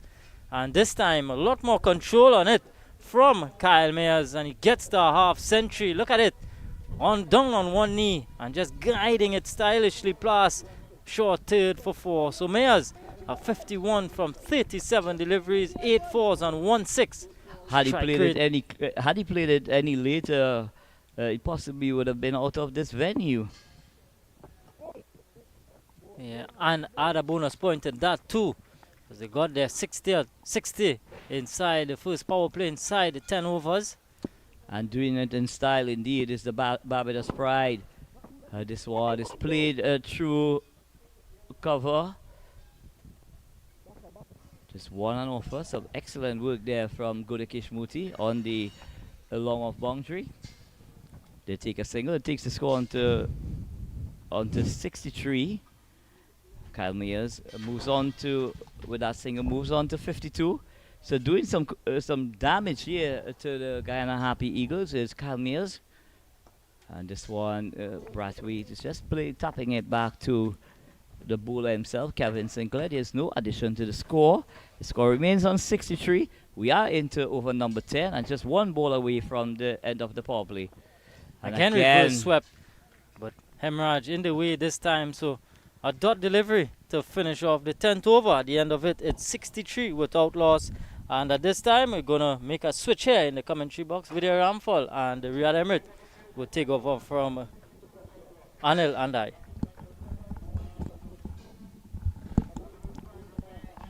Thank you very much, Kadir. Craig Brathwaite, 7 of 22. Kyle Mayers, 52 of 39. Contrasting approaches here between the two batters. Yeah, they do play in different styles. We all know Craig Brathwaite, more of an accumulator rather than someone who is a dasher. But Kyle Mayers, he's a man on a mission. He's playing a shutter ball. Thank you very much, Anil and Mayers. What an innings from him, 52 of 39, a unbeaten 100 in the previous game. And he is a man on a mission here. It hasn't just been a brilliant innings from Mayers. It's been demoralizing for the Guyana Harpy Eagles. And as I say, hello and welcome back to Riyad Emirates, who has seen Mayers, a player that you've played alongside at the CPL level and played against at a regional level. Very destructive player. It's been a very destructive innings here from Kyle Mayers. It's been the Kyle Mayers we've come to know for the past 12 months. He's hit the ball to all parts of the field. He's hit some big sixes, some exquisite drive through the offside. He's looked good. He's make this wicket look like it's not a slow wicket by all means. The sound of the ball coming off his bat through the afternoon so far has been different from everyone else. It's just a big booming sound coming off, and it's a sonic boom that will reverberate around the ground. Two slips in place here, slip and a gully in place. That one's nicely guided, and that could go to the ropes here. It's pulled back. Has been able to get that one back? He does. Nice delicate touch, but a couple of runs here for the batsman. And to be brutally honest, the bowling attack, the bowling has not been sound at all from the Guyana Harpy Eagles. Fast bowlers has bowled a lot of width, a lot of short balls with width. So it's nothing special from Guyana Harpy. Well, that one was something special about that. That one took off, beat the batsman, beat the keeper, and very luckily they get a couple of runs here. But every now and again, Moti is able to produce deliveries like that. Spun very sharply there, Riyad. Very good delivery there from Moti. Just on about off stump and bouncing more than expected from Craig Brathwaite. In the end, getting past the keeper as well. So good delivery from Moti. He needs to bowl a lot more of those. Brathwaite going for the reverse sweep. It's turned down, coming off the pad. This is the third time we've seen Brathwaite play the reverse sweep. Just one success of it. 4 runs off of the 3 times he's played it so far. And Brathwaite showing a few different strings to his guitar here today. And one of the things about his career, one of the missing spots in his resume is that his white ball career has not been very good. He's never played T20 at the CPL level. He has played only a handful of ODI games, and not many List A games to go with that. Yeah, he's been improvising in this innings. He's been playing a lot of reverse sweeps. His strike rate isn't bad. It's usually that 50, 55 strike rate, so he'll be looking to improve on that. Certainly would, and it's where it has been throughout his career. That's one of the criticisms of his game. He's very well suited for the test match and first class level, but the white ball level hasn't had as much success, and many would suggest that the game has moved beyond players of that ilk in the white ball game. Yeah, we've seen England taking it to another level, especially in test matches. They scored 5. Which English team is this? Well, they won The previous one. The you mean? previous one, yeah. Yeah, I mean, They won at the World Cup at this moment. I think it's catching up on them now. You know, teams are understanding how to bowl at them, and you know, if you're doing it consistently, there's obviously teams that's going to try to better it, and I know it's been catching up with them at this World Cup. See, they lose 4 out of 5 games now, and they're in a spot of bother. Shameless dig on my part at the suffering English. 69 without loss, 11 overs gone. Sinclair's back on the attack, an attempted sweep here by Brathwaite. So we're seeing reverse sweeps, we're seeing sweep shots from Brathwaite, and showing off that he has been working on his game. And I feel that for him, that might be one part of his game that he wants to develop on. He wants to play some ODI cricket and show that he has the ability to do that. Swept away well. That could run away for 4. Nice shot by Brathwaite. Has been quite just one boundary from the reverse sweeps, but the more conventional one picks that up nicely for a boundary. And they are in a hurry, Barbados Pride. See Brathwaite just taking this ball from middle stump and sweeping it behind square. It's look good. Looking to make a big statement against this Guyana team here. 73 without loss. And that's more like Brathwaite. He's getting in forward, in position quickly and playing it behind square. And this has been a good innings for him. 14 of 29. And it's the ideal innings in many ways, because with Mayers going so well at the other end, there's no need for him to do anything ultra special here. He just has to be steady. And then again, you can do that and pick up a single. And for those of you all are watching and you've seen Craig Brathwaite bat over the years, yes, we can identify that is Craig Brathwaite there. It's another reverse sweep played by Craig Brathwaite. Hemraj doing well to get down to his left. Stopping that might have been a certain boundary. Some might be saying, how many reverse sweeps has he played in his career? The answer is 4, the 4 that he's played today. Yeah, but yeah, it is unusual to see Craig Brathwaite play these type of shots, and well, all the more he's all the better for it. And again, not sure what type of bat that Mayers is having, but that sounds so different from everything else. There's that sonic boom that comes off it. It's a nice song off the bat. He does have some good bats, Kyle Mayers. He's been hitting the ball very far. That pickup shot that landed behind us here was something to see. That went fully 100 yards. We spoke about that amazing shot he played in the Big Bash. It's like a uppercut punch that went way up into the stands. There's bowling figures so far. No wickets yet for the Guyana Harpy Eagles. 75 without loss after 12 overs. Sinclair, 30 runs off his 6 overs. He bowled the last over. Moti bowled the previous one from this end, and it looks like he will be back on. Pamal is still very much available here. Often we see captains who are bowlers that are so reluctant to bowl themselves. I'm sure that you as a captain would have felt that there's something that plays at the back of your mind when you're the captain and you are a bowler. Yeah, you always try to give the other bowlers the opportunity to bowl. Sometimes you think that you're bowling yourself too much when you should be bowling, when you deserve to bowl, but you always think in the back of your mind, you know, you need to give the other guys the opportunity to bowl. Yes, of course. And if you are bowling as a captain and getting some tap, it never goes down well with the rest of the team. So here is Moti, just 3 runs off his 2 overs. He's been good so far. Mayers. That's a no ball from Moti. Overstepping there. It's going to be a free hit. And Mayers is off the strike, so might be a bit happy with that because you know he's going to go for it. Not that Brathwaite is not, but he can be very destructive, Kyle Mayers. It's always weird when you see spin bowlers bowling no bowler. Bowlers on the whole, but spin bowlers, slower bowlers, just, you know, a couple footsteps and they overstepping. It always gets to me. How on earth could they, you know, just go over from right there?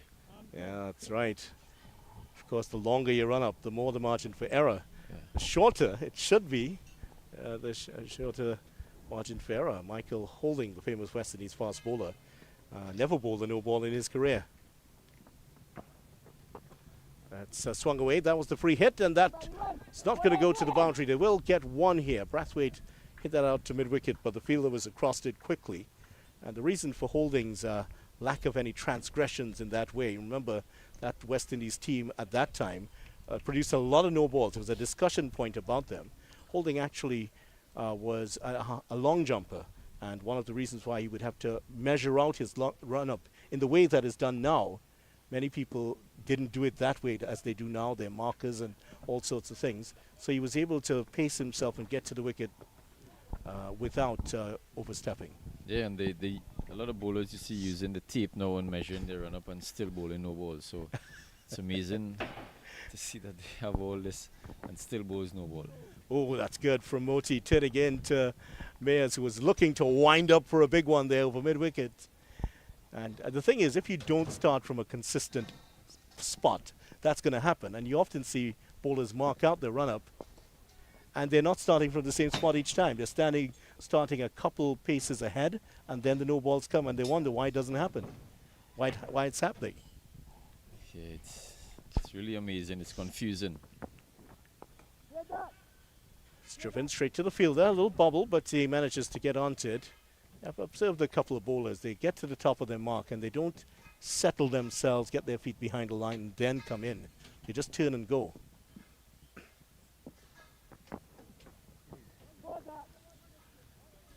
For one, Dwayne Bravo, he doesn't have a run up. He just starts at the edge of the 30-yard circle and runs in, and he don't ever bowl any no balls. So Yeah. Well, then again, Dwayne Bravo is a very, very special player. Can do no wrong. 78 after 13 overs.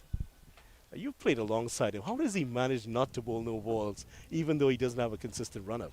I mean, he's been through it all. He's been playing for years upon years. He has a wealth of experience, but you know, he does it in practice. So, you know, what they say, whatever you do in practice is exactly what you're going to do in games. And he, you know, when he comes to practice, he knows exactly what he wants to do.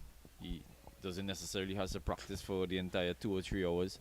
He gets he gets his job done, gets his bowling, get his batting. If he has to do fielding, and that's it. And you know, as I said, he don't run up. It's amazing that he don't even take a run up. He just starts at the edge of the 30-yard circle, runs in, and bang on target. No ball. He knows exactly what he has to do.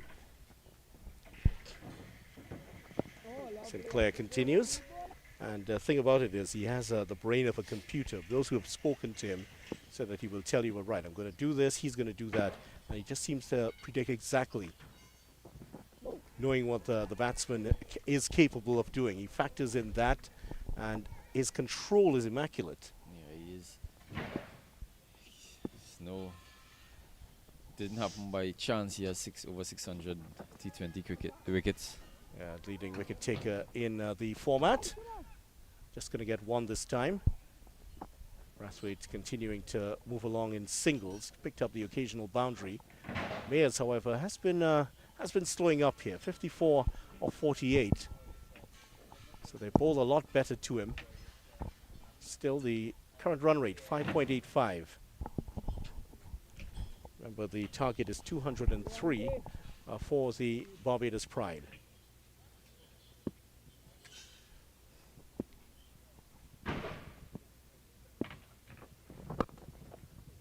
Sinclair can't hold on to that one. They get a single. You might notice, I'm sure fans would have noticed that Sinclair's taken a couple of wickets in this tournament, and he's not done the traditional, the somersault celebration. And there's a reason for that. It's not that he's carrying an injury or anything. You don't worry about that. But it's a safety concern for doing that somersault. Actually, the story goes that last year during the Super 50 at the Brian Lara Stadium in Tarouba, remember there was a lot of rain around. While doing the somersault, his hand slipped and he almost fell. And team management stepped in and they asked him, well, maybe we should curtail that. Oh, that's another reverse sweep attempted by Brathwaite. And he could have actually gotten himself seriously injured. So they stepped in and they asked him, well, we know the fans love it. But the fans really do love it. But if you get injured, you're out of the game. And Exactly. you're not going to get the chance. So that's why you're not seeing it. There is another St. Clair who plays for the Junior Sinclair. And I'm told that he is even more fantastic with it. He can do the somersault from a standing position. Yeah, I've seen him do it at the CPL. Yeah. He's a lot taller than...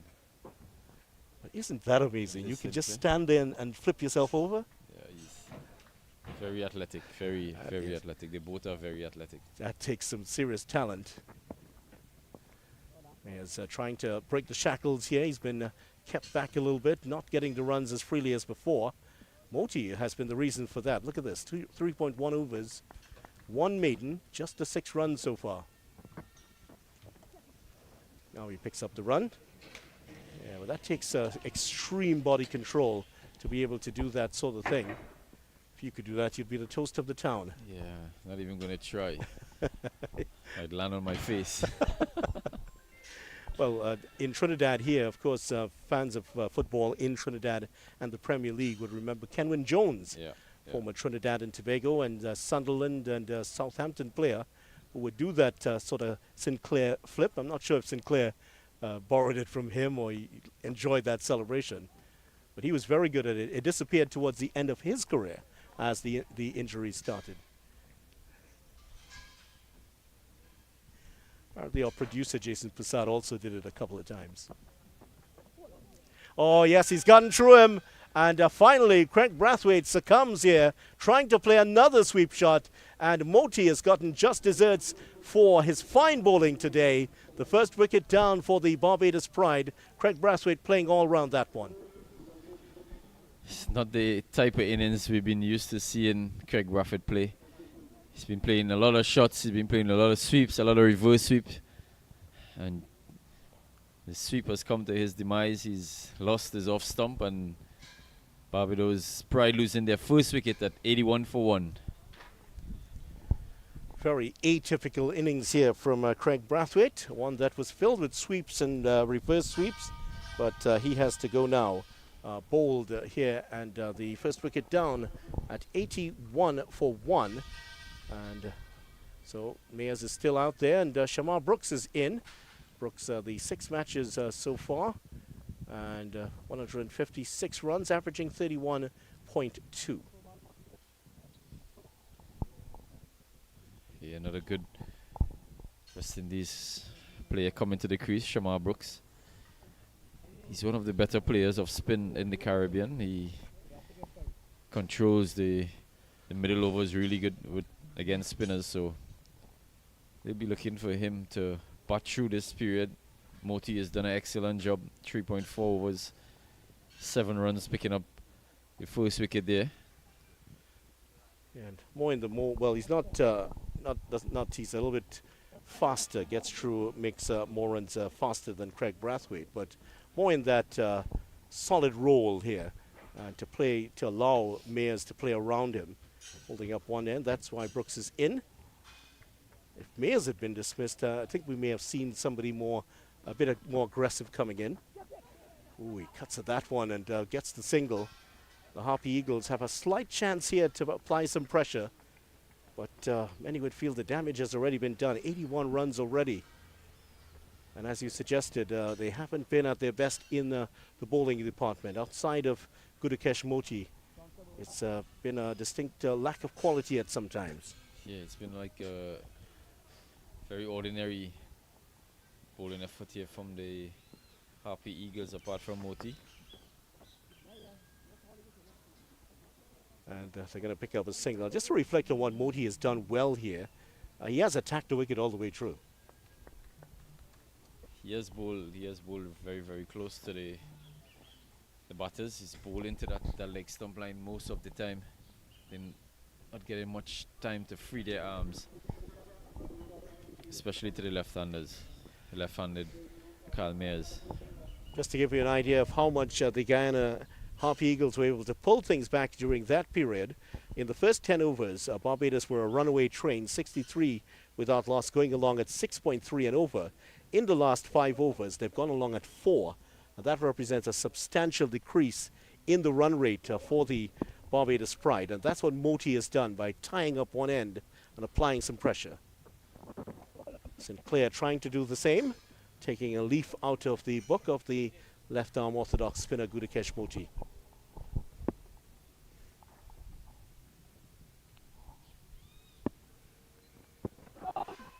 Struck him on the pad.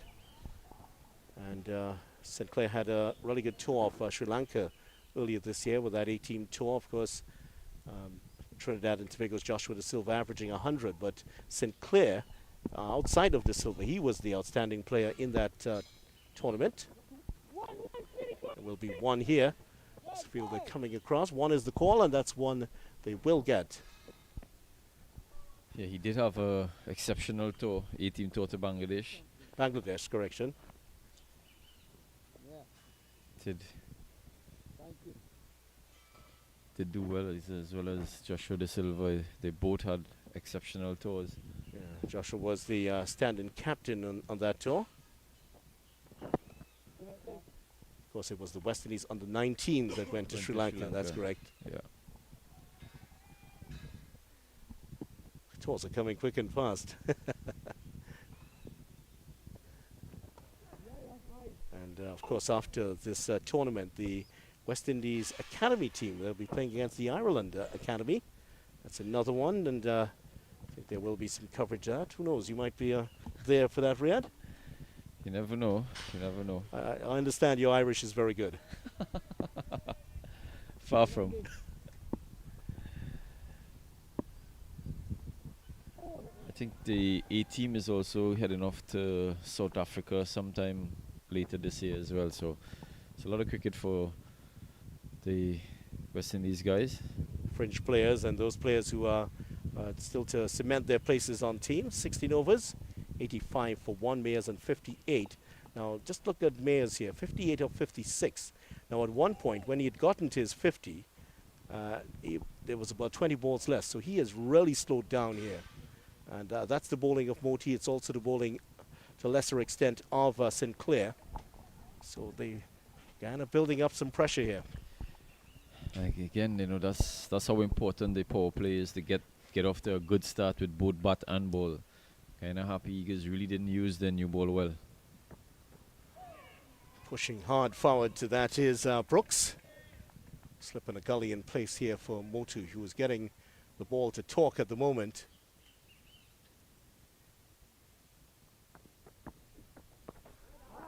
We'll get a run here. There's a lot of discussion about Moti, and especially in the context of a discussion that emerged earlier this year about the West Indies needing to find a spinner. And of course, Moti started to perform very well after that. And Guyana fans have been holding up that comment beside the picture of Moti on many Facebook posts. Yeah, he has been bowling well for the Guyana Harpy Eagles. He's done excellent, first class. He's not bad with white ball as well, so. Pulled away, there's a fielder out there. Is he going to get to it? No, he's not. Has that gone all the way? 4 runs. It's just landed inside the ropes, just in front of the big scoreboard that says Huey Sir Frank Worrell Field. And that's gone on to the covers there, so that is a good boundary to get back into form here from Mayers. Yeah, one of the rare bad balls from Moti. He's just pulled down on that a bit, and Calmeer's just getting his groove back and pulling this down to backward square for 4. He needed that. Another bad delivery down the leg side, a wide this time. Well taken there by the keeper, Imlak. Calmeer's would think that he missed out on that. Certainly did with that leg slip in place, leg gully. Another one. Ball's turning sharply across Mayers, who's been quite adapted so far. Certainly really shot to prominence with that double hundred against Bangladesh on debut. That is a fantastic performance. Yeah, that's a brilliant double hundred from Kyle Mayers. Shows he's not just a ball beater. Shows that he can bat long innings. Scoring a double in Bangladesh is, I'm sure, it was pretty hard work. That certainly was. Phenomenal innings there to give the West Indies a big win. There was a lot of optimism after that series in Bangladesh. And here's Brooks. Brooks is so stylish, very beautiful, aesthetically pleasing batsman. And it's always disappointing when he gets out. 17 overs gone, 92 for 1. I first saw him in the Super 50 competition. I think it was 2015, playing in Tobago, match between the Windward Islands and the Barbados Pride. That's where Johnson Charles hit the 177 at Shaw Park, Tobago. Yep. Oh, that was an innings. I think you all played. We played. Innings, yeah, we played there as well that year. And Johnson Charles. I mean, the wicket in Tobago is extremely good. It's a nice batting wicket. It's like a glass top wicket. And Johnson Charles just smashed the ball all parts of the ground. Yeah, Brooks also had a pretty good knock there. I saw Shea Hope as a young man. And those two really looked good. And you can see that these two were going to come up to the West Indies team at that point. They were really good that day. Mayers gets another run. Yeah, in fact, there was a tennis tournament going on at the Shaw Park facility down the hill. Johnson Charles interrupted that tennis competition many times. He was hitting balls down there at will. I remember my good friend Lendell Simmons scoring a double against Jamaica At Shaw Park. In a first-class game as well. So lots of runs have been scored at Shaw Park. That's played square the wicket. It's beaten the fielder. And that's going to run close to the ropes here. They will get a couple runs. Yes, and he actually is the only one to score a double hundred in first-class cricket in Tobago. Shazan Babwa, I believe, also scored 100 there.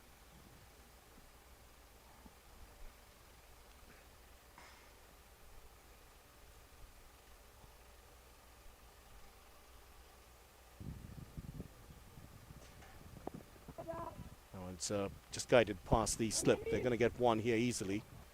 And Tobago has produced some fine players. Some suggest that the best would be one Clint York. Didn't get many chances at the top level, but he was really a fine hitter of the cricket ball. Marcus Daniel, who is still playing these days towards the tail end of his career. Another one who would have been a pretty good player. Nathan Stewart, of course, still around. Fine players coming out of Tobago. There was a really good player. I remember some youth players were telling me there's a gentleman from Tobago came down. He was hitting sixes at will against Trinidad and Tobago teams. His name is Dwight Eversley York. Somehow he decided to choose football. I don't know why he would do that. And he decided to play for Manchester United. I think now to play the best team in the world. But yeah, but he was a pretty good cricketer. I've seen him play, and he was a miss. Cricket's miss was football's gain. One of the best, if not the best, footballer to ever come out of Trinidad and Tobago. 18 overs gone, 96 for 1. So this game definitely moving towards a conclusion quickly here. After 18 overs, the Barbados Pride have almost wiped off half of the deficit so far. Just 107 runs needed here. And definitely at the drinks break here, Riyadh, they are large and in charge in this game, and they're looking good for a third win in the competition. They are cruising at this point in time, 96 for 1. Kyle Mayers, the main contributor for this score. He's looking superb form. He's hit the ball to all parts of the ground, so he'll be looking to continue. He already has a century in this tournament. He'll be looking to go right through and see if he can score another century. So it's all dependent on him, and likes of Shamar Brooks, who's there with him. They'll need another good partnership. It seems like easy going thus far. 96 for 1 at the break. We'll take a short break ourselves. We'll be back in a couple of minutes with more.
Welcome back. Barbados Pride 96 for 1 after 18 overs. The drinks break over, and Kudake Shimoti trying to trigger a collapse here within this Barbados Pride team. It looks very unlikely at the moment, but with Brooks just there, and Mayer's in an aggressive frame of mind, anything could happen at this point, but you would favor Barbados to go on to win here. Vinny Ramphal alongside the former Trinidad and Tobago captain, the Super 50 winning captain Riyad Emirates. Played nicely off the back foot again. Brooks hasn't quite got his timing yet. He just gets, it makes it look so languid and effortless at times. He's so nice to see off when he's batting. He makes all the shots look so elegant. He's very stylish.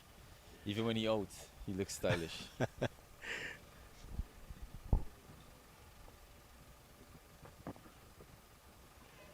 He's inside the line of it that time. The boy who was born to bat. I've seen written about him.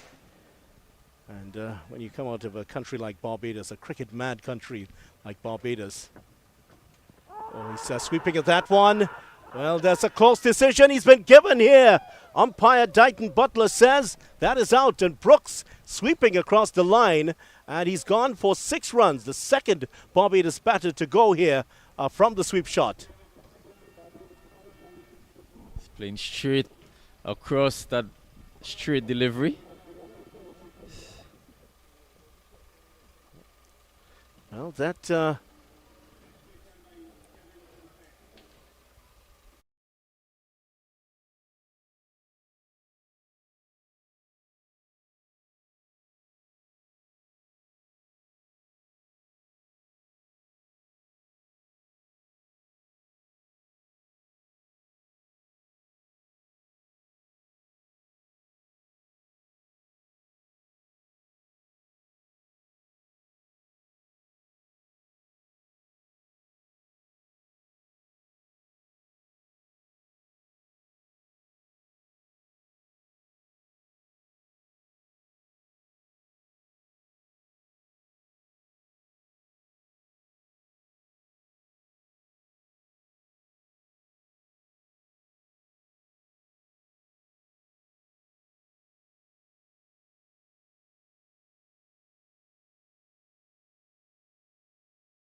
Old leg stump and spinning straight across. Shea Hope hitting off stump. Perfect delivery from a left arm spinner.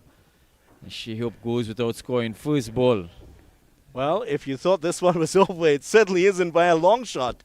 We've seen the demise here of Craig Brathwaite, Shamar Brooks, and Shea Hope to Gudakesh Moti. And Moti is single-handedly turning this game towards the Guyana Harpy Eagles. Excellent delivery there from Gudakesh Moti. He's definitely been a pick of the bowlers. He's bowled good lines, good length. He's made the batters play as much as possible. He's probably bowled just without one bad ball where he was put away for a boundary, but besides that delivery, he's been bang on target. What a spell this is from Gudakesh Moti. And I tell you what, if you were a Guyana fan, what a day it has been. It's been desolation earlier, then celebration as Sherfane Rutherford got 74 in partnership with Savaru, who got 34. Then utter devastation once again as Barbados get to 81 without loss. Now 96 for 3, and Moti is starting to cause some problems here for the Barbados Pride. It's all happened today. What a battle. He's definitely been causing some trouble here for the Barbados batters. He needs someone to help him on the other end. Needs that backup from the other end. He has been bowling well. That again comes down again to the power play, how well Barbados batted inside the power play and how bad Guyana bowled in the power play. Since then, great credit to the Guyana team showing some character here. And Moti, the conviction in what he's doing so far, 3 for 16, 5.5 overs. And he's been able to keep back Mayers. Mayers' strike rate was in the region of 130. Now it's almost down to 100. That's a measure of how much they've kept him under control. Yeah, he's been starved most of the strike as well. And even when he's faced, he's not been able to score freely anymore. That also contributed for when he gets on strike. The rhythm is not there anymore. So he needs to continue his good form. Hat-trick ball here. Roston Chase facing up. Oh, it's a good delivery, but Chase calm as ever, as if he's just knocking it back down. And Gudakesh Moti has turned this game on his head. Double wicket maiden for the left-arm orthodox spinner. Look at those figures, 3 for 16. Excellent over there from Gudakesh Moti, picking up the two crucial wickets. First. Well, we haven't had a hat-trick for the tournament so far. And there have been some hat-tricks in this tournament. The most famous of them, Rajendra Dhanraj's hat-trick in the finals when TNT beat Guyana in Guyana all the way back, was that 1996 or just about there? Dhanraj took a hat-trick and when Guyana seemed to be running away with the final. Yeah, it would have been nice for him to get a hat-trick here.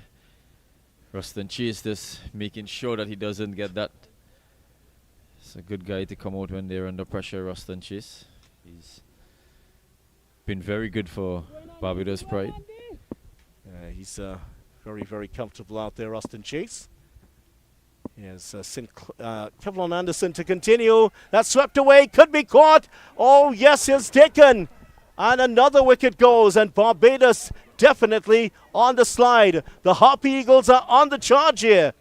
And Mayers, as we've been talking about, lost his rhythm and had to fetch that one from outside the off stump. He's caught on the boundary.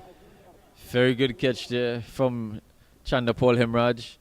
We just spoke about Kyle Mayers losing the rhythm, not getting much strike. And when he does get the strike, he's not been able to put away the balls. And that's a short ball where you expect him to put away with the breeze, with the wind.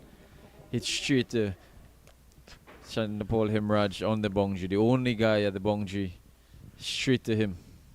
At the start of the last over, Guyana Harpy Eagles were looking at a Barbados Pride team that were 96 for 1. The score is now 96 for 4. 3 wickets going down without the addition of a single run here. And now, all of a sudden, the Guyana fans are daring to hope right now that their team will come back to win this one. Just talking about Moti needs someone to to help him, and could it be Kevlon Anderson?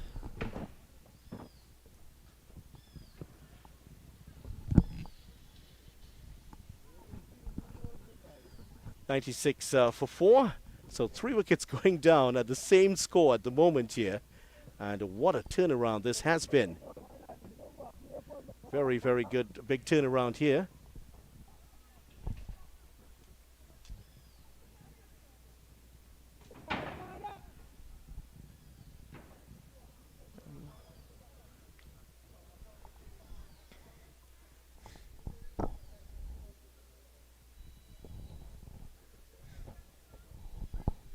So 96 for 4, 5 balls remaining in the over, 20th over here, and Reefer and two batsmen there, just 1 ball faced between them. And there is Reefer, the left-hander, driving nicely. And if anybody you want out there right now, it is Roston Chase, because he is as cool, as calm as ever. Just to take you back to that catch that he took to end the innings for the Guyana Harpy Eagles. Dived to his left, took the catch brilliantly, just picked himself up, dusted himself off, and walked off the field as though it was the nothing had happened. Just another day, just another catch in the day. He did make it look so easy, dive into his left, goalkeeper style. And that sums up the type of guy he is. Very cool, calm, collected character. He's needed right now. Guyana in large and in charge at the moment here. Boy, what a game of glorious uncertainties. Barbados 81 without loss, 96 for 1, now 96 for 4, 97 for 4. There's Chase picking up another run. So a partnership of some test match batting needed here. You see some step in the Guyana fielders now. They're all supporting, they're all behind their bowlers now. That's what a couple wickets can do.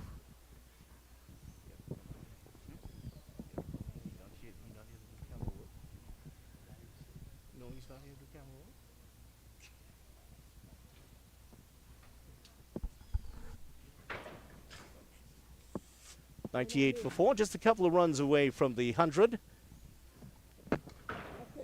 Straight to the fielder, and all of a sudden this game has turned into something else here. It's totally changed around. Guyana in charge now. Barbados suddenly under pressure.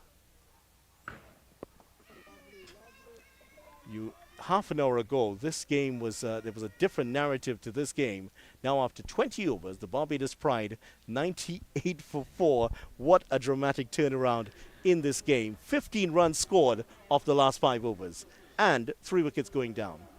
Yeah, it's been a good session here for the Guyana Harpy Eagles bowlers. Gudakesh Moti, doing the job, picking up the 3 wickets, and Kevlon Anderson in the last over getting that crucial wicket of Kyle Mayers. Moti will look to continue to apply the pressure here on the Barbados Pride batters. Well, we're going to take a change here now, and Anil Lakan is going to come in to replace Riyad Emrit. And Riyad's going to sit under his lovely tree away to the left and ponder the mysteries of the world, as he usually likes to do when he's off.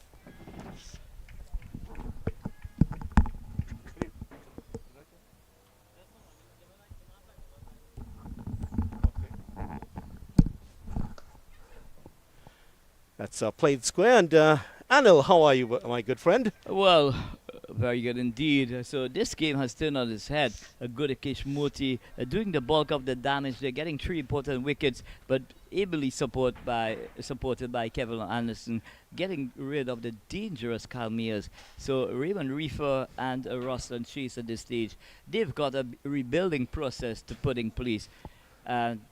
It's not easy. The Guyanese now, they're all energized, they very up and going, if I may say so. Moti to continue, a double wicket maiden in his last over.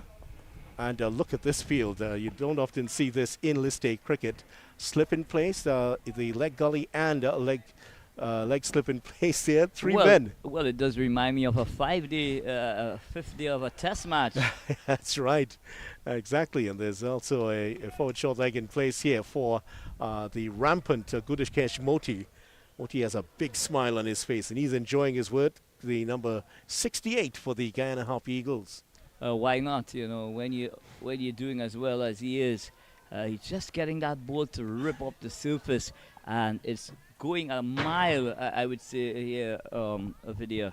Yeah, it certainly is ripping off the surface here, and you can see from the movement of his wrists and his fingers a lot of torque being applied to that ball.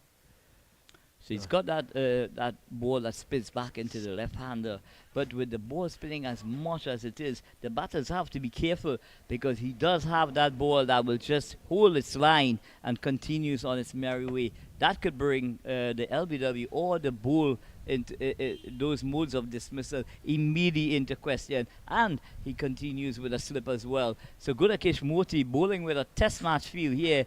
It's like a fifth day on the third session. You know, guys are fighting for survival, basically. Yeah, it's been very impressive work indeed from this young man from Guyana, Gudakesh Moti. Really, you know, putting this game, you know, in the balance as we speak. Well, it's going to be Sinclair to continue from the other end. And things were going along swimmingly for the Barbados Pride. 81 without loss. Correction, Kevlon Anderson, 1 for 10 off his 4 overs so far. Kevlon Anderson earlier this year was playing straight with the Presal Sports Club, and on his very first innings for Presal, getting an unbeaten 100 at the Queen's Park Oval. Another reverse sweep. This one's going to beat the fielder. There's Hemraj coming around here, pounding the turf, getting after that one, and gets there to cut it off. A couple of runs here for Reefer. Reefer, who was a big part of that Guyana Jaguars team that won 5 consecutive first-class titles, now has a chance to punish his former franchise. Well, I'm sure at this stage, Raymond Reefer, you know, he will have to bat very intelligently indeed. He will have to apply all his technical, mental, you know, skill as well, you know, to defy this rampant Guyana Harpy Eagles team at this moment. They're all in their steps. You could see them all smiling, enjoying the cricket once more. Earlier on, you know, Kyle Mears really took the bowlers to the cleaners, but they've come back very strongly indeed. And Gudakesh Moti, the man doing the damage. That was a wonder delivery to get the rid of the skipper, Shai Hope. That was the delivery of the tournament so far. I mean, we've seen some fine dismissals, some great catches, great bowling. We've seen some excellent fielding. The catch by Roston Chase was exceptional earlier, but that was the ball of the tournament so far. And to get rid of Shai Hope. Now, if Guyana go on to win this, that will be the big breaking point of this match, because that was an exceptional delivery. And to get rid of the best ODI batsman in the world first ball, that takes some doing. Yeah, and we'll get one. And just you know, it's one of those deliveries as a bowler, Vidya. You dream of delivering, and to me, that was a dream delivery from the likes of Gudakesh Moti. Yeah, and just to emphasize how good Shai Hope has been, of course, outside of Babar Azam, he has the most runs since 2019 in ODI cricket. Remember, he's not playing at the World Cup, so he's been racking up runs since then. He's substantially ahead of those players, and now the reverse sweep comes out again. More work here for the Guyana team in the outfield. That's a good bit of work by Joseph coming around to make the stop. A couple of runs. Just to emphasize how good Shai Hope has been and how important that wicket is. When the West Indies win ODI matches, Shai Hope averages 78.41. During that period, he scored 800s and 950s. When the West Indies lose, Shai Hope averages 35.65, 500s and 1550s. He's still successful, but given he doesn't quite produce maybe the runs at the volume when they win. But I tell you what, his conversion rate is amongst the best in the world. That's why he's up there. And just to emphasize from his record why he's so important to the West Indies team and to this Barbados Pride team. So getting his wicket, you saw the level of the celebration among the Guyana Harpy Eagles team. They knew exactly what his wicket means. 22 overs gone, 106 for 4, the Pride. And, you know, we'll want to refer to the likes of Shai Hope as the big fish. You know, I think he's bigger than that. He's probably a shark. A blue whale, yeah. if you wanted to put it that way. Yeah, from a batting perspective, he's got such a tremendous figures as a batter. And you know, the really impressive thing about it, Vidya, he's done it all around the globe. It's not that he's dominated at home, but he's done that across the globe consistently, and against some of the best attacks in world cricket. 106 for 4, and Guyana certainly not out of the woods here. A good partnership between Roston Chase and Reefer could certainly turn the tide back towards the Barbados Pride. That's what's needed at this time.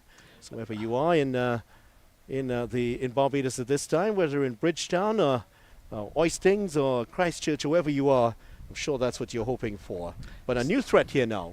Permaul is off, and another and a very different left-arm spinner in the vastly experienced Virasamy Permaul coming in.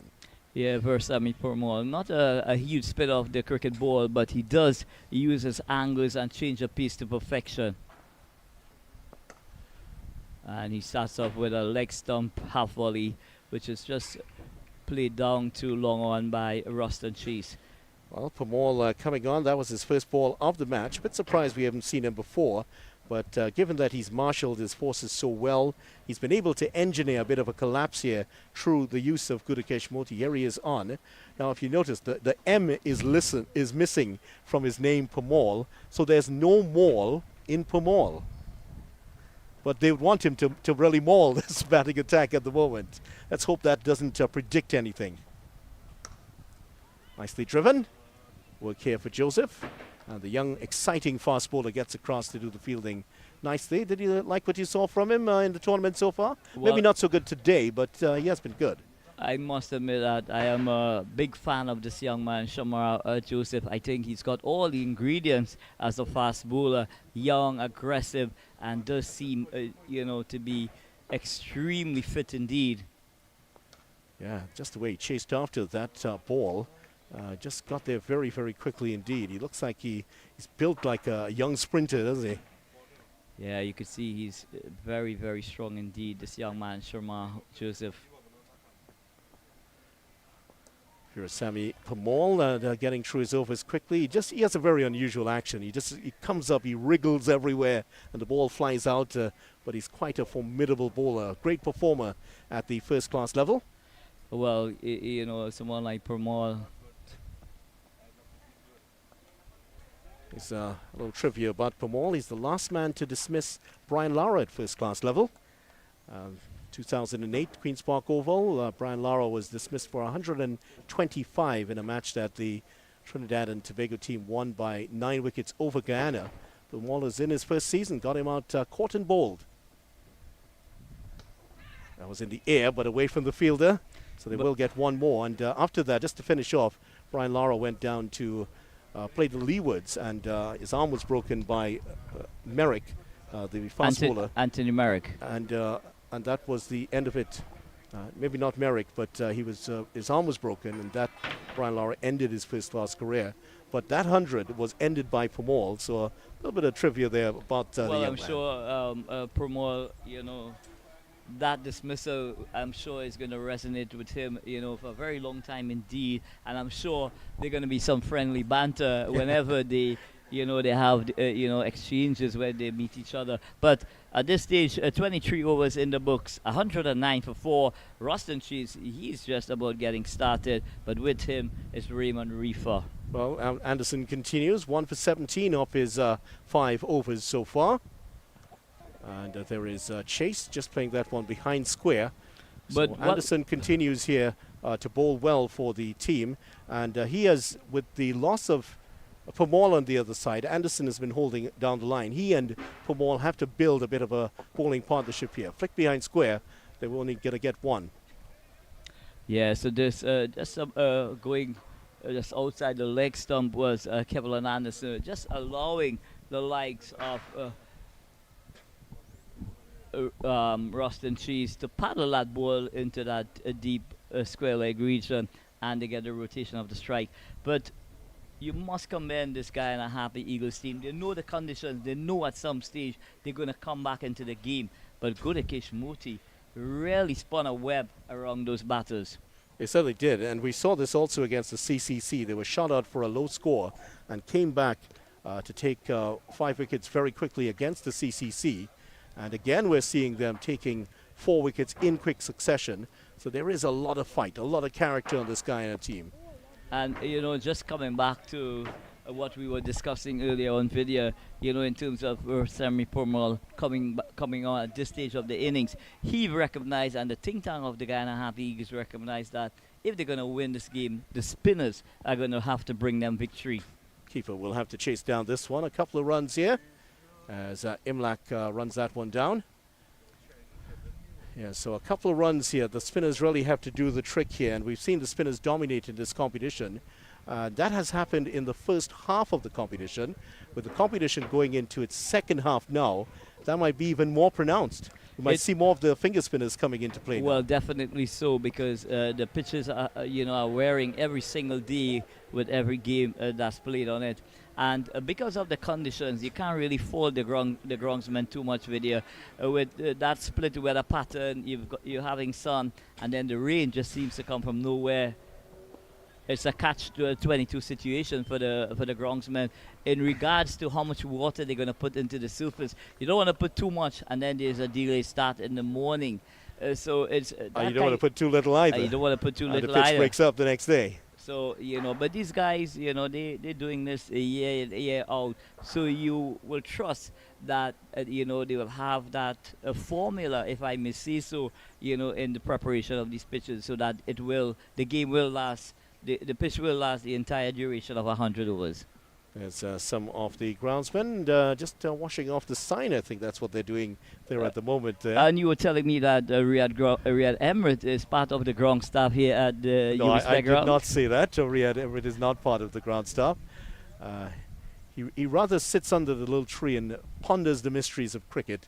I think he's still wondering what happened there in this last passage of play. 4 wickets going down in very quick time. 3 without a run being added here. Well, it's sad to say, but he's a fast bowler. But it was the spinners in operation that were doing the damage. Oh, that's a great delivery. Has he taken the edge here? No, according to umpire Butler, the former West Indies player. So are you suggesting he's looking on a bit jealously as a medium as a pacer? I would think so at this stage. That ball was drifting into the right-hander, and just as it landed, it just spun away from the outside edge. What a wonderful delivery indeed to Ruston Chase. Driven into the gap here. They go for the single to the left hand of Gudakesh Moti, and gets it back in, but they complete the single. And the flag of Guyana flying proudly here at the venue. Yeah, the Guyanese flag continued to flutter here at the UE Spec ground. But it's this man, the skipper himself, Sami Purmal, how much at this stage he will want to get rid of maybe Raymond Reefer or Ruston Chase. If they can do so, possibly in the next 5 overs or so, it's going to throw this game wide open indeed, a video. Well, yeah, they need a couple more wickets here. They've taken the first step towards victory, the Guyana Harpy Eagles. They need to take a few heavy steps and land a few heavy blows here remaining in this match. Well, important as well to to get some dot balls there indeed. Not going to get one there. That's an easy single. And so far it's been sensible stuff between Reefer and Chase. Reefer 6 of his 16 deliveries, and Chase 12 of 17.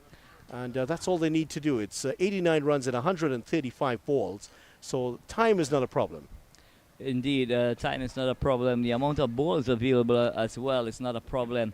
Where the challenge lies is if the Barbados Pride continues to lose wicket at this stage.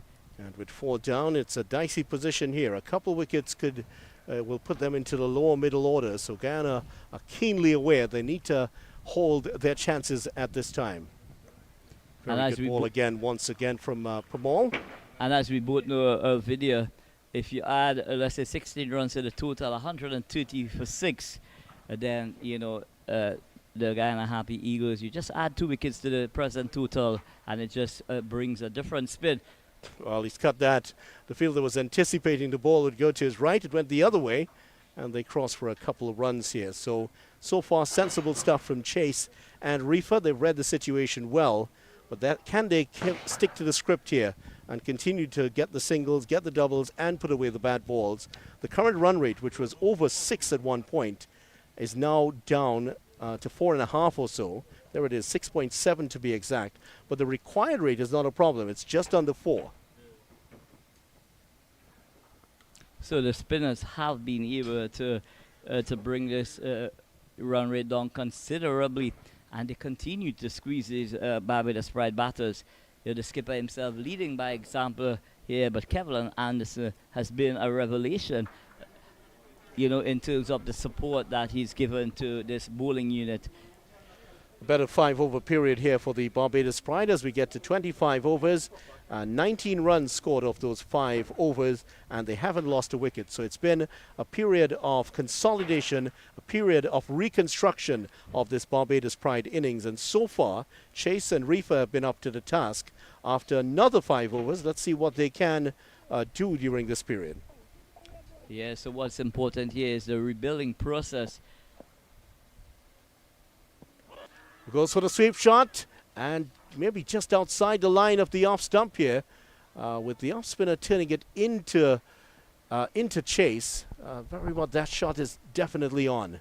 It is definitely on, but he's got to be very careful indeed. The ball that goes on with the arm, I'm sure that Kevin Anderson will be serving up that as well. Chase getting up tall there and playing that off his back foot. The men on the boundary, backward square leg. There's a long on and a long off. Also a deep cover in place for him. Works that nicely through the mid-wicket area. There's a run on. The fielder starts off late. This could go to the ropes if it has enough on it. And has that gone? Yes, it has hit the ropes. So that's 4 runs. Now the fielder who was at that long on position started off maybe a second or two late, because I don't think he saw the ball at all. He picked it up at all and got there just behind it. Yeah, he picked it up very late indeed. But what a sumptuous on drive from Rustin Chase. Just caressed that ball through mid-wicket, and it sped away to the boundary. So Rustin Chase here staging a mini recovery here with Raymond Reefer. You know, it has been a measured approach, I must admit. But the Guyana Harpy Eagles, you know, they are still in the hunt. They are still in the hunt here at the UE Spec facility. Yes, Anderson to continue and Chase 19, Reefer 6. Anderson, first boundary he's given up. That's a better delivery. Faster coming through to Chase, 19 of 24. And Reefer has been steady. Chase has been the more aggressive of the two, which is not to say that they have been aggressive. They've just been very steady in picking up these runs in a quick time.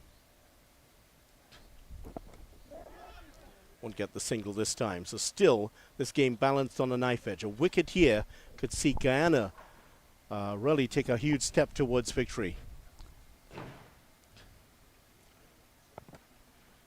And well, you see, we've seen some good games. There haven't been too many close games. We saw a really nice game here between CCC and Windwards, which went down to the last ball. This one may not go down to the last ball, but it has been gripping, especially in the last hour or so. Yeah, it has really transformed in the last hour, courtesy to the champion bowler Gudikesh Moti. You know, really producing a magical delivery to get rid of the likes of Shai Hope. And not often do you see his bowl neck and crop by a spinner, is Shai Hope. Yeah, it was quick. It turned, just pitched and beat the bat and hit the off stump. Exceptional delivery from Moti. Different left arm spinner, the captain of the Guyana Harpy Eagles, Virasamy Pamal. Just 8 runs off his first 2 overs. Oh, that's too far down the leg side there from Pamal.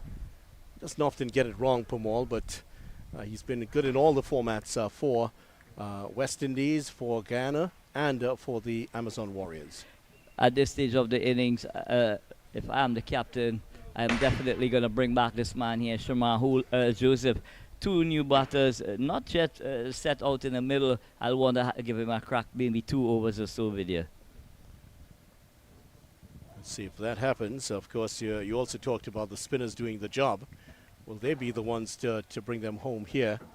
And so far, it's been a battling performance again from Guyana. 74 from Rutherford, 34 from Savary. But it's not over yet. That's hit nicely through the covers. There's a chase on here. Smith getting across there. Oh, he's missed it. And that's gone for 4. A regulation stop by Smith. And that has rolled beyond his hands. Just took his eyes off it. And that's hit the ropes. So you look at the skipper, he's not impressed at all by that piece of fielding from Niall Smith. And really at this level of the game video, that's unforgivable. Well, if you make a misfield like that, the last thing you want to do is to look anywhere in the direction of the skipper because he's going to be glaring at you. Imagine you playing under the likes of Riyad Emirates. Oh, and don't misfield anything.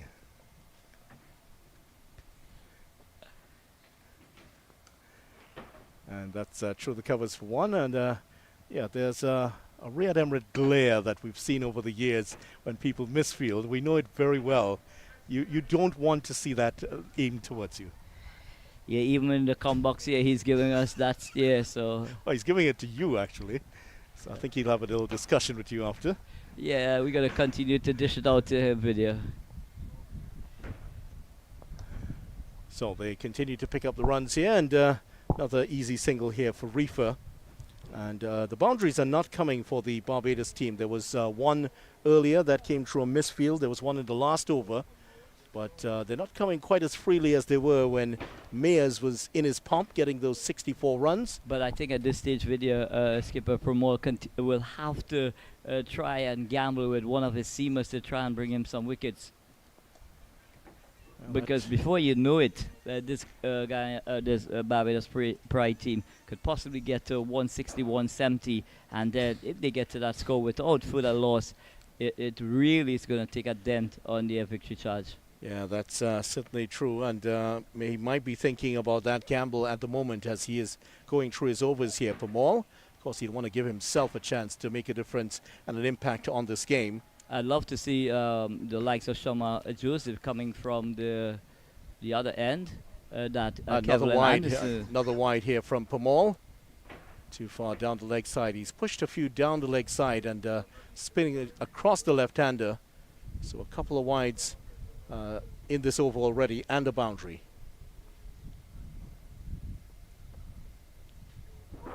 Oh, that's good. Is that sliding on? Butler says, the umpire says no. Pamal accepts his decision, and that brings an end to the over. Let's take a look at this. Was that dismissal here? Definitely coming back in, striking him in front of the off stump. Was that doing too much? Possibly doing a bit too much, but umpire Dion Butler possibly took into consideration the height of the delivery and also the distance that it's got to travel before it hits the stick. So 27 overs gone, 131 for 4. Ruston Chase on 25, Reefer on 7, and 27 overs gone. 72 runs needed, 120 balls remaining here. Current run rate under 5. And required run rate still within a very comfortable range for the Pride. It hasn't moved a lot, the required run rate, and so still there's no reason for alarm here on the part of the Barbados Pride. Yeah, Barbados Pride with both these players, very experienced indeed. Both played international cricket together, and of course they do ply their trade for the Barbados Pride on a regular basis, so they do have a very good understanding of each other's game, and they will, have in the past complemented each other in the manner in which they play. Ruston Chase, we know, does have the ability to up the tempo. Raymond Reefer, he will just keep nurling it around, trying to pick up the odd single and boundary when on offer.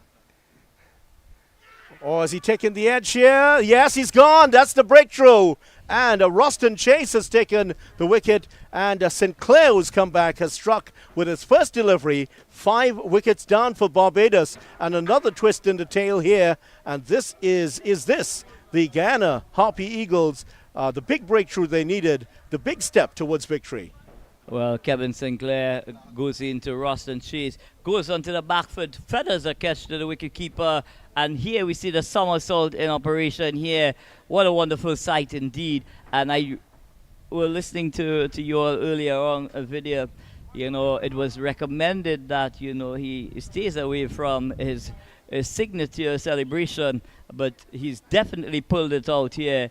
He knows how big a fish is Ruston Chase in terms of the context of the match. Yeah, well, I think there was some reason to celebrate there because of the dismissal, and then it's a bit dry out there right now, and he pulls out the somersault, and boy, did he enjoy that. Kevin Sinclair, 1 for 30 his figures so far.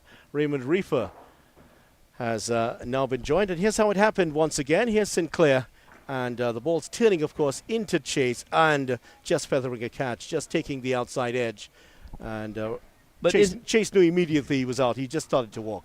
Is it a case that Vasarmi Purmall is listening to us outside the video? We're calling for that bowling change from the top end, and did it come? Well, it certainly has come, but Purmall, I don't think Purmall needs our advice at all. He knows his game very well. 131 for 5.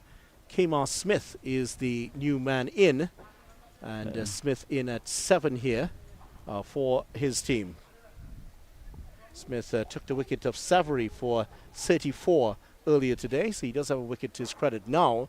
Needs to do the job with his bat here.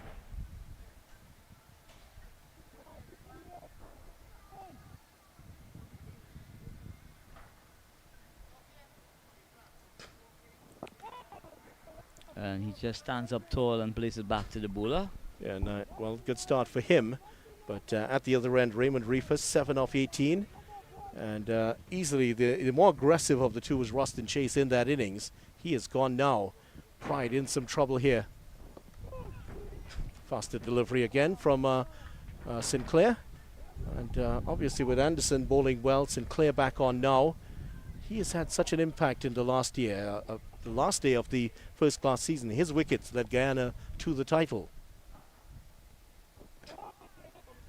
And a lot more chat going on out there at the moment. So Kevin Sinclair coming back and getting that vital wicket of Ruston Chase.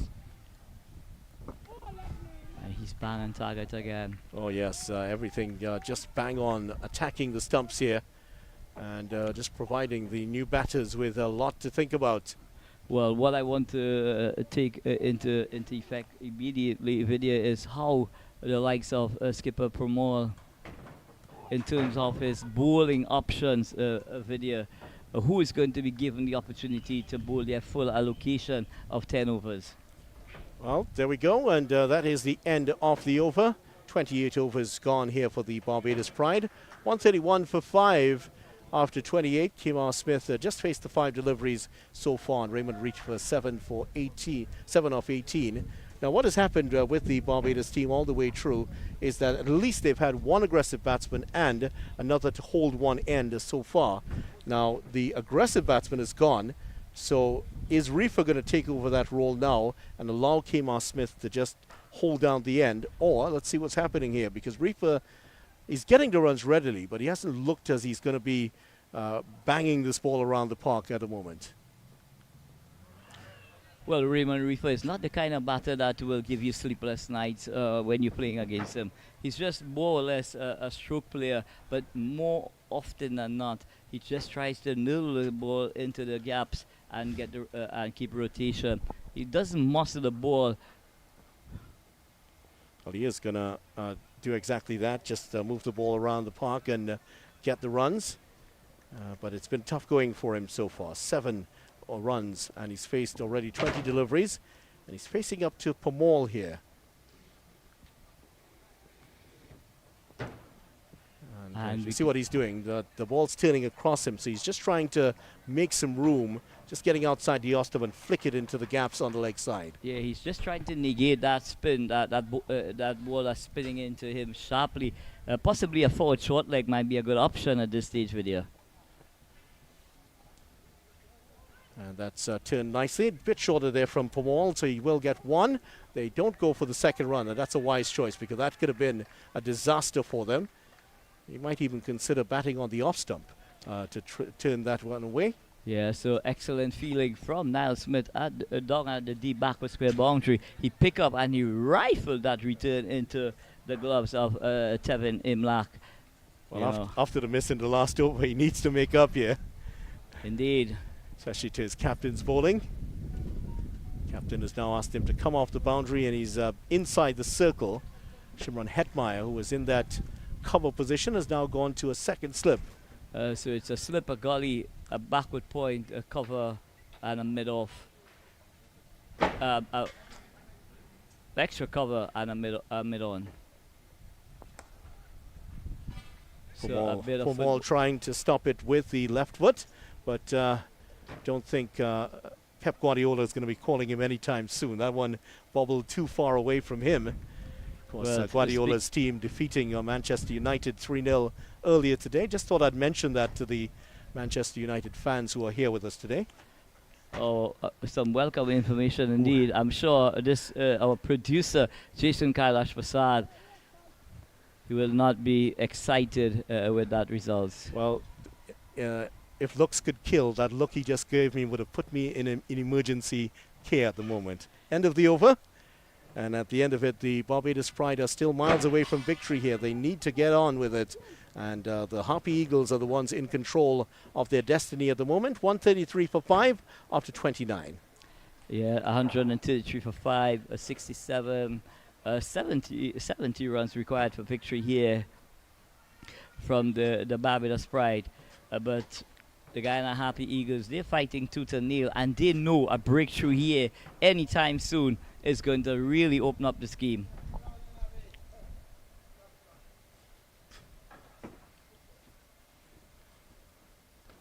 Kept a little bit low, driven back to the bowler as Sinclair returns. Wicket off the first ball of his last over. 7 overs into his 8th over now. 1 for 30 his figures.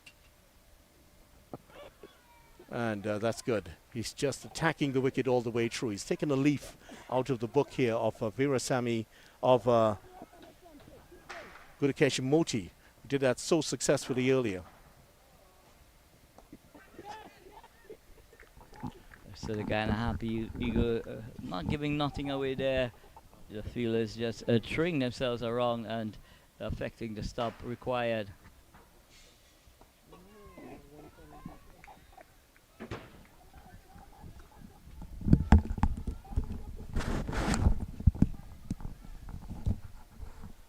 .133 for 5, 2 balls remaining in the 30th over. So 30 for 1 here, and last ball of Sinclair's 8th over.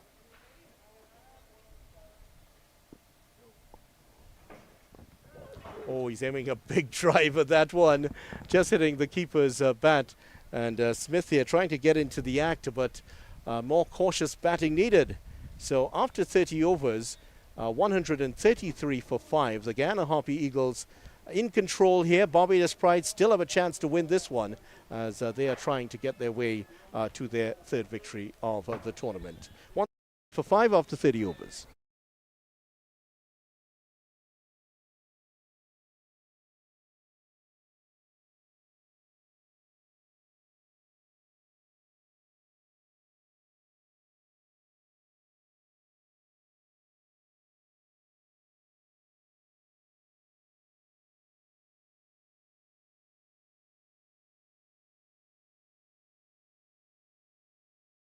And a loud appeal here, and the finger goes up.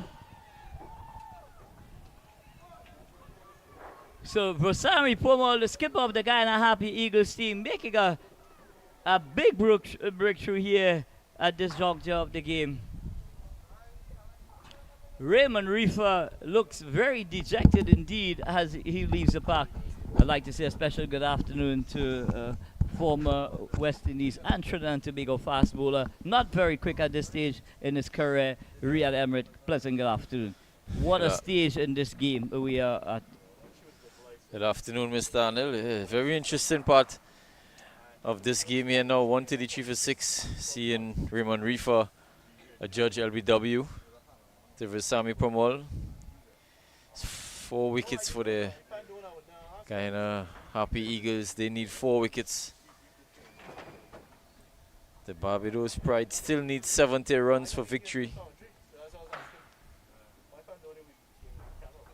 So 70 runs are required, 4 wickets in the shed for the Barbados Pride, and out come Dominic Drakes. And we know that this young man does have a lot of batting ability, But what's required at this stage, Riyadh, is the rebuilding process and some very a conservative approach in trying to get that 70 runs that will take them to victory. 101 balls still remaining in the innings, Riyadh. If Dominic Drakes could provide some fireworks at some stage in the innings, possibly he could shepherd this Barbados Pride team to victory. I think what they need at this point in time is just a good partnership, a solid partnership. We know Drake's can bat. He has shown it before. It's going to be testing times here this wicket. See the spinners getting a lot of spin, and he'll need to get a good start. He'll need to take it as deep as possible. Kimar Smith is on debut, so he'll be feeling the pressure as well.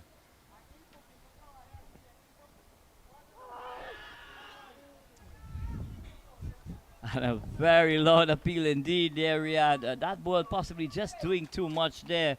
I'm sure Versami Promal is going to try an attempt to whack one of those quick deliveries into the pads again, Riyadh. Yeah, he'll be looking to aim at the stumps. He's going to bowl wicket to wicket. It's very close again from Versami Promal. So it's all happening here at UE Spec. The skipper, Versami Promal, really creating some havoc here. He's mesmerized the middle and lower order of this Barbados Pride team thus far.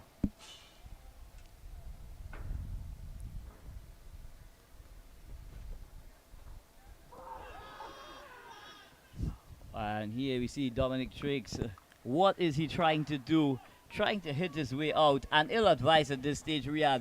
And I could tell you that Dominic Drakes is feeling the pressure. He is definitely feeling the pressure. He's played 3 different shots to 3 balls. 3 balls his face. He's already played a sweep, a reverse sweep.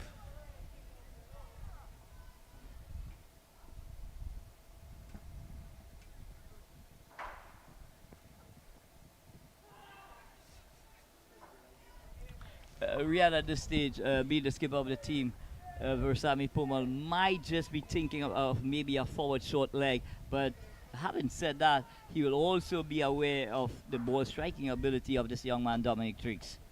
I don't think he needs a forward short leg. He's not really bouncing that much. The pitch isn't really bouncing that much. It's spinning a bit, but it's not really bouncing. So it comes. It's the end of the over. A very impressive over indeed from skipper Versami Promal. 2 loud appeals for leg before. The last one being extremely close, possibly just hitting him outside the line of the off stump.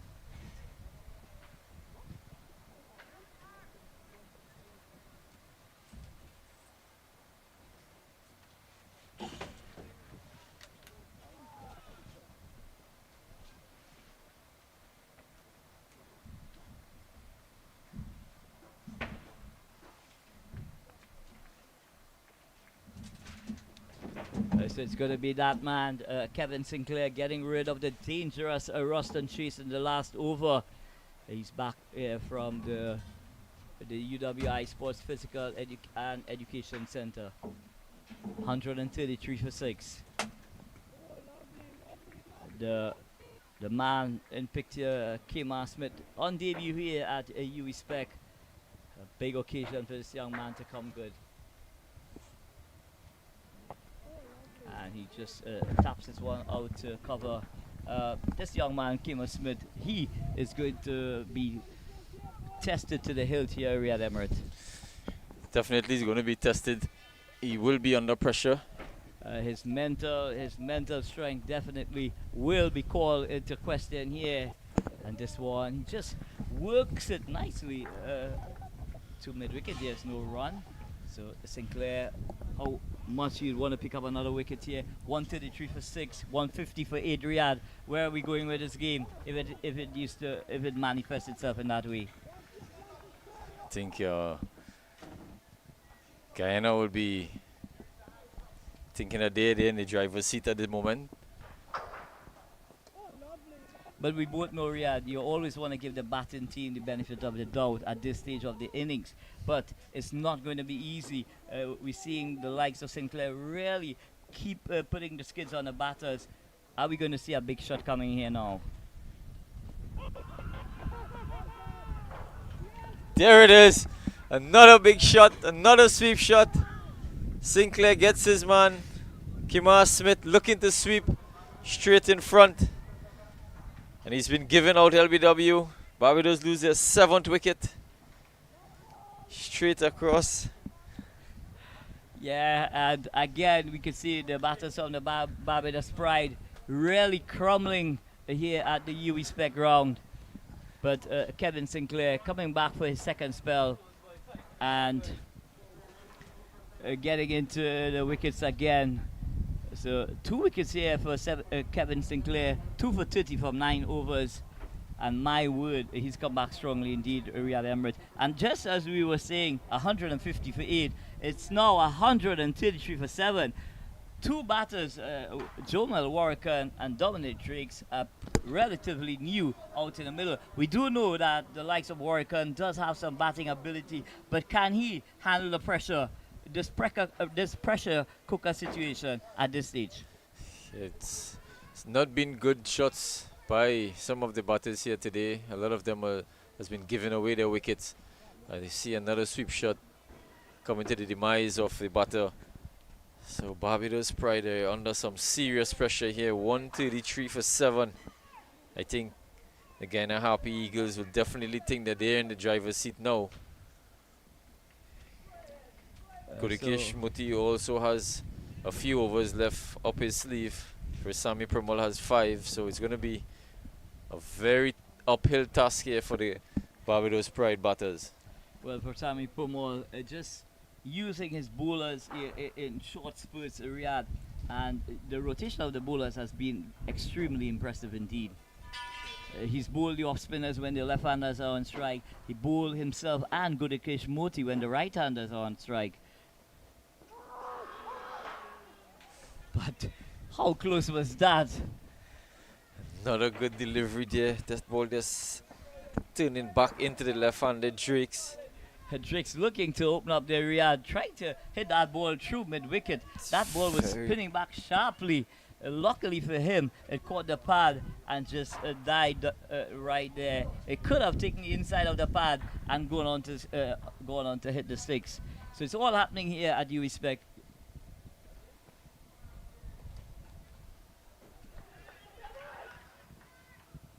See another reverse sweep here from Dominic Drakes. Excellent feeling. Savoy, that is at Savory at backward point. Yeah, he saved what would have been a boundary there had that gone past him. But a wonderful piece of fielding, and it all adds to the pressure at this stage of the innings, Riyadh. It's a lot of pressure on Dominic Drakes, a lot of pressure on Warrican. But we do know that Warrican has that stick ability in his batting. But can he handle the mental pressure here now? And here it is, Riyadh Emirates. The forward short leg is being put into position. So again, Versami Pramal continues to look for wickets here. Good attacking cricket. I think the forward short leg has been put there more for pressure more than anything. We haven't seen balls bouncing and turning. But how often have we seen in a 50-over contest, there's 2 men behind the bat, at least a forward short leg. It's like a 50 test, you know, and we're into the final passage of play and just looking for that charge for victory. So slip and gully, a forward short leg now. The mid-on, the long on has now gone into a mid-on position. So it's even more pressure being applied here by skipper Versami Pramal.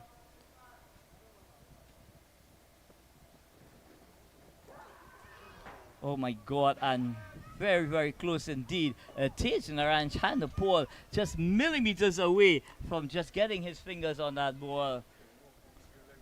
Very attacking field here by Versami Pramal. There's 2 guys outside the circle.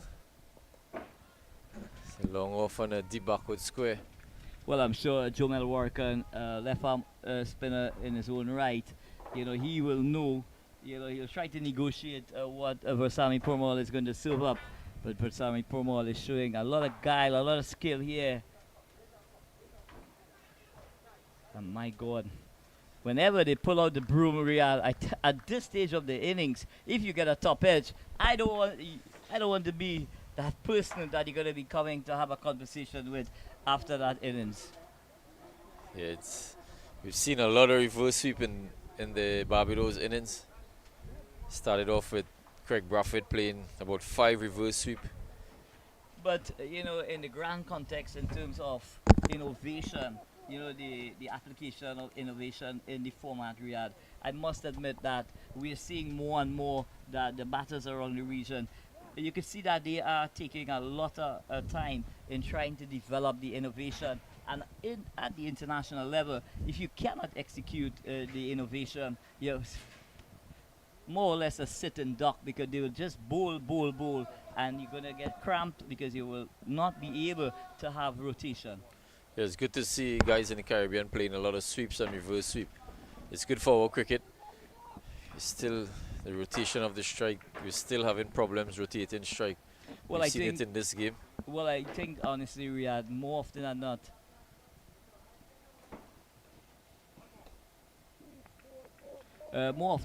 Riyadh, players around the region are more playing the sweep shot or the reverse sweep, premeditating it rather than trying to pick the length, to execute those shots.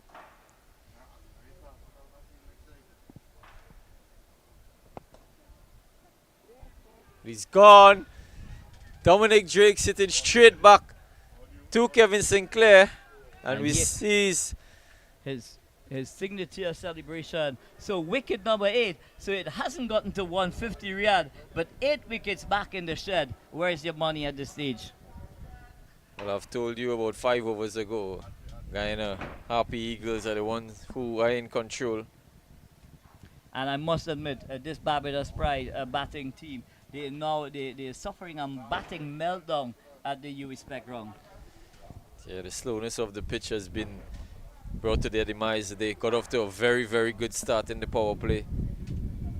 But after they lost their first wicket, it's been all downhill. Nobody's looking to bat and get a partnership. It's been shots after shots after shots. Some very team dismissals. I'm sure coach of the Barbados Pride team will be very disappointed with the way these guys have batted. And it's time for water break at the university ground. We'll be taking a break and see you guys on the other side.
And we are back live here at the UB Spec.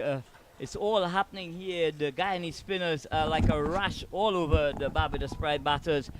Dominic Drakes, the last casualty here, being caught on bowl by Kevin Sinclair. Riyad Emirates, how this game has turned on its head. It's been a big turnaround from the power play start that the Barbados Pride has gotten. They've been excellent in the power play. The inclusion of Gudakesh Moti has brought the demise of the Barbados Pride batters, picking up that double strike in one of his overs, and then it was all downhill after that. So it's Javed Leacock out in the middle. Warkan just stands from the non-striker's end. He does seem to be a very worried man indeed, Riyad Emirates. Oh my God. And this one, a pass perilously close to the off stub.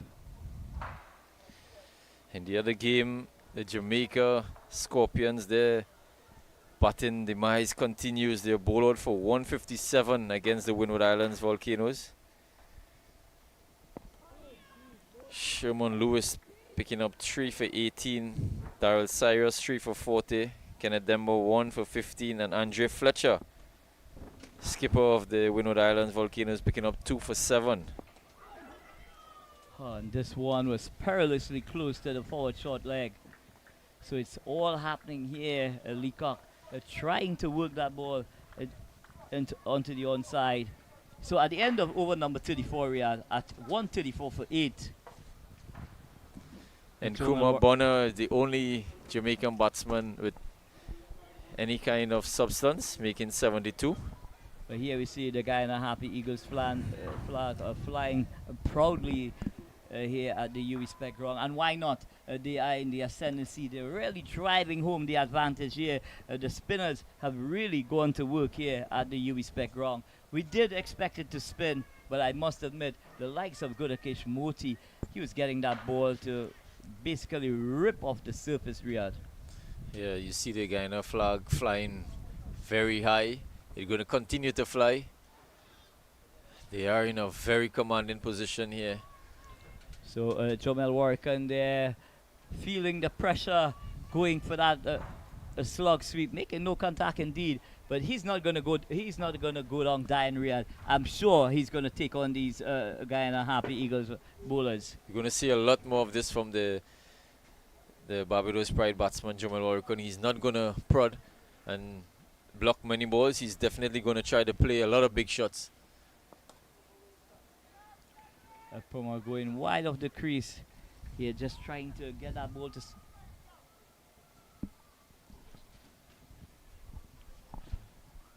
Yeah, going wide of the crease, trying to get that ball to spin away.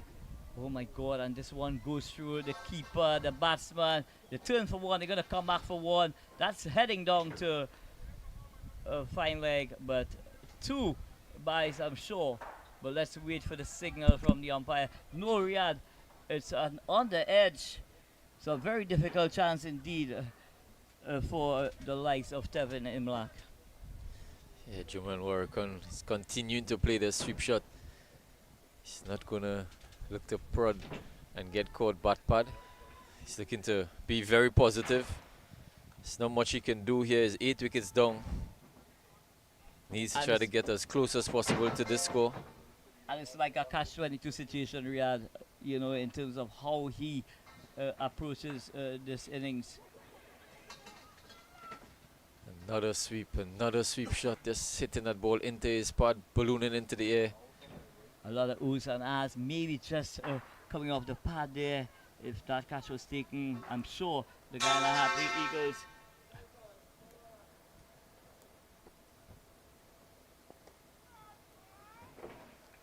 But showing some restraint is Jomel Warkan. And at the end of over number 35, Riyad, the Barbados Pride has really gone absolutely nowhere in the last 7 overs. 136 for 8. The Guyana Harpy Eagles, they are marching on to victory here at the UWI Spec ground. it will take something incredibly special from the likes of Jomel Warrican and the rest of the batters to take home the Barbados Pride. But here comes the biggest threat of this Guyana Harpy Eagles bowling quartet, Gudakesh Moti. Yeah, it's more trouble here for Barbados Pride as Moti is back into the attack. 7 overs, 3 for 17. He'll be looking to wrap up the tail here with his last 3 overs. Barbados Pride needs someone to stand up and get some runs on the board. I can't see Javid Leacock or Jomel Warrican doing it for them, but they will have other ideas. So slipper gully in position. And this one is played out to a point. Just no run. And I just felt that Leacock is flirting with danger here. Riyadh going on the back foot against the likes of Gudakesh Moti. He could find himself with that trouble with that arm ball. Oh, excellent catch here by Kevin Sinclair. Another sweep shot, getting the edge. Sinclair dive into his left. What a catch at first slip. Moti picks up his 4th wicket. It's 136 for 9.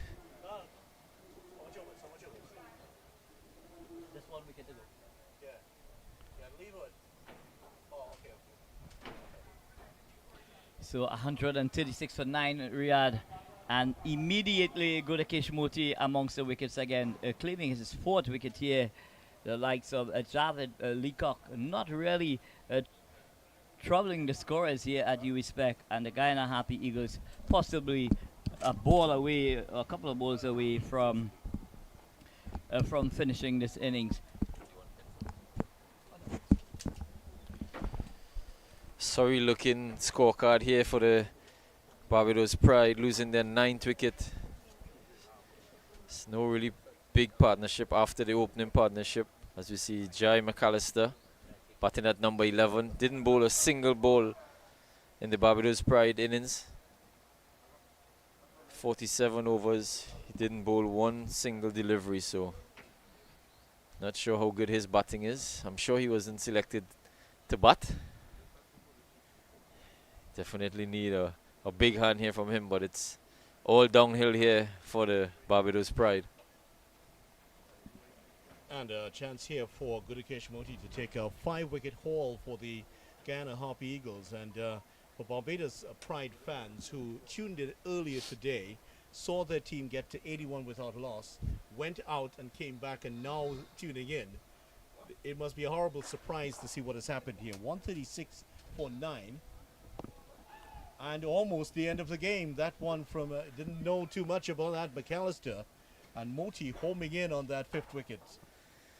Good arm ball there from Gudakesh Moti. Very quick. Did well to block that out. That goes the other way. Is that a catch on the wicket? Jacqueline Williams says no. It was definitely bat. And I think they were appealing for bat to boot. And nicely taken though by Imlak. It's very good reflexes here from Imlak. I think it's just bouncing before it hit the boot. Well, McAllister, what a disappointing day he's had. He hasn't been able to bowl a ball, and now coming in with his team in a huge disarray. Looking like they're going to crash to a very big defeat here. Oh my, where did that pass? That ball's just running straight through. Moti is on his knees. McAllister's walking away as nothing untoward has happened here. That ball passed between him and the stumps, and they did not even take the run. Looked like someone has a remote for that stump. The ball just passing close, very close to the stump. Another good over here for Moti. Another maiden, wicket maiden. 136 for 9. Moti has figures of 4 for 17. Captain Versami Promal will continue from the northern end. Just needing 1 wicket, the Guyana Harpy Eagles, for comfortable victory. Well, after 30 overs, the Barbados Pride were 133 for 5. At the end of 35, they were 136 for 8 runs. In 5 overs, Barbados scored 3 runs. How often can you say that? That's a measure of how much control the Harpy Eagles had on the game. It's a vice grip they have. Warrican 2 of 10. Pamal with a slip and a gully in place and a forward short leg. Oh, that's he swept that the wrong way. The fielder was going one way, the ball went the other, and that might get to the ropes. It has. Just kissing the rope before stopping. And the reverse sweep and these sweeps has led to the downfall of quite a few batters here today for the Barbados Pride. We've seen Warrican play these sort of shots in test matches before. He's gone to the reverse sweep this time, picking up 4 runs. We've seen the reverse sweep so many times in this innings. It's become the most popular shot today. That's a full toss, and that's been played behind square. That's going to run away for 4. Welcome boundary, and a second one in succession here for Jomel Warrican.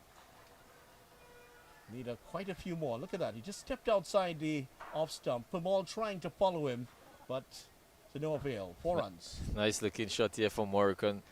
He will need a lot more of these if they're going to go past the Guyana Harpy Eagles score. They need 58 of 64 balls. Just 1 wicket in hand. Yeah, this is a real crushing situation here for the Harpy Eagles. It'll be a big victory for them. And now he's going for the reverse sweep. Got it one way and now the other. And Barbados Pride fans must be asking themselves, how did our team get into this position? And you'll have to ask Good Occasion Moti, because that over where he dismissed Shea Hope, first ball with an absolutely, for me, the ball of the tournament. That was a big change here for it changed the game massively. Yeah, that ball was a perfect left arm orthodox ball to a right-hander, pitching on leg stump and hitting off stump. It's not much Captain Hope could have done, being his first ball. So it really was a beauty of a ball. Certainly was, and given the form he's been in, to get him out like that, and you could have seen from the celebration by the Harpy Eagles that they obviously they know the importance of Shea Hope's wicket. And getting him first ball, that was a huge plus for them. And that is the turning point in this game. That's the moment when the emotions of the Guyana team changed from conservative to there was all-out aggression at that point. Yeah, that's definitely was a turning point. I thought Craig Braffett, playing a sweep shot, he sort of give it away. And then it was all downhill after that.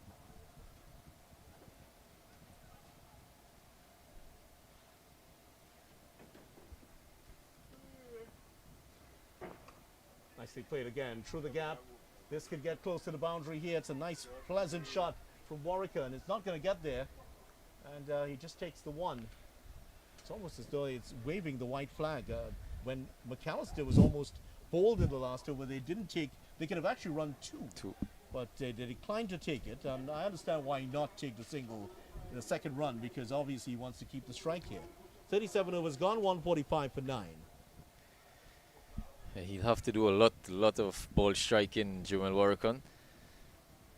57 of 60 balls. Just 1 wicket in hand. He'll definitely need to score the bulk of the runs without losing wickets. So it's a very difficult situation here. Well, with wickets in hand, the 57 of 60 can be done.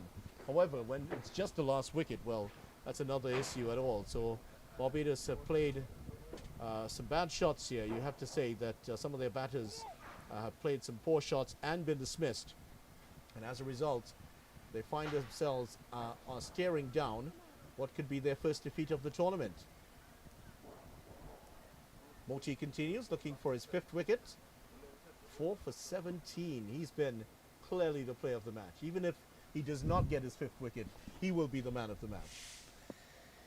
Also, you have to take into consideration a 74 from Shofin Rutherford.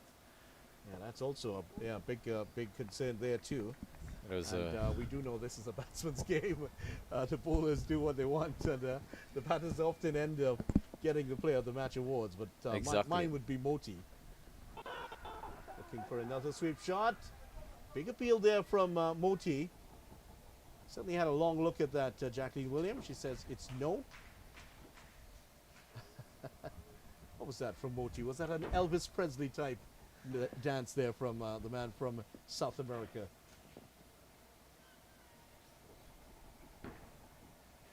Yeah, so what a match we've had here today. It has been a seesaw match. Looked so much of it that Guyana were going to lose this one.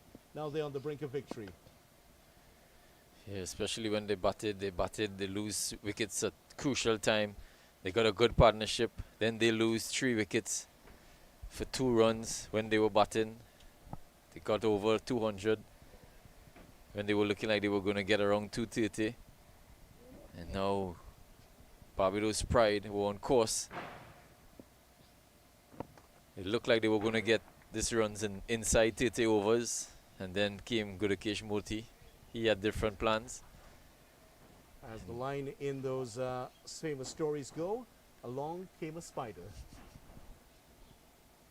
And he has been the spider in the web here for the Guyana Harpy Eagles. That's the man.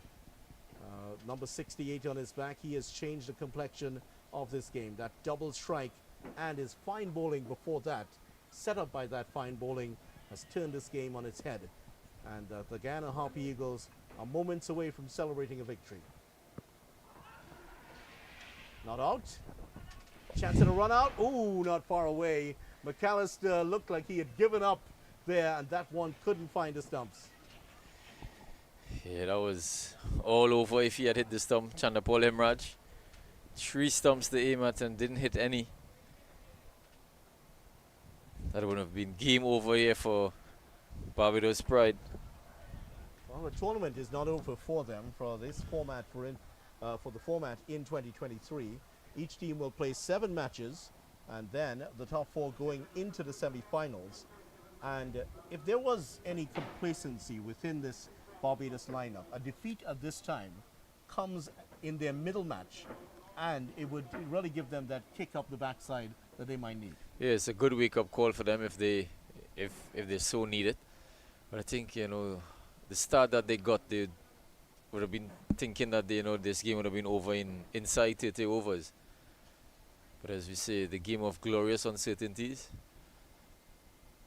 And I'm sure that a lot of the Barbados Pride fans would agree with you that they should have been going on to win this game.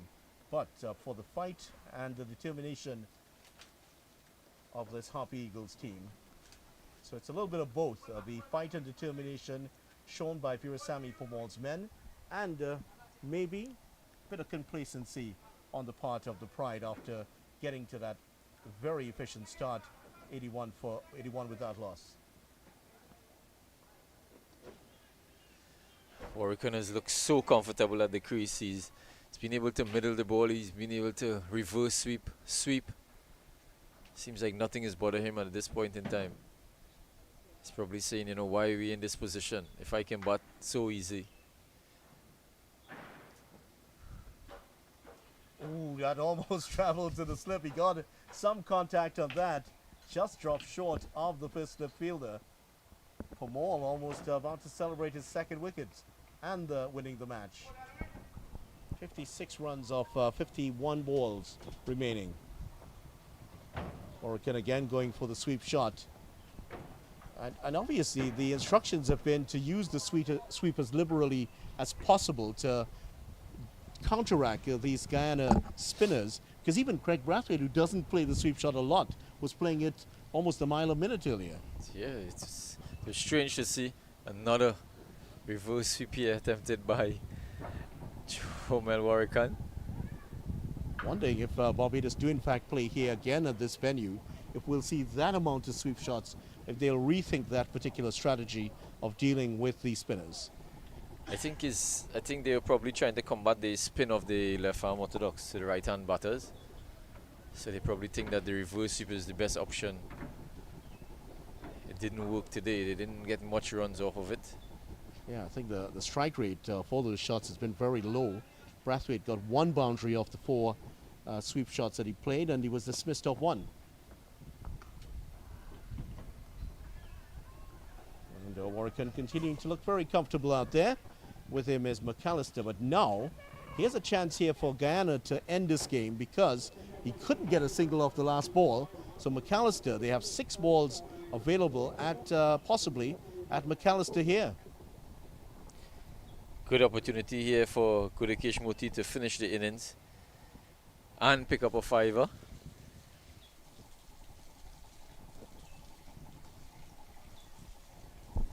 Well, Gudakesh Moti looks like the most popular man in Guyana at the moment.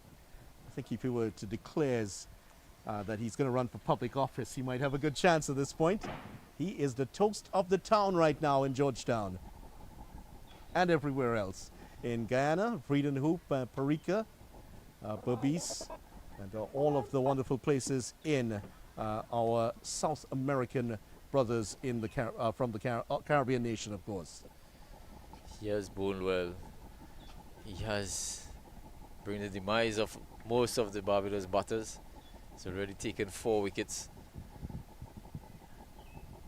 Let's see how McAllister handles the spin of Moti.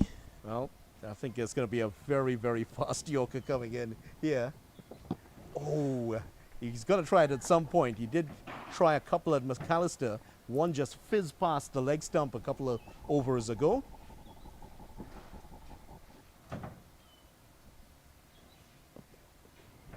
Oh, again, not far away. McAllister is just saying, what's all the fuss about? He's there to bat.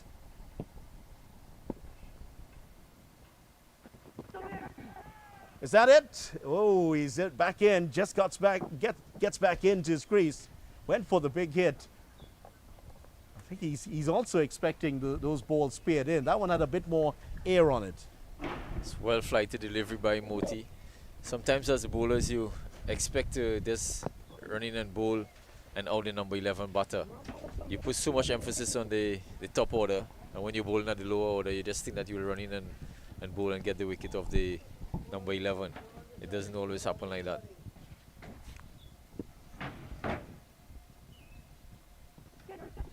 That comes off the edge, and that's it! Victory for the Guyana Harpy Eagles. The final catch has been taken, and the Barbados Pride bowled out for 146. And what a stunning victory here for the Guyana Harpy Eagles. They win by 55 runs, a dramatic turnaround in the game. Guyana were 68 for 5 at one point, recovered to get 202, and now they've also taken the Pride from 81 without loss to bowl them out here and score a remarkable victory. This is a real big moment for Guyana in this tournament. This is a really, really remarkable comeback here from the Guyana Harpy Eagles. After Barbados were 81 for 1, you would think that the game is all done and dusted. But the spinners, Gudakesh Moti, picking up 5 wickets for 19 runs. He was the pick of the bowlers, 5 for 17, sorry. He was the pick of the bowlers here for the Guyana Harpy Eagles, turning around the match, picking up those crucial wickets. And he definitely is good. I think he's going to be the man of the match here in this game. Well, our computer, the software suggested that it will be him, and despite, might be a bit hard on Sherpin Rutherford with that outstanding 74 that he got, and 34 also from Savory, but there are so many points in this game that everything was pointing towards a victory for the Barbados Pride, and that has not happened. This has been a really good game. It's been like that from when they started bowling. You know, they got wickets at important times. They keep pegging away and taking wickets from the Guyana Harpy Eagles. That partnership from Rutherford, that's a very important innings here from Rutherford, taking the Guyana Harpy Eagles way past the 175 mark into the 200 mark. And the way they came out, they put under pressure by the openers of the Barbados Pride, losing the opener, the first man, Craig Braffett, and then it was all downhill there. Gudakesh Moti just making men's of the Barbados Pride batters. Yeah, congratulations to Gudakesh Moti. He's the man tipped to become the player of the match for his 5 for 17. Now the Guyana Harpy Eagles defeating Barbados here by 56 runs.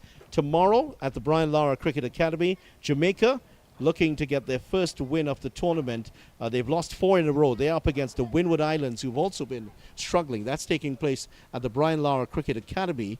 Here at the Sir Frank Worrell Memorial Grounds. The next game will be between the combined campuses and colleges and the Barbados Pride. They will be back in. So Barbados back in action on the 31st of October right here against the combined campuses and colleges. As for the Harpy Eagles, they are back in action at this very venue the day after. They will be up against the West Indies Academy at the Sir Frank Worrell Memorial Cricket Ground. So those are the matches coming up. So tomorrow, the big match on tap, that will be, of course, on ESPN, Jamaica versus Windward Islands. Jamaica winless after their 4 games, looking for a victory in the worst possible way. So Riyad Ahmed, final comment from you.